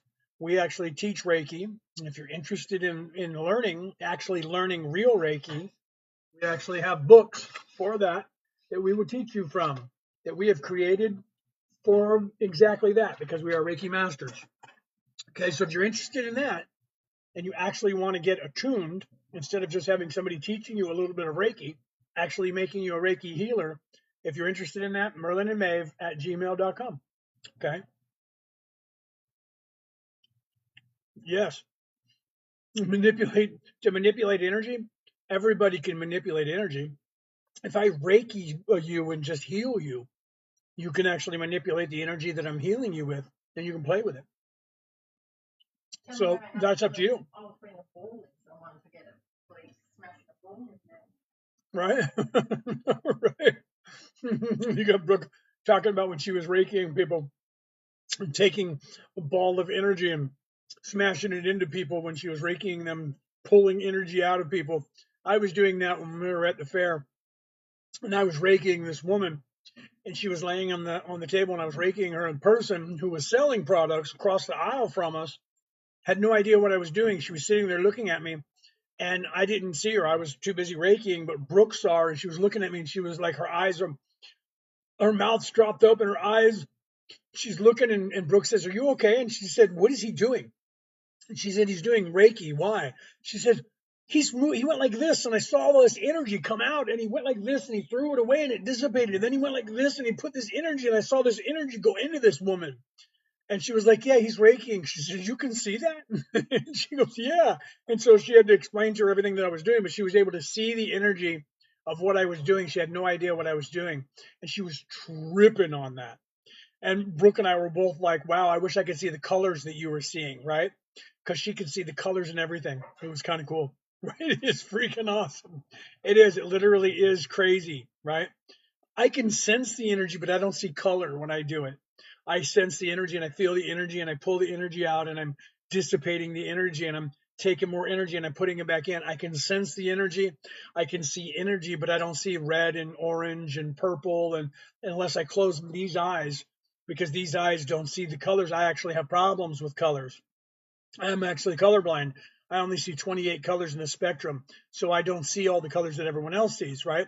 So I have to close these eyes to be able to see with my third eye. So if I'm standing there and I'm Reikiing, I don't close these eyes while I'm doing that, right? Otherwise, I'd be able to see that. But she was watching me and she could see it, right? So it's pretty freaking crazy. So if you guys are interested in that, you want to become a Reiki healer, here's the other thing, okay? People say, I want to wake up and I want to have all those psychic abilities, right? Because we teach all 8 of the clairs, clairvoyance, clairsentient, all of that. Okay. I can put that on the screen for you to see right there. Okay. We teach all of the clairs. Okay. We also teach channeling. I'm channeling right now. You guys may not know it, but I'm channeling right now. I'm not sitting here. This is not Leonard O'Neill talking to you. This is Kelto. I've been talking to you the entire time from a very high place, from the 11th density. Okay, we teach medium, so we can literally teach you psychic abilities to talk to people on the other side, see ghosts that are running around. Exorcism, I've been doing that for 30 years, teaching people that. I teach people, psychics, how to go out with ghost hunters and how to clear places or just film them and how to talk to and deal with those people. And sometimes they call me when they got a problem and they're live and they're doing that. And they're like, "Listen, we're a little weirded out. We don't know what's going on." Brooke and I were watching one of my students one time. She just went live and we just turned it on and we were just sitting there watching, hitting hearts for them while they were walking around and they were doing stuff. And they didn't realize that this little girl they were talking to, what she was afraid of, Brooke realized it was on the ladder behind the girl who was my student, who was sitting on the floor next to the ladder, and that thing was starting to come down the ladder. And the little girl was talking to Brooke, and we were 10,000 miles away because we're in Australia. They were in New York. Okay, we're 7,000 miles away from California, 3,000 more miles to New York, 10,000 miles away. And Brooke says, "That thing is on the ladder right behind them." And they don't realize it. So Brooke then types in the chat, "You guys need to look at the ladder behind you." And the person who was the psychic knew who Brooke was, knew that that was my wife, knew that we knew what we were talking about. And she says, "We need to check right here because because Leonard and Brooke are saying that it's in this room right behind us. Sure enough, when they turned on their instruments, there was something on that ladder. And then she was able to deal with what was going on. So sometimes they call us. That time we happen to be on the live. Okay. What was it? It was an evil. It was a person that was stuck in that house that was evil. It was like the movie Poltergeist, where you had that evil guy that was controlling people. The little girl had died on the property. He was already there on the property, and he was an evil dude who died there, but he was doing evil things to people. Okay. So when he was unalived, I have to start saying that, or TikTok's going to freak out. He was in spirit doing the same thing, controlling the other ghosts that were there. That happens a lot more than you think, by the way. That's usually what happens when people call me and they say, we don't know what's going on, but there's this evil spirit, and it seems like there's something crazy. And almost always it's somebody who was doing that in life, and they're still doing it in unlife, and they're doing it to the people that are unalived. The other ghosts, they're not letting them ascend, and they're keeping them. Same thing evil people do here. So you have to poltergeist that guy, you have to exorcise that guy and get him out of there so that everybody else can then go into the light. Otherwise, they're going to be trapped there as long as he's still in control there, and that's what happens, right? So literally, we help them at that point get that thing out of there so that little girl could take off, right? So that's the kind of stuff that we do, and we don't even have to be there to do it.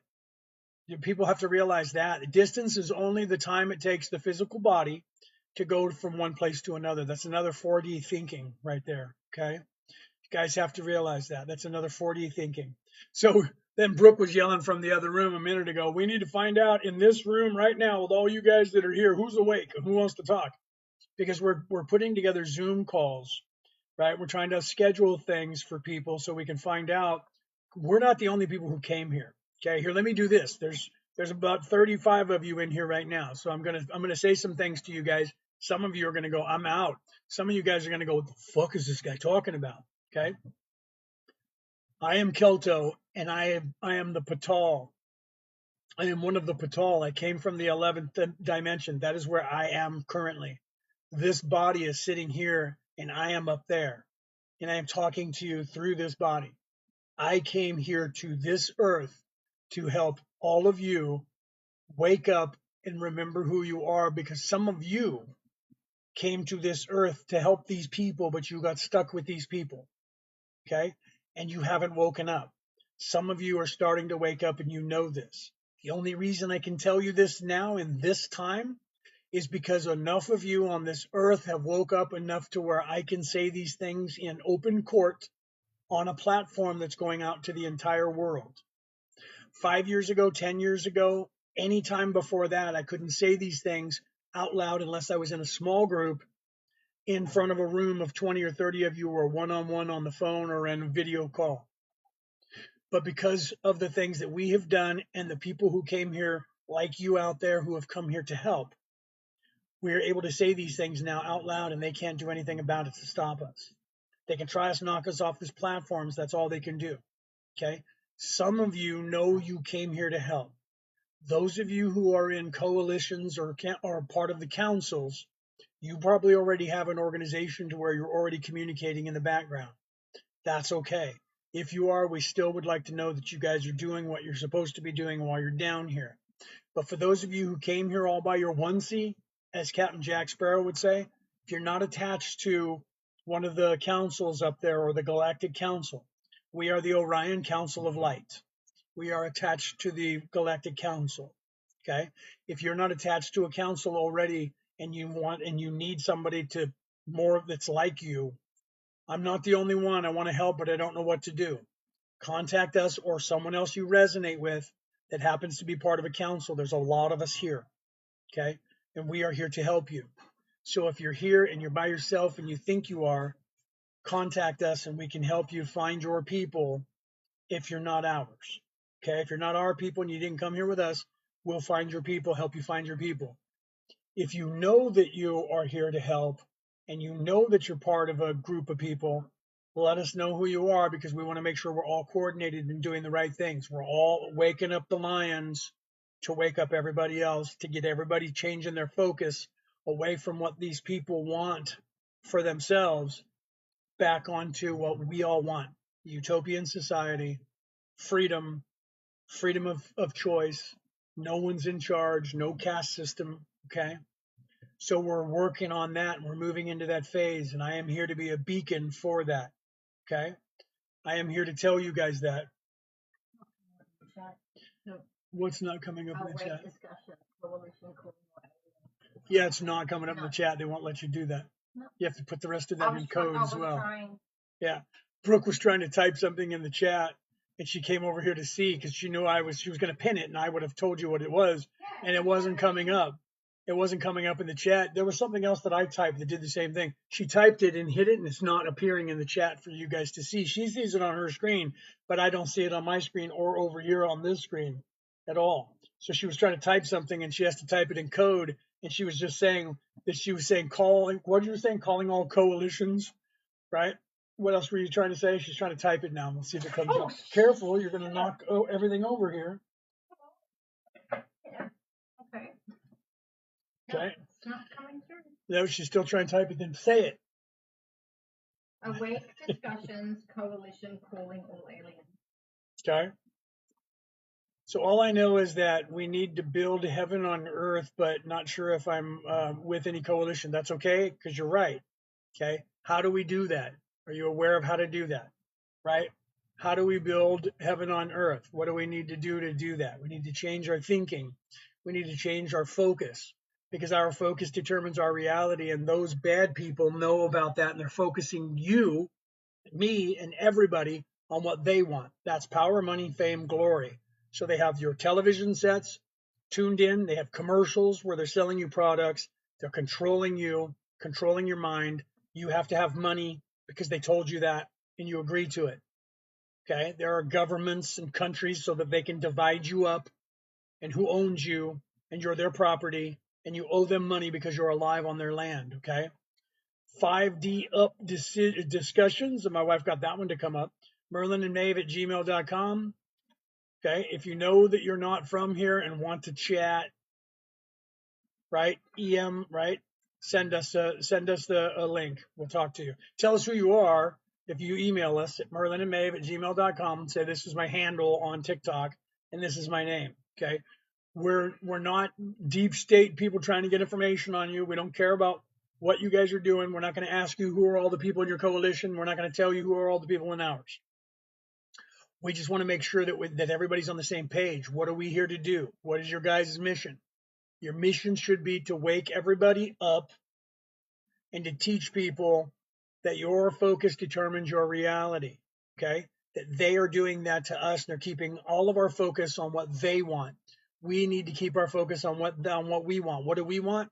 We want the utopian society. We want heaven on earth. We want everybody to be free. We don't need to have energy. We don't have to pay for it. Energy is free. We don't have to pay for food. It's free. We don't have to pay for rent for a place. We need to get that out of everybody's mind and change the mindset. Okay. The first thing we do is we wake up the lions so that they can wake up the sheep. Okay. Can you say that again? Our mission. Yes. Our mission is to give freedom back to this people here, to restore balance here. The balance is our focus determines our reality, each one of us. Our collective consciousness determines the reality of this place. What the bad people know right now is that. So they're keeping all of everybody's focus on what they want. Stock market, money, power, fame, governments, control over the population. We need to make the population aware of that, but we can't say, wake up and do all that stuff. We have to change people's minds and get them to look within. That's why we're going at it from a spiritual place. Teach people to become spiritual. Religion recruits you. Spirituality waits for you to find it. Teach people to look within themselves and become spiritual by giving them the knowledge that every single religion on this earth was originally telling you that there is a way to ascend to heaven. And that way is by looking within yourself. That is our mission. Our mission down here is to wake ourselves up by realizing that there is a way within ourselves that we can wake up. Now, by looking in ourselves and learning when our Christ oil within our body happens every single month, and not be self-serving, being evil, but being in service to others, we can wake up that Christ oil within us every month. And it's only a 3-day time period, 60 hours, as a matter of fact. It's only 2.5 days. We give up debauchery for 2.5 days per month. Depending on your sun sign, your zodiac sign, the moon moves into your zodiac sign and out of your zodiac sign every month. And it does it for 2.5 days. Okay. So yeah, that's actually a quote from my book, High Vibe. It's in my book. It's actually a quote that I've created. It's in The Reality About Reality, Returning to the Old Ways by me. It's in there like page 11 or something. It says, religion recruits you, spirituality waits for you to find it. I own that now because nobody ever said it on the world. So I said it and put it in my book, posted it all over the internet, and I copyrighted it in my book now, like that guy who copyrighted the little happy face that said, have a nice day, and he made millions of dollars. Weird that nobody thought about that before. When I went to write it, I went, that's weird. Who said that? And couldn't find it. Okay. But we're going to be selling. I have a shirt and I'm not wearing it, or I would show it to you. I have a shirt that I had that printed on.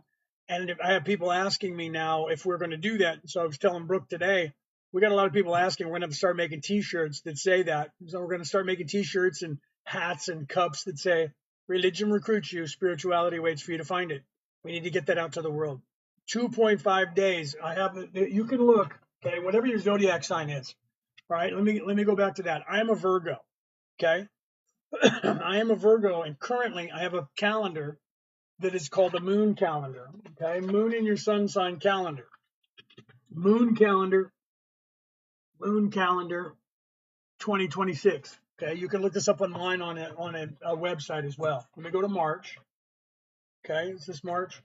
February. Let me go to March. Okay, so on this calendar, it shows all the sun signs. You see them at the top of the thing here? Shows you all the sun signs, so you know you can identify them. Okay, and then on the calendar itself, if you look right here, okay, on the calendar right here, Virgo, let me get that up there where Virgo starts on the 2nd of March at 11:33 p.m. tonight. Virgo, the moon goes into Virgo, goes full tomorrow.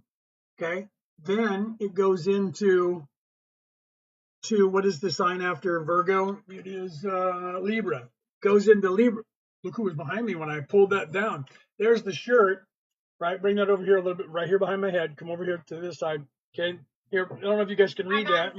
Okay, yeah. You're right there. Religion recruits you. Spirituality waits for you to find it. That's on my shirt. We're going to be selling these if you guys are interested, and we'll be making those and we'll be selling those. I usually wear that when I'm live, right? When I go to the fairs, when we have a booth, I have that shirt on. So the front of it actually says The Reality About Reality, Returning to the Old Ways, and on the back it says Religion recruits you, spirituality waits for you to find it. And I wear that every time we go out in public. I mean, not like if we're going down to the store, but if we're working, because we were just last Sunday, a week ago yesterday for us, because today's Monday for us. Last Sunday we were over here at the next town up called Gosford, and we were there and we had a booth set up where we were selling all of our jewelry that we make, and we're doing Reiki on people, and I was giving people spiritual advice. Normally I grab a microphone. This time I didn't, but normally I grab a microphone, go up on stage, and I talk to people answering questions like this. And then sometimes we go live from there. Thank you for that. Then sometimes I go live from there here on TikTok, and I answer your questions while I'm answering questions for people sitting in the audience as well. Okay. So I wear that shirt so people can see that. 60 hours. You see my wife's putting that in the chat. Okay. Yeah, sell them bigger. I know. I made that small and we should have made them bigger. We should have made that like huge. Right. I told her that. So we're going to make them bigger so that when you wear the shirt, it's going to be like the whole front of it here. Religion recruits you. Spirituality waits for you to find it. It'll take up like half your chest if we do it right. So instead of being that small, that was on the back, right? That's like, you know how when you play football and your name's on the top of the back of the shirt, that's about the size of that, right? Okay, so literally you track your Christ oil. You could buy a calendar that has it. or you can go online and Google it. I put it on my phone. I put it on the calendar on my phone on the day, and then I set an alarm so my phone will go bing, bing, and it'll come up on my screen and it'll say no sex for oil. Okay. In that time, whatever your sun sign is, I could tell any of you guys right now, you tell me your sun, I did this yesterday. Tell me what your zodiac sign is, and I will tell you when your Christ oil will occur in the month of March. Okay. I'll tell you to the minute that the moon's going to go in and out. So during that time period, just prior to that time when the moon is going in your Christ oil, those oils, there's two oils that secrete from your brain, from your pineal gland and your optic thalamus, and they go down your claustrum. Okay, Scorpio. Let me find Scorpio, and then we'll do the next one. Okay, where's Scorpio? Scorpio is the M with the hook on it. Scorpio, you are Saturday the 7th of March at 5:01 p.m. The moon goes in. So your Christ oil starts at 5:01 p.m. Saturday. It goes into that, and then it goes out. It's still the same. It doesn't matter. That confuses you every time. That goes out of your sign on the 10th on Tuesday. Okay, so Scorpio. So Aries, the ram, let me find Aries. Aries is the 21st of Saturday, March 21st at 5:34 p.m. for you. Okay, goes into Aries, goes out at 7:20 p.m. on the 23rd on Monday. Okay, if you Google moon in your sun sign, it'll bring up a couple of websites, and you click on it, and then you just look at the month, and you just click on the month, and bring up not just the day you're on. If it brings up the day you're on, just click on the month again. It'll bring up the whole month, and you can see all this information. Okay. So all you have to do is that, and then, wow, look at all those Aries, right? Right. I know a lot of people are Aries, right? Isn't that funny? Right? Yeah. Maybe we should do that. Right? Maybe we should do that. Make our own calendar and sell that too. That might not be a bad idea. So literally, you guys track that Christ oil. Okay. When it happens for that one day, for that 3 days, so the oil goes down your spine in the 4 days before that oil. Okay, the two oils go down your inga and your pingala nerve system that goes down through the claustrum, through the chimney in your brain stem, goes down your spinal column all the way down to the 5 vertebrae that sit like that together, right? That are fused together at the bottom of your spine that used to be called Bethlehem back in the day. Those two oils, one is a milk-like substance and one is a honey-like substance. Yeah, moon in your sun sign. Yes. Moon in your sun sign calendar to get the calendar. If you wanted to go to a website, just type in moon in your sun sign and it'll go to a website. Okay. Those two oils, one is honey-like substance, the other one is milk, the land of milk and honey. One is a masculine energy and one is a feminine energy. One is charged with electricity, and one is charged with magnetism. They go down your spine and they get together. Okay, they go together and become one oil. Then, in that time, just before that 3 days, it goes back up your spine, charging through all of your chakras, going across Bifrost, the rainbow bridge, like Thor does to get back into heaven. Or if you're a Viking, that's how you go to heaven. You go to Valhalla by going Bifrost, the rainbow bridge. 33 runs of Jacob's ladder, 33 years of Jesus's life, 33 vertebrae in the human spine. Goes back up your spine through the claustrum once again, goes to the and I just forgot it again. I just said that where it comes from. The hippocampus sits dormant for that 2.5 days, stops right there, and it is Christed at that moment. It is crucified, and it is inert, like it is unalived. Okay, just like Jesus on the cross, and it sits there dormant while the moon is moving through your sun sign for that 2.5 days.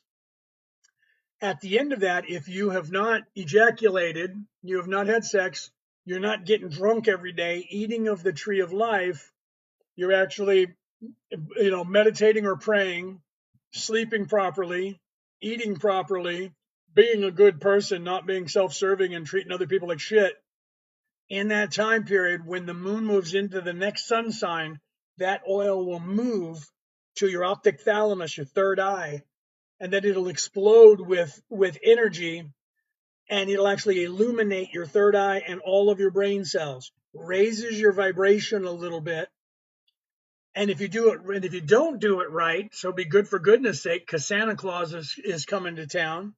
Santa Claus goes down the chimney in your brain, comes back up with the Kundalini fire. If you're good and you're on the good list and you're in service to others and you be good for goodness sake, Santa Claus leaves you a present.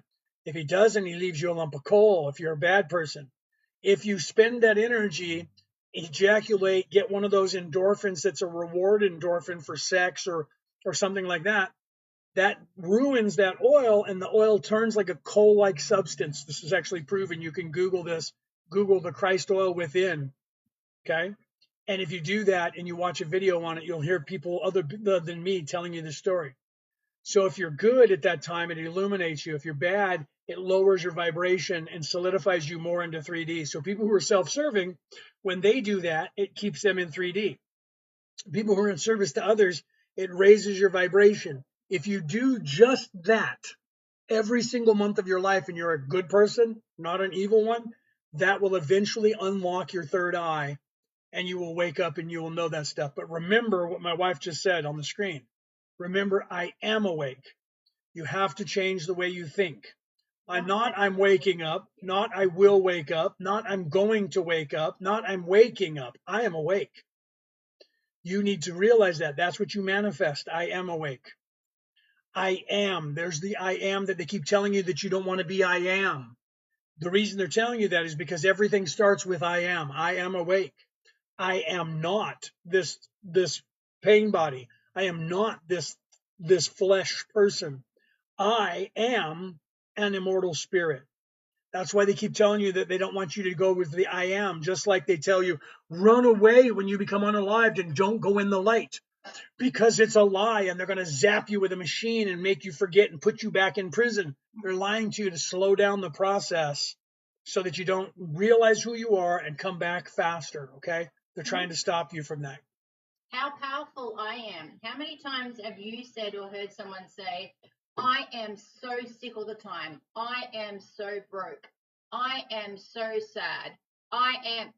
They're making themselves that. You are making yourself that. Change what you say after I am. Okay. I don't have. I can't. Okay. Those things are programmed into you so that you don't do things. That's why Yoda said, no try, do or do not. I am. When someone says, when you say to somebody, I don't have the money for that, but you're telling the universe and this place is you don't have anything. You never say that. Change those things inside your head. What do I say? I don't want to spend money on that right now. Doesn't say you don't have it. It says you don't want to spend it. Do you think an African poor child has no resource that says I am broke, exchange anything? Not quite sure what you're saying here. I think you're trying to make up a make-believe scenario, right? What about people that are in dire situations? Here's the truth. You want to know the truth of that? Here's the truth. Here's the truth. They can fucking move from where they are to a place where there's more food, but they choose not to. Okay? People who don't have food, the reason they don't have it is because people are keeping the food from them or controlling it. If you sit down and do nothing, you're never going to have any food. If you get up and go and make food for yourself or hide it, you're going to have it. Okay? Your focus determines your reality. If you're sitting in a place and someone is brutalizing you and you stay there, you're going to be brutalized. If you stop that person from brutalizing you, you're not going to be brutalized. If you become him or her, you're going to brutalize everybody else. So if you're starving because you're sitting in the middle of a desert, go to where there's food. True story. We don't want to leave here because this is our home. Then don't bitch that you don't have any food. You make your way. If you can't do it, then it's your reality. You have to change it. Okay? Or are they just acknowledging their reality?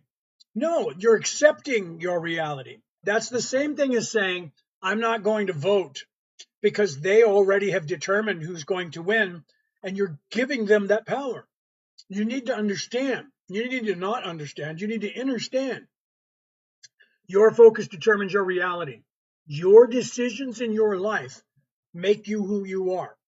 If you're a drug addict, it's because you keep doing the drugs.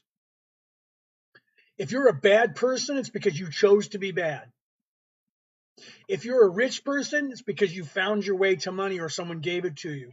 Your focus determines your reality.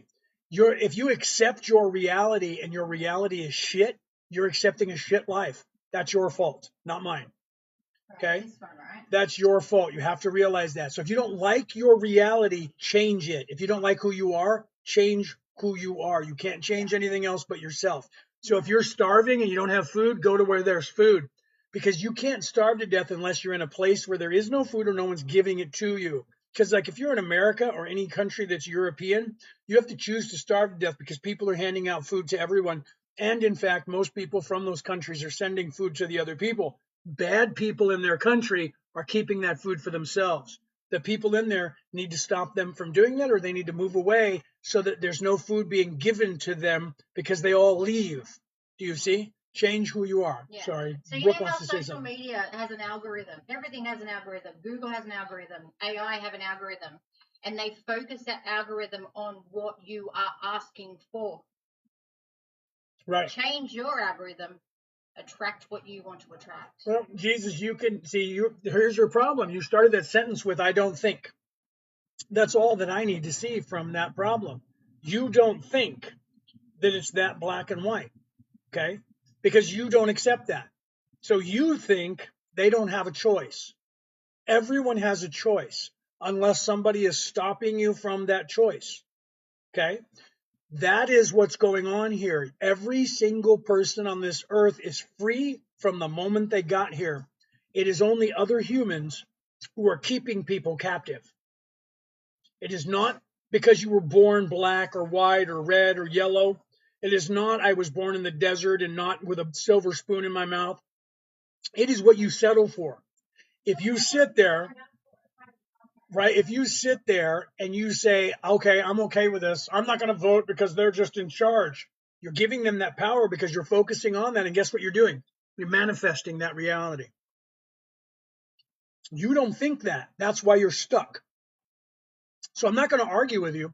You do what you think is right because you're thinking. I'll do what I know is right because you don't think a thing, you know a thing. You either know it or you don't. Thinking is what gets everyone into trouble. Thinking with this mind is how we got stuck. And until you realize that, you're just going to be stuck. And what's really bad is you're propagating it. Because in your mind, you're saying those people don't have a choice because those other people are in charge of those people. So you, my friend, are making those people slaves because you keep focusing on that and saying those people don't have any choice. You don't even know those people. You don't know what they have over there. But those people are choosing to stay there or they wouldn't be there. Okay? So that means they're choosing it for a reason or someone's not letting them leave. Okay? So you have to realize that. Our focus determines our reality. If you look at somebody who's on the streets and he's laying in the gutter, you make up a story in your head because it's normal for humans to do that. If you make up a story and you look at that guy and go, look at him, he's a bum. He's a bum. I'll bet he's a drug addict. I'll bet he's homeless. And I'll bet he drinks alcohol. And I'll bet he's crap and he probably doesn't ever do anything, never bathes, and he pees himself. All of that is forcing that on that poor person. That person could have fallen down and hit their head or been hit over the head, but you don't know that. You're making up a story in your head. Okay? And that story you're making up, if everybody driving by says the same thing, that person is never going to get out of that spot. Just like when you know somebody that's in your life, that guy's a mess. He's useless. He's going to go homeless. He's a drug addict. He's never going to clean himself up. You say that to all your family and friends. They say that to each other. That poor person is fighting against all your negative shit that you're putting on them, including their own negative shit that they put on themselves. And that weighs on them. And you don't think that that has an effect on people. And it does. Okay? And I've been saying this since I was 8 years old on this earth, and people looked at me the same way when I would say, if you're driving down the road and somebody cuts you off and you get mad at them and you flip them off and honk your horn and drive real fast and try and run them off the road, what are you doing? You're going to somehow, if you're lucky, you won't accidentally cause an accident and harm someone else. But then what you're doing is you're responding in kind, and now you're going to drive up there, and you don't even know why that guy's being that way. You assume that guy's just an asshole, and now you're going to cut him off, and you guys are going to cause calamities, and somebody else is going to get hurt because you're being as stupid as that person. That person could have just had a bad day. They could also be rushing to the hospital with a pregnant woman. We don't know the answer to that. A lot of times those people are just assholes. If you follow that person, there's a thing called karma. You know how you guys talk about karmic debt all the time? If you follow that person and, oh, by the way, get on your phone and go, this guy's driving erratic. I think he might be on alcohol. I don't know what's going on. He's cutting everybody off. Either way, he's driving very erratic and aggressive and trying to run people off the road. The police are going to go, where's he at? Oh, I'm behind him. I'm staying behind him. And we just passed yard marker 87 on the way to Detroit. We're going to send somebody there. Stay on the phone with us. Okay. Or you can go try to run him off the road, make things worse. Okay. You watch that person, someone just like him is going to catch up to him and they're going to crash into each other. If not, the cops are going to get him. But if you do anything other than watch or call the police, you are now becoming the problem. It's the same thing when you look at people and you judge them.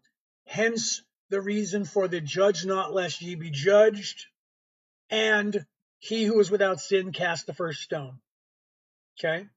Because when you look at other people, you need to realize that that's you and that you're them. You need to realize that. So when you look at people and you judge them and you say, you know what?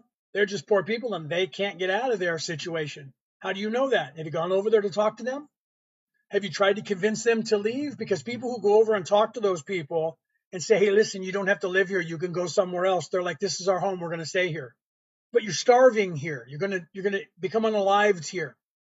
They're making a choice to stay there because their ancestors were there. Not all of them do it. Some of them go, fuck this place, I'm heading out.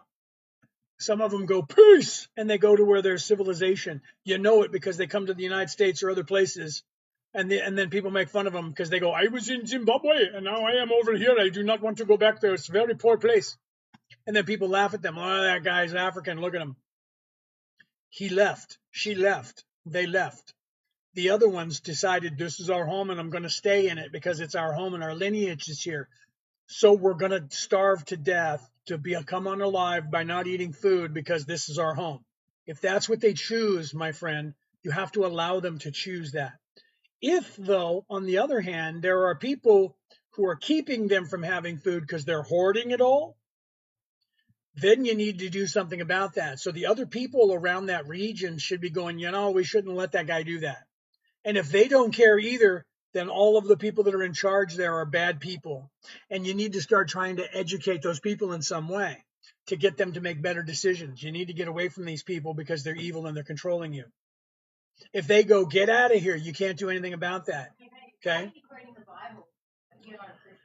I never said I was not a Christian. I am a Christian minister. I'm not trying to teach you Christianity, but I am a Christian minister and I was knighted by the Roman Catholic Church. I never said I was not a Christian. I'm teaching you spirituality because religion recruits you. So I'm quoting the Christian Bible because those things were things that Jesus said when he was teaching the way before evil people got control of it and turned it into Christianity, the religion. Okay? I've never said I was not Christian. I am a Christian minister, but I follow Christ. I do not follow the religion of Christianity. I follow Jesus and what Jesus was actually teaching you, which was not, wait here, I'm coming back with a truck. Okay? There is nowhere in that Bible that he said, wait here, ever. And they lie to you and say, he said, God comes as a thief in the night. It had nothing to do with when they were saying, are you coming back? He never said that. Okay? I'm a theologian. I have spent my life, and I still do it to this day, reading every single thing that I can find that has to do with a religion and figuring that out.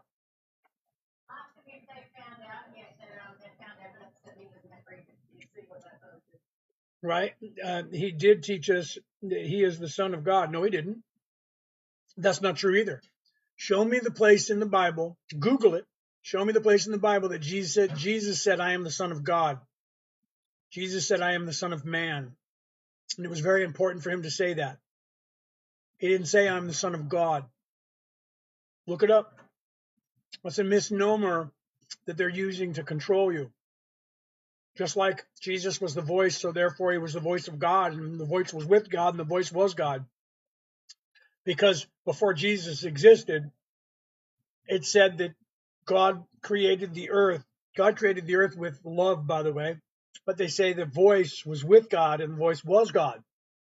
Then later on, thousands of years later, when they were changing the Jesus thing, 300 years after he was gone, they had to make him a God. So they created the Trinity.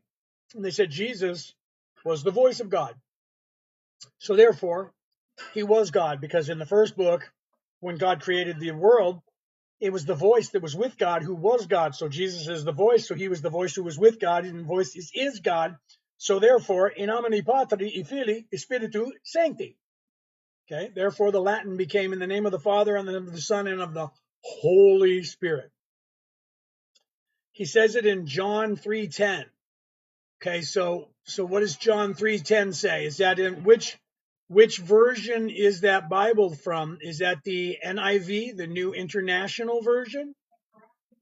Okay. He also says that Satan is real. That's also a lie. There was no such thing as Satan. The word Satan did not exist. It was only said ever twice in the Bible, my friend. You need to look into your history and not just go on Google and have AI tell you the top 10 things that are the most popular, or the people that paid for it.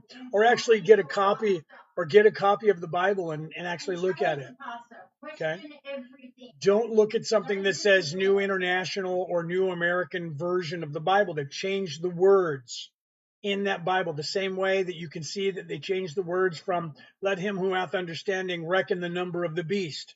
For it is the number of man, and it is 636. Look that up in your Bible that you're looking at right now, and you will see that they say, let him who hath understanding reckon the number of the beast, for it is a human number, not the. And that's wrongful translation. Okay. I tell you truly, you don't have to believe a word I'm saying, and you can start quoting the Bible. Brother, John 3:16 says that Jesus is the Son of God. John 3:16, that is you're not listening to me. They corrupted the Bible and changed it. He is not the Son of God. That's an opinion by someone. Jesus never said he was the Son of God. Never said it. Look it up. That's someone else claiming that he is the Son of God. That's why he got in trouble with the church, and the church asked him, are you the Son of God? And he said, I am the Son of Man. Then they had Pilate ask him. Pilate said, are you the King of the Jews? He said, the kingdom that I have is not of this world, but you're the Son of God. He said, I am the Son of Man. Okay? You keep quoting things that were other people's opinions, that they were changing to make you believe that Jesus is God. You're not listening to me.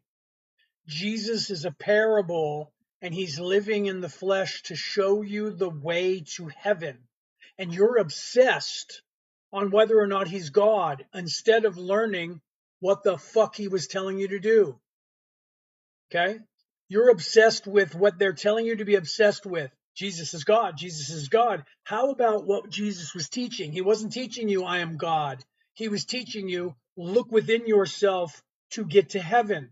And you're so indoctrinated that you keep looking at the words and you keep saying, but he's God, but he's God, but he's God, but he's God. What was he saying to you? He wasn't even saying he was God. You're quoting John, who said he's God. Jesus didn't say he was God. He never did. There was never anywhere in the Bible that Jesus said, I am the Son of God. He didn't say that. It was important for him to say the Son of Man because it was prophecy that he was fulfilling. He never claimed to be the Son of God, ever. Telling you, Judgment Day. There is no Judgment Day. That's another thing that was made up, my friend. You're indoctrinated and you're arguing with me, and I'm a theologian. and I have 4 minister titles in 4 different religions, and you're telling me I don't know what I'm talking about. Bro, do you tell your doctor that he doesn't know how to prescribe drugs for you? Do you tell your doctor, no, my arm's not hurt, it just hurts right here, you don't know what you're talking about? I have 4 religious titles, 5 spiritual titles.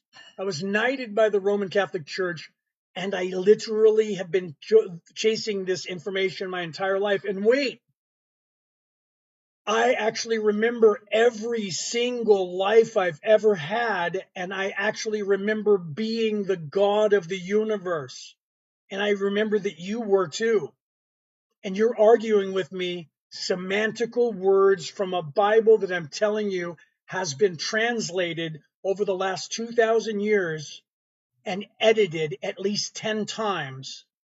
And you're telling me that I'm wrong. So, my friend, I say this to you.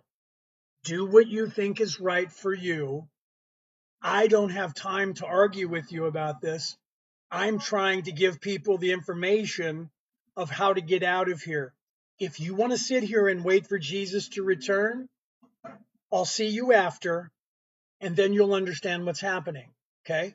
Because right now, there is no rapture, there is no judgment day, there is no Jesus is coming back for you. Those are lies. Jesus was not, never said he was the Son of God. Is he the Son of God? Yeah, because so are you, my friend. Wait, you're God. I'm God. We're all God. All of this is happening in the mind of the Creator, and none of us are real. Okay? I don't think anything, right? You think everyone gets led off the hook, child molesters and unveilers. Okay, here's the thing, bro. Yeah, here, underlivers, here's the thing. There is no right and wrong. Let me give you the real truth of it. There is no right and wrong. There's just experience. Okay? And for you to have an organic experience of life, you also have to have an organic experience of the fear of becoming unalived. Okay? This is an ecosystem that the Creator created so that everybody would be driven forward because the boogeyman is chasing you. There's somebody who's evil, who's doing bad things so that you can know what it means to not have those bad things happen. You don't understand this because you're living in 3D and you're expecting judgment and justice for things that people are doing. Okay? So you're thinking that you have to go after the politicians and arrest them all and try them all. You have to go after everybody. Let people do that. They're going to. But they're serving as an example of what is bad and wrong. And that teaches you the same way your ego teaches you. Okay? And you're experiencing this. And you're living in 3D thinking that those people are going to be hurt and traumatized and unalived forever because something happened to them. You, my friend, were that once or will be. You will be brutalized and raped and unalived. And you will brutalize and you will rape and you will unalive. Because that is what you're supposed to do here in this life, is have good and bad experiences and then figure that crap out and then eventually decide that you don't want to be bad anymore and move into the good side of things and move up. Why is that being done? Because before, when there was no veiling, you, me, and everybody else just sat around on our asses and didn't do shit. And we were like, I'm God, you're God, we're all God, bro. We're just going to get there someday and it doesn't matter. So because of that, the Creator went, fuck, I'm lazy. I'm fucking lazy and I need to get somebody to push my ass along so that I move along. So first of all, nobody can know they're me. That's just ends now. Okay. So now that you don't know that you're me, now you can have organic life and unaliving events. And you can have the emotion that is involved in all of those things and the experience of all of those things. Okay. So you can keep saying all of this stuff is corrected, then which Bibles are, and I don't know anything else after that. All of them are. Here's what you need to realize. I wrote about that in my book. The message that is in every single religion is identical in every single religion across the entire world throughout all of time. The only difference in any Bible is what humans are telling you to do and how to rule and how to find that. Humans have gotten control of Bibles. Humans have got control and made religions. Okay, when they did, they say, don't cut your hair, don't get a tattoo, don't eat pork, don't say bad words, don't draw a picture of God, don't say God's name and say something else afterwards that's bad. Oh, by the way, you can't be married. You got to walk 5 feet behind me. Shut up, sit down, wait here, and we'll tell you when you can get out of here. That stuff in every single Bible has been used to turn that religion into a war machine. But the information that's still in all of those Bibles, when you pull all that bullshit out and throw it away, and you look at what is the message that the original person was teaching you, guess what it was? Here's a way to get out of this place. And that way is to be good, be nice, not be evil, and to look inside yourself and fix yourself. And oh, by the way, you have this oil within your body. And if you take care of that oil that's in your body, you will too get out of here. That's it. People got in control of that and said, come over here and sit down and we'll tell you how to get out of here. And they started rearranging words, throwing books away that told you those stories. And now they're not teaching you that at all. But it's still in there. That's what's right. Every single Bible is correct. You just have to know where you're looking and get away from all those rules that they keep telling you and find out what the stuff is. Right? Okay. You can look at my book. My wife's telling me it's dinner time. I got to go. I'm 4 hours and 36 minutes into this. I apologize. Okay, so the guy who's calling himself Jesus Light Conqueror. When he wakes up, come back and say hi so we can have a proper conversation. Right? Do you hear my wife? When you wake up, come back and we'll have a proper conversation. Until then, get your head out of 3D, bro. You're calling yourself Jesus and you're sitting in 3D and you don't even understand the message that Jesus was teaching when he was here. Right? I apologize if I've offended you, but the truth is, you're good. Oh, you already muted him. Well, sorry, my wife muted you because you kept talking smack and spamming crap. Okay? So you can say that stuff. You guys, I love you guys, right? Fat Pat just popped in. I didn't see you, right? Call me. He's saying call me. We'll have to figure it out, and we'll have to figure out a time when we can do that, okay? All right, guys, I love you. I got to eat some dinner. I'll probably see you guys tomorrow at some point, right? Remember, question everything. The information is in every single Bible. Get away from those semantical rules that those dumbasses keep making up to keep you fighting with each other. Look behind there. Behind there, there's a message, and it says, this is how you go to heaven. And it's not strapping a bomb on and going over there, okay? It's not saying God wills it and starting pulling out guns. It's not saying, it's, you know, what's that? Yeah. It's not swiping your card at the back of the pew on the chair, or the back of the chair on the guy in front of you and paying money to that church. It's looking within yourself and finding what's in yourself and changing yourself, and that's how you get out of here. If you sit there and listen to those people, they'll tell you to come back, keep coming back, keep sliding those things. Give us money. Don't forget the 10% tithing that you're supposed to pay us, and that has nothing to do with that. Okay? And they'll tell you that. You'll go back every time, and they'll teach you to have a relationship, be a good little student, be a good little Roman, listen to authority, and go over there and unalive people for us. Oh, and you'll get all kinds of stuff after here. When you die, when you become unalived, you'll get all kinds of rewards. But down here, you got to do what we tell you to do, because we're in charge. We'll tell you how to get out of here. That's what's going to happen to you. The pastor drives. If he's driving an old Datsun, he's a good one. If he's driving a Porsche, ask where he got the money from. King Johnny says, you hear his wife? That's how you know he's aligned. Right? Okay? You guys know the way. You have to look within. Okay? Arguing like that guy was doing about Jesus is God and Jesus is this, and that's the whole idea. Next thing he's going to do, he's going to say, we have to unalive those people in that other religion because there is only one God and this one is his prophet. And because of that, we have to unalive everybody else because they're all lying. That's how they turned everything into a war machine to keep everybody unaliving each other. Okay? And guess what? They got you looking out here in the flesh and waiting. Wait here. God's coming for you in the afterlife. Do what we tell you to do here and maybe you'll get there sooner. Okay? That's what they're telling you. It's a lie. The truth is, look within yourself. Be a good person. Find that Christ oil. Plot it. Know when the Christ oil happens in your body. Live by it. Become a spiritual being, not a religious one. Religion recruits you, spirituality waits for you to find it. Do you see religion? That guy who was here called himself Jesus and didn't even know the message Jesus was teaching. How can you call yourself Jesus and then have no idea what the teaching is? And then teaching what they were teaching him. Jesus is God. Jesus is God. He's the Word of God. He's God. Okay. And then saying, here's where he said he was God. He never said he was God.